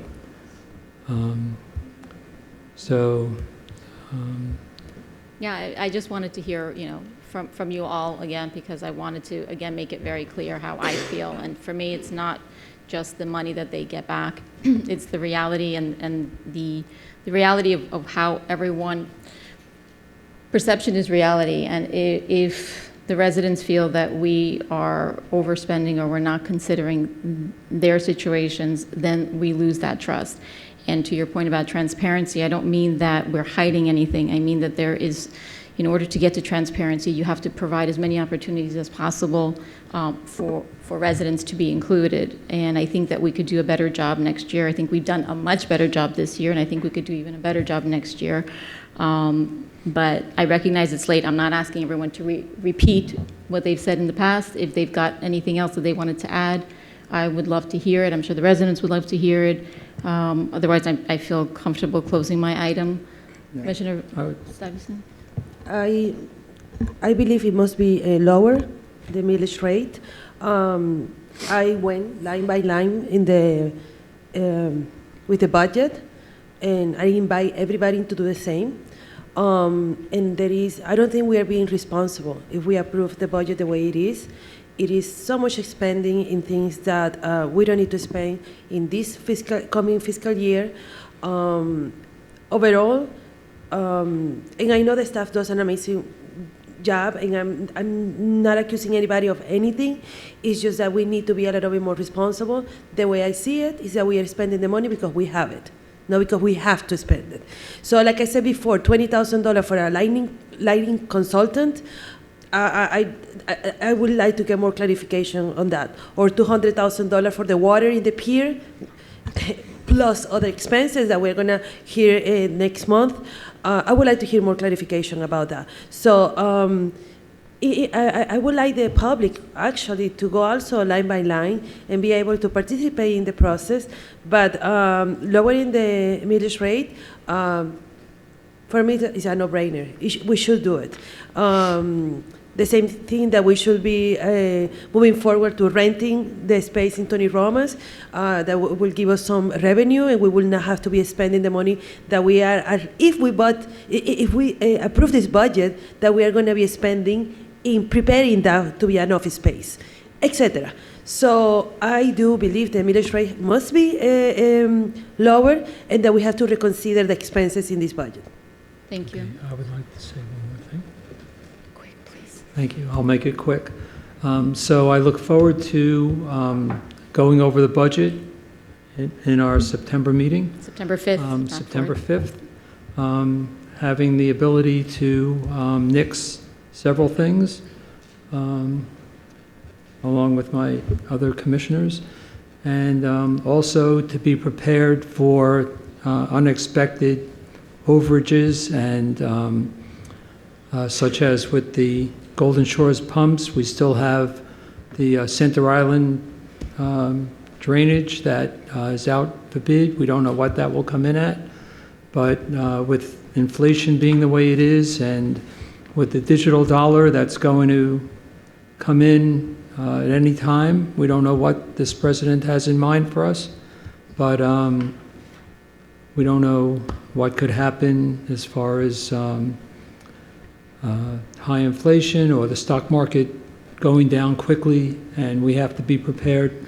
Right now, this city has done a great job being financially sound over the years. Thank you to our city manager. But we need to keep that going so that we don't get into the same situation as a lot of other cities around us. Thank you. Can I add something? Sure, please, go ahead. Yeah, I just want to say a couple of things that, mimic a little bit of what Vice Mayor said, that we're financially sound, and that is because we have been financially responsible. We have, reserves. And then when you're putting a budget together, also you need to plan ahead. I mean, there's a few, let's say, heavy expenses that are going to come up. We need to fix some of our buildings, and there's other things that need to be done. Some perhaps could be, pushed back a little bit. Yeah, I think we're in a good financial situation, and perhaps there's some expenses that we could cut, but then also remember that we need to be responsible and perhaps plan for any our foreseen circumstances. So that is especially true nowadays. So Okay. that's it. So I'm going to end my discussion item, and Actually, I'd like to chime in. I'm still here. Please go ahead. All right, thank you. I echo a lot of what's been expressed by Commissioner Lama. For me, I've made my view very clear. At the end of the day, for the homesteaded residents, this is a $30 conversation for the year. That's $2.50 a month. That's a trip to Subway if you have a kid, okay, and like maybe 2 combos. It's $30 for the year. If your home is worth less than $500,000, it's less than that. If it's worth more, it's a little more than that. So for some of us, it's less than $30. For the argument that, well, that's going to get passed on to in rent, because most of the properties here are either, are not homesteaded.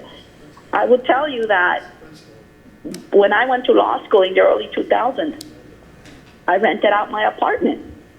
But at the time, you could buy a property with $12 in the bank. And so the rental market was very weak. So I'm a nice person, but I'm not subsidize your renter nice. And yet I had to subsidize my tenant because the market forced me to. And last year and 2 years ago, when the rents went up astronomically, it's not because the taxes went up astronomically, it's because the market allowed it. So a $30 conversation is not going to make it or break it for renters. The market will do that. And I think we need to be forward-looking preserving our quality of life. And yes, we can cut here and there, but remember that all of those decisions are going to come before us anyway. So we're going to have our finger on the pulse of that all along. I just think it's, and last year also, we were similarly positioned. We weren't going to be getting these certain revenues, but we had the ARPA money. So we were able to lean on that, but that's not there this year. We have higher inflation, more uncertainty, and a minimal impact, $2.50 a month, to be able to preserve and plan for the future. To me, that's a no-brainer. I'm voting for quality of life and future. And I'm done because I'm losing my voice now. Okay, thank you. And I think that it's important that everyone knows that we can, be respectful and still disagree. And I disagree because I think that it's about the philosophy behind it. It's not just the money. It's how we manage the money and how we look at the money, and are we actually literally counting every dollar. So I'm going to, since it's my item, I'm going to stop. There have been people that have been very patient. I am asking you to please stick to the 3 minutes, say your name for the record, your address, and please stick to the 3 minutes because it's very late, and I don't know how many speakers we have, but I'd like to get through all of them before we have to vote for an extension. Mayor, could I just, before you finish on the budget? Sure. I just wanted to, and I'll keep it very brief. Sure. I just wanted to speak to some of the comments. We have been working on the budget since April. Mm-hmm. We've put the budget together, as you know. You mentioned we've had more meetings ever this year on the budget, including numerous one-on-one meetings with all of you, where we've gone essentially line by line through the budget. We've also had numerous workshops where the public was invited to attend, including one day where we all sat in this room for at least 6 hours going through the budget. So my point in saying all this to you is I need to know by Monday from you all what your potential cuts you would like to be so that we can put the budget together. We cannot wait until September to go through our budget. We have very strict deadlines for printing in order to get that ready and publish it for the public as well as you all. So by Monday, we need from you a list of anything, questions or concerns that you have so that we can incorporate them. Thank you for that, because that is actually the reason that I wanted to put this on the agenda, was because I recognize that by September 5th, it's too late. So with that, I'm going to close this discussion item and open it up to... I'm sorry, I just have one more thing. Please go ahead. To the point of it being late in the evening, I did not mean to be disrespectful about the no-brainer thing. I'm just tired. I'm just saying. I don't think anyone is taking offense to anything at this point, so thank you for saying that. Okay, Mauricio, how many public comments do we have? We have, I mean, not public comments, speakers. We have at least 15. Okay, please, if someone has said something previously, I would just ask that you just come up and say, I agree with so-and-so, or I disagree with so-and-so, because it is late and we want to be able to hear everyone. So, Mauricio, go So ahead. before we call up the first speaker, Mayor, I just want to note it for the record that I did receive additional emails from residents that weren't able to make it in attendance. We won't read it into the record, but I will mention it that we received at least 11 in opposition of the current millage rate and 5 in favor of it. In the last week, or? Within the last 3 weeks, I believe, 2-3 weeks. Okay. Please forward the ones that are in favor, because I didn't... Yeah, I forwarded all of them. Oh, in the one email. And it's been about 3 emails so far. Okay. All right. I'm just going to grab some water. Just give me one. Do you want me to continue? Huh? Continue? Just give me one minute.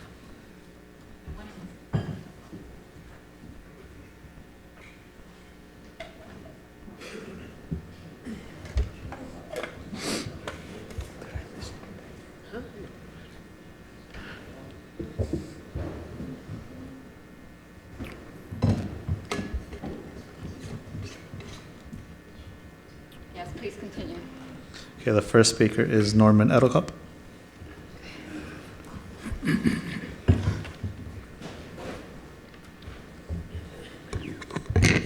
you all heard from me before, and I'll limit it to the 3 minutes. I'm really shocked that some of the commissioners don't believe that the investor owners should be treated the same as homesteaded owners. Everyone that bought into the city bought that they would be treated fairly, and to say that we're only concerned about what homesteaded owners get and not have to worry about investors, I think is shameless. The other item would be that when you're talking about renters, renters are also people that are in commercial properties like Renan Casa shopping centers, and any increases or whatever the tax millage rate is passed through automatically to under the CAM provisions on the common area maintenance charges that everyone pays.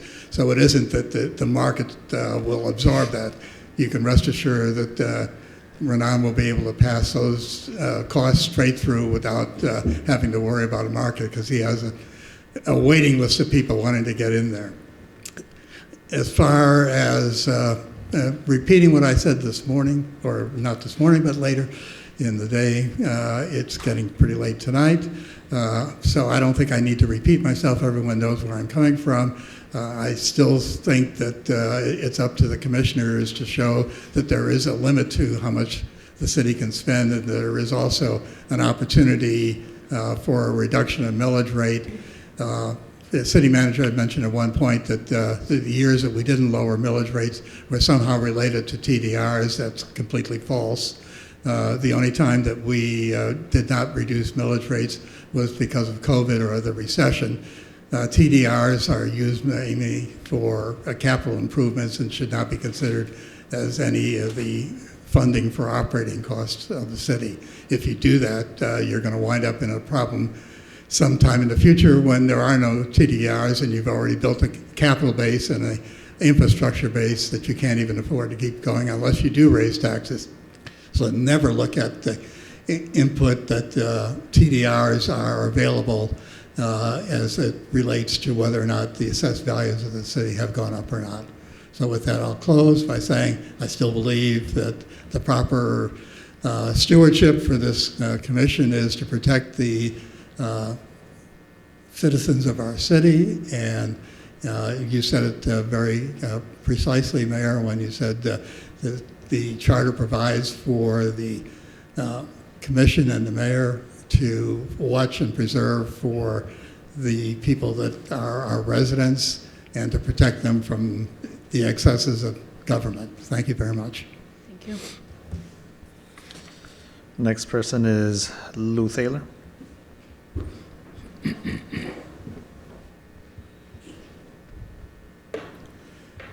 I guess it's good evening. It's not a morning yet. Following the mayor, I really don't have to say a heck of a lot relating to the Miller rate. I am here, and I completely disagree with you in disenfranchising the 20% of the people that live here and saying that they don't need it, just because of the 80% that invested in this city. So I do disagree with you. And to reduce the millage rate isn't easy. Looking at the budget, reading the budget, listening to what the mayor said, and going through all the numbers. $10 million for a piece of land that you don't even know what you're going to buy. A park, and I'll go back to what Jerry said here. Putting a park for $900,000 doesn't have to be done tomorrow.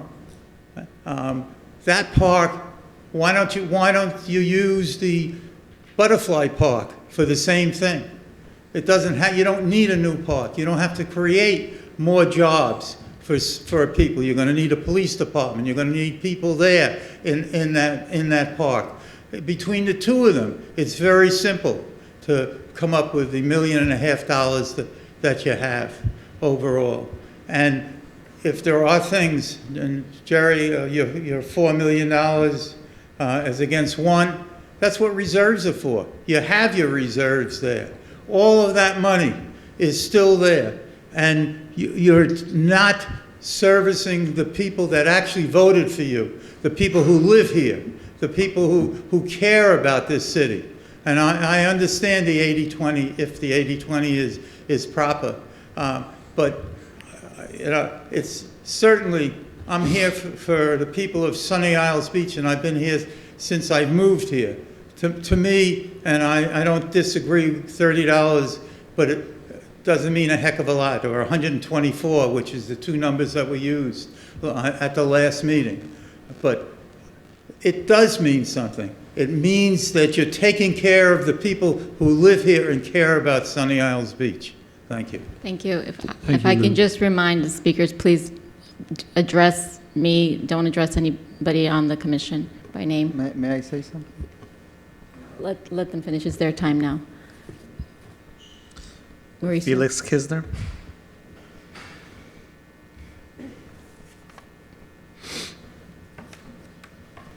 Felix Kisner, 215 174th Street, apartment 1904. First of all, thank you very much. Actually, sometimes when we hear words, we all hear different things in those words.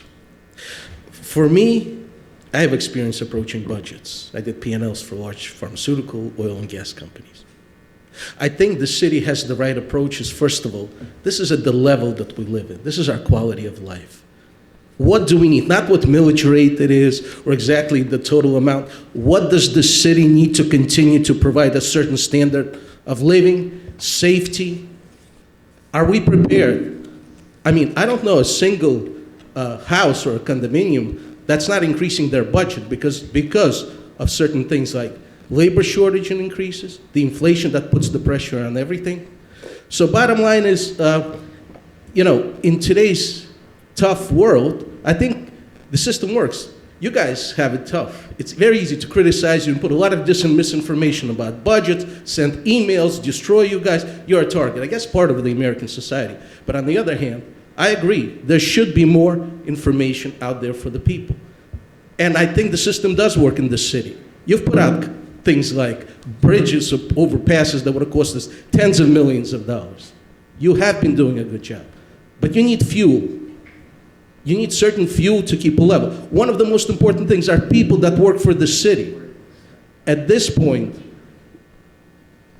if you want to maintain the top level of personnel, you have to pay in the 90th percentile of salaries. That requires money. You want to have services, we continue to mention, that requires money. And again, the city has been reducing it. At what point with inflation, with labor shortage, do you say, when is this going to be not productive? When is it going to affect the future? And what I heard is, I'm both an owner, homesteaded, and a person who owns investment property that rents.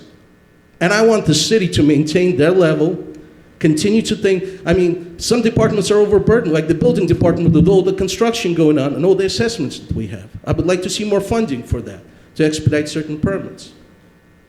So bottom line is, as an investment, I was not offended. What I heard is for me to continue to collect higher rent with increased population that we're having every day, we need to have fuel, we need to have money, we need to have funds. And we haven't been hit with a hard hurricane, thank God, for many years, but it's changing. We haven't had an economic crisis really bad since 2008. Are we prepared for that? That's responsible fiscal responsibility. Doing a good job, do not change the rate. We have 7 years of plenty. We may have 7 years of famine, as Joseph faced. Thank you. Thank you. Next person, Thank you, please. Felix. Ari Steiger. I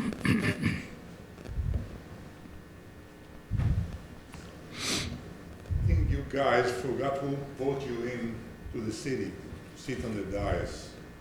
You know, as everybody said, the millage is not the issue. The issue is people are short for money now. And any penny that they can get, because all the assessment that they have on the condos and money that's been spending on the city for no reason, for the parks and the lots that they want to buy or whatever they do, that's not the right way to do it. I mean, not now. And I don't understand why you're voting not to lower the taxes for the people.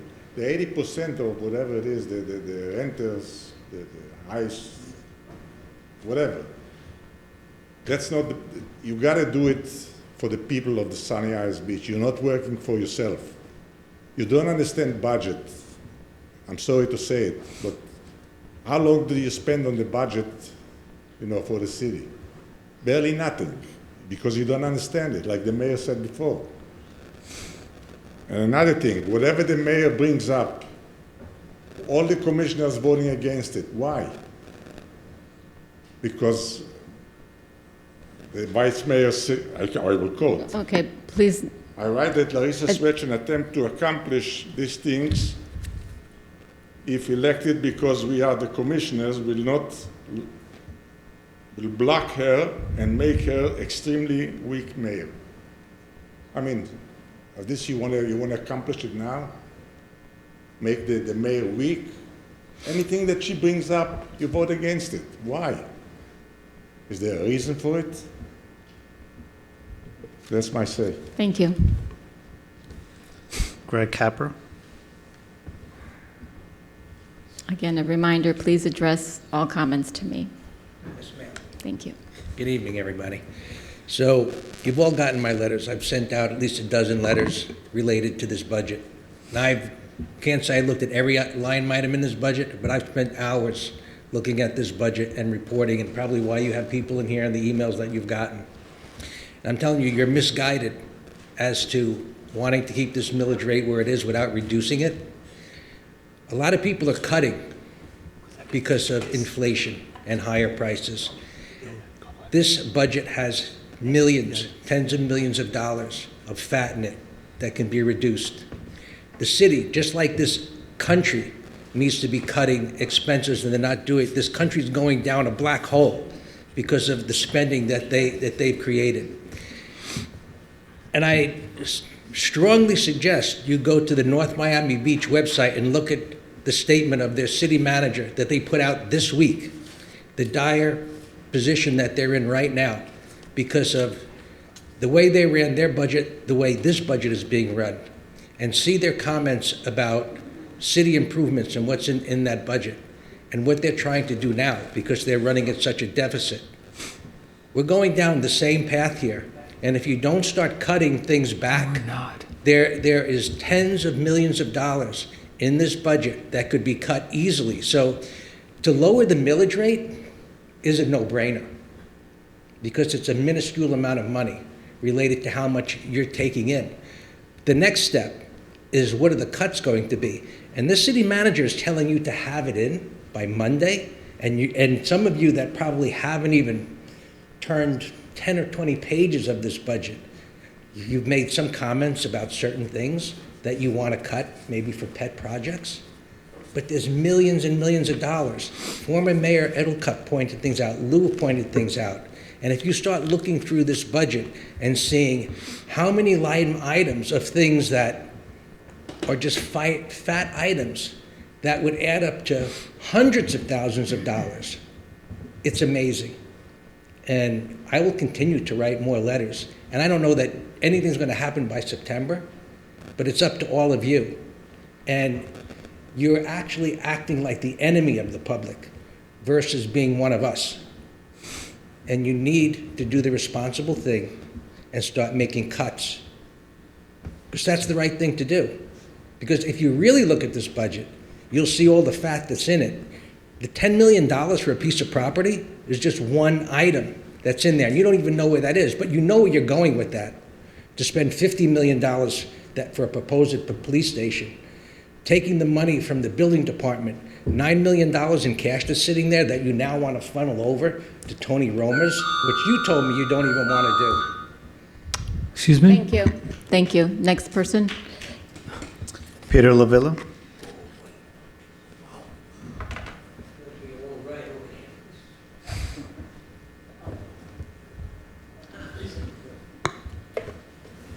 Good evening, my fellow mayor and commissioners. My name is Peter Lavilla. I live at 17620 since here so long, Atlantic Boulevard in beautiful Sunny Isles Beach. So I've been invited to talk tonight by Commissioner Stuyvesant, who asked me to talk about why my short play for senior citizens called Chef to the Mob has been canceled by Mr. Morris and his staff, Susan Simpson and Gail Fasal, and why the food for our senior citizens programs, proud to say of which I am one, has deteriorated to the point of health food to junk food.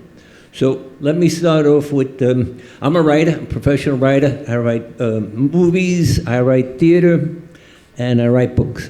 So I wrote a stage play that I hope that the senior citizens, we could do it at the Thanksgiving luncheon this coming November. And I sent the script to the mayor and commissioners on June 13.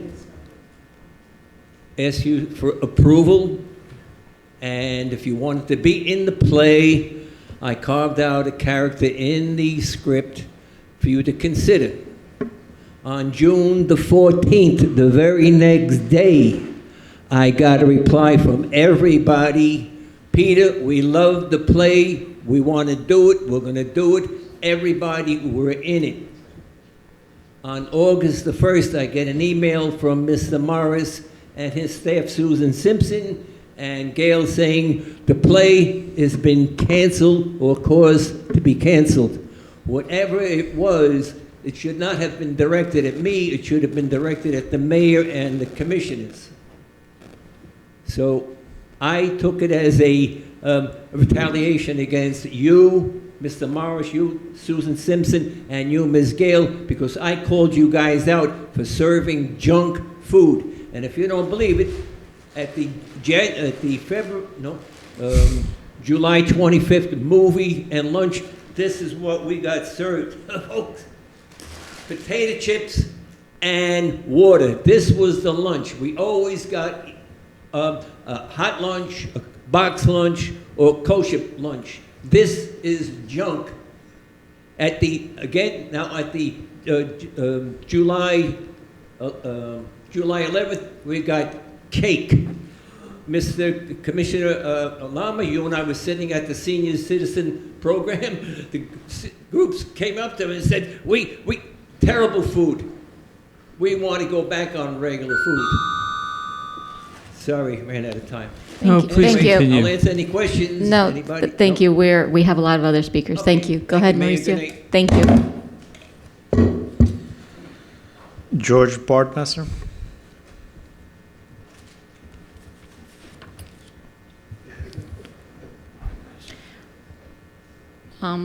Your name and address for the record, and a reminder, please, to address all comments to me. And get closer, please, to the microphone. My name is George Bardmesser. I live at 18911 Collins Avenue. You probably don't remember me, but I had the pleasure of addressing you a few months ago. I'm delighted to be here again. I would like to highlight a few items in the budget that perhaps are not mission critical to the core mission of the city. For example, a friend of mine at Timo, the restaurant, tells me that the restaurant caters sumptuous meals for the commission. In fact, there's enough food to feed not just the commission, but their friends and family. Now, I'm not opposed to the commission eating well. I'm not opposed to your friends and family eating well. It isn't obvious, though, why I should be on the hook for that. This sounds like misuse of public funds, frankly. That's a charitable way to put it. Petty corruption would be another way to put it. Another item. Recently, several commissioners went on a taxpayer-funded junket to Orlando. Basically a vacation disguised as a conference. If this conference really had much value, presumably it would have been enough to send one person there, and that one person could then share her insights that she learned there with the rest of the commission. Now, if you were congressmen or senators, this would be, of course, par for the course, but you're not. It looks like, again, our tax dollars are paying for your vacations. Another item, employee raises. Now, we've got retrospective raises or retroactive raises. We've got COLAs on top of COLAs. We've got raises for people who are leaving. We've got merit raises for anybody with a warm body and a pulse. The word that describes all this is swampy. Now, much of the blame, I understand, lies with the former unlamented Mayor Goldman. Nevertheless, we expect you, as elected public officials, to be careful stewards of our taxpayer money. So these three examples demonstrate why there is some fat in the budget, and if only we looked closely. So $10,000 here, $100,000 there, before you know it, you're talking serious money. I'm running out of time. I'd like to end on a positive note.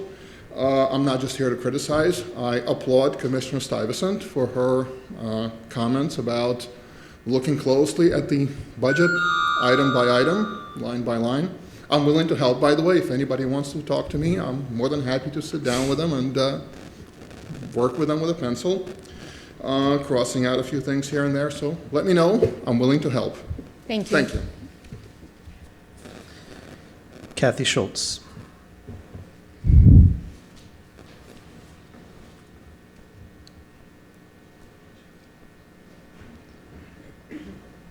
Two quick things.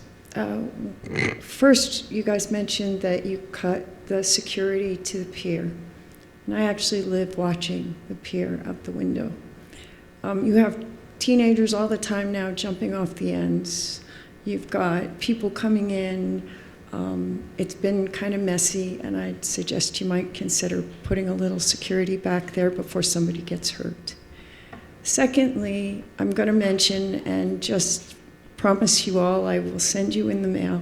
In 2004, there was a 7 months worth of a 12-person committee, which I chaired, commissioned actually by Mayor Edelcup, that looked at the feasibility of what at that time was a serpentine path with vegetation that they wanted to put on the beach.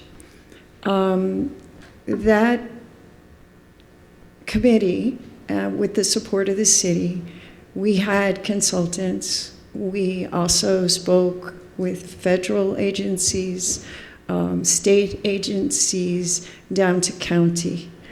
And ultimately, the geography of our area is not conducive to any paths at all because our buildings are built on what would have been primary dunes. And the vegetation that we are colloquially calling dunes is really vegetation placed. I will send you the work. You probably actually, I think, have it in your files already. From when I stood here in 2005, it probably was when we completed that, giving to that Times Commission a report. But I will share it with you so we're not doing work over again that was already done, or it'll at least tell you who had already weighed in on it in the past. And with that, I give us a minute back. Thank you. Jody Joseph.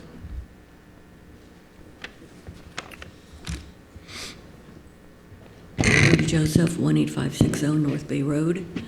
I'm just not understanding what's going on. Honestly, I know I sent an email. I'm doing this on my own free time on a committee, and this is about the truth because I'm hearing such insanity up here. The pier is uncomfortable because it's too hot, not even to mention that there's no parking. I don't know how these things even came to fruition, but yet we want to build a meditation garden. Isn't that going to be hot? Nobody went to the pier because it's hot. But a meditation garden is probably going to cost over $1 million when we could have 2 tennis courts. I'm guessing tennis courts cost around 80, well, Lou left, but he would know, 80 to 90,000 a tennis court. And yet, we don't worry about the residents. I went to Surfside. When I'm on the ESAC now, my 2 things are trees, and I sent an email, 3 emails to you. I'm being honest, to you, Maurizio, to you, Susan, and to you, Stan. And you know I adore you guys. No one had the courtesy to answer me. I said July 17th, 24th, and the 31st. I want trees and for the residents, and I want a beach path. and I am determined to get a beach path, and as you said, Alex, and everybody said, well, we've been trying to do this for years, it never works. Well, I am determined to have it, and I know, thanks, Jerry is helping me, he's like, because I can't get done what he can get done, we should have a beach path. You're just not looking out for the residents. And this bridge that you omitted, what is that, on 10-0 it was? For $450,000? Was that the bridge that was going to cost 15 to 17 million? Okay, we have no problem spending that, and that's something that you were just heck bent on, Larissa. That was your thing, the bridges. Excuse me, I'm not done. Do not interrupt me one more time. But you won't give our senior citizens. You will address me with respect, ma'am. Excuse me, you're the You one. will call me mayor. I will not call you ma'am. I'm sorry. Then I'm going to cut you off. I have to call you ma'am? are not ma'am. I said mayor. We are not addressing anyone by name here. I'm taking my minutes back if you don't mind, but to sit there and bicker for $10,000 for our senior citizens is embarrassing. I mean, everyone has their own opinion. $10,000. We have nothing but Pelican Park. Compare us to other cities. I live here and I love it. No tennis courts. We talk about keeping children off the streets and away from computers and people that want to play tennis in the morning. I know this because I have to drive my kid to Aventura for tennis, and I'm very familiar with Surfside because I'm giving her, we're going for surfing lessons. They have not one but 2 boardwalks. 2. We have nothing here. I'm just saying, why is this more contentious? And I'm saying this to the mayor, if you're happy with that. Whatever I want to do, it's negative and shut down. You have to worry about the residents. We have nothing here compared to other cities. And to take this away, you're what, 90% of the elderly do this from Sunny Isles? I mean, really, worry about the residents a little, guys. Thank you. Next person. Albert Haddam. Thank you. To change the subject. My name is Albert Haddam. I live at 301 174th Street, apartment 1910. So right to my comment. One of my favorite things to do in Sun Isles on weekends is to, like many others, to ride my bike to the pier. I've been doing that for the past 2 years. But on August 5th, something was different. A security guard hired by the Newport Hotel stopped me and said no bikes are allowed on the pier. I was surprised.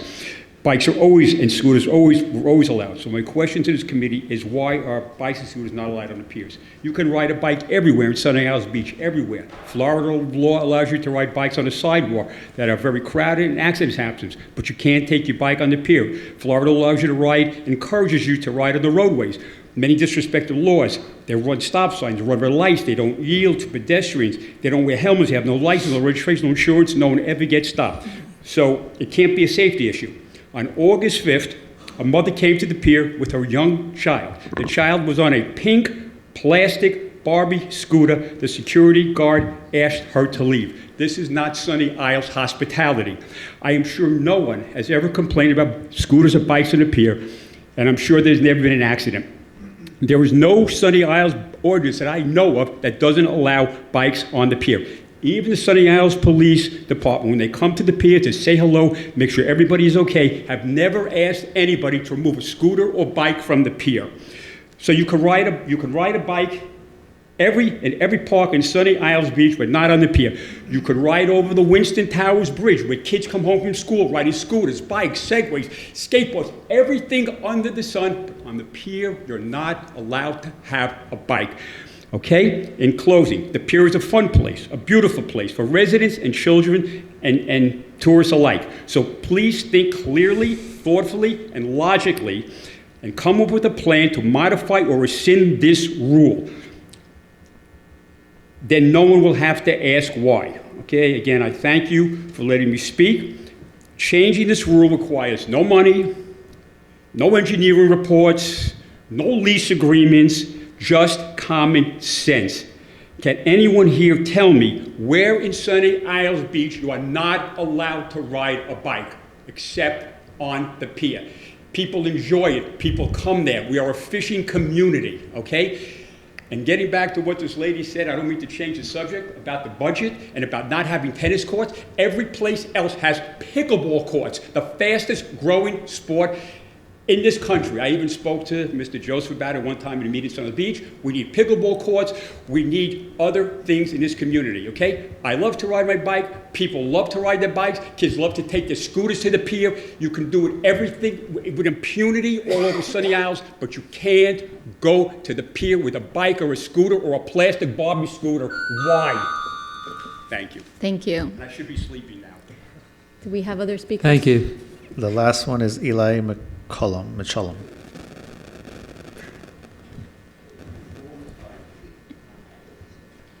Hello again, Commissioners. Thank you for sticking it out.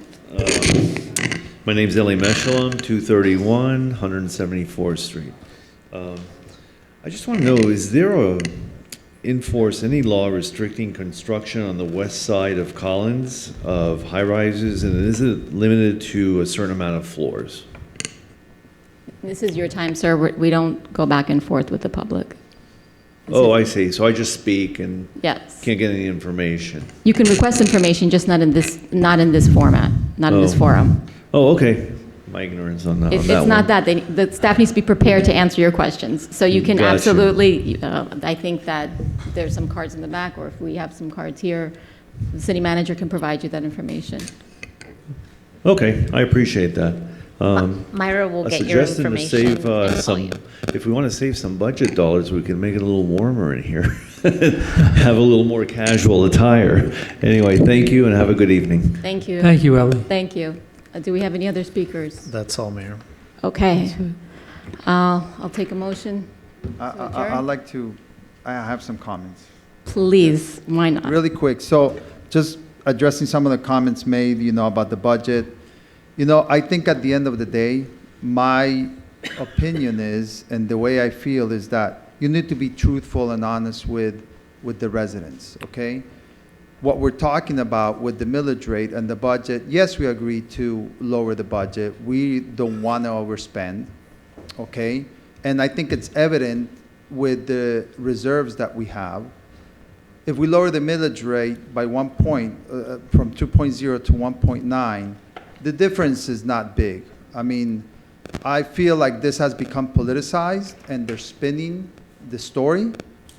And the difference is minimal. I mean, it's really minimal, whether you're a homesteader or you're even an investor or a landlord. Okay, so just keep that in mind. There's got to be truth in advertising.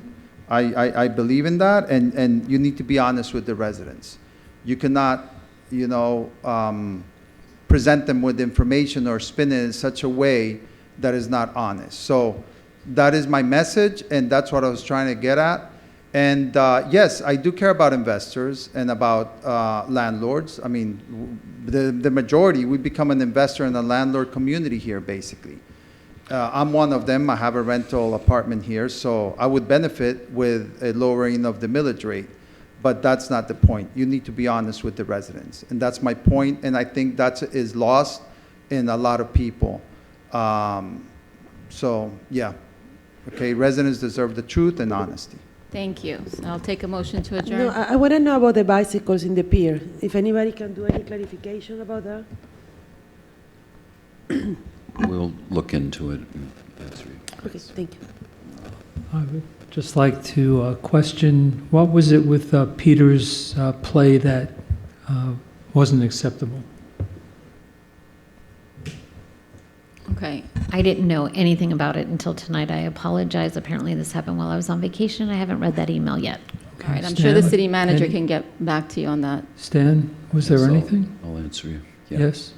Okay, Okay. thank you. Motion to adjourn? Please, somebody, unless you want to sleep here. Yes, motion. Yeah. I have more comments. So moved. That's- I'll second it. Thank you. Okay.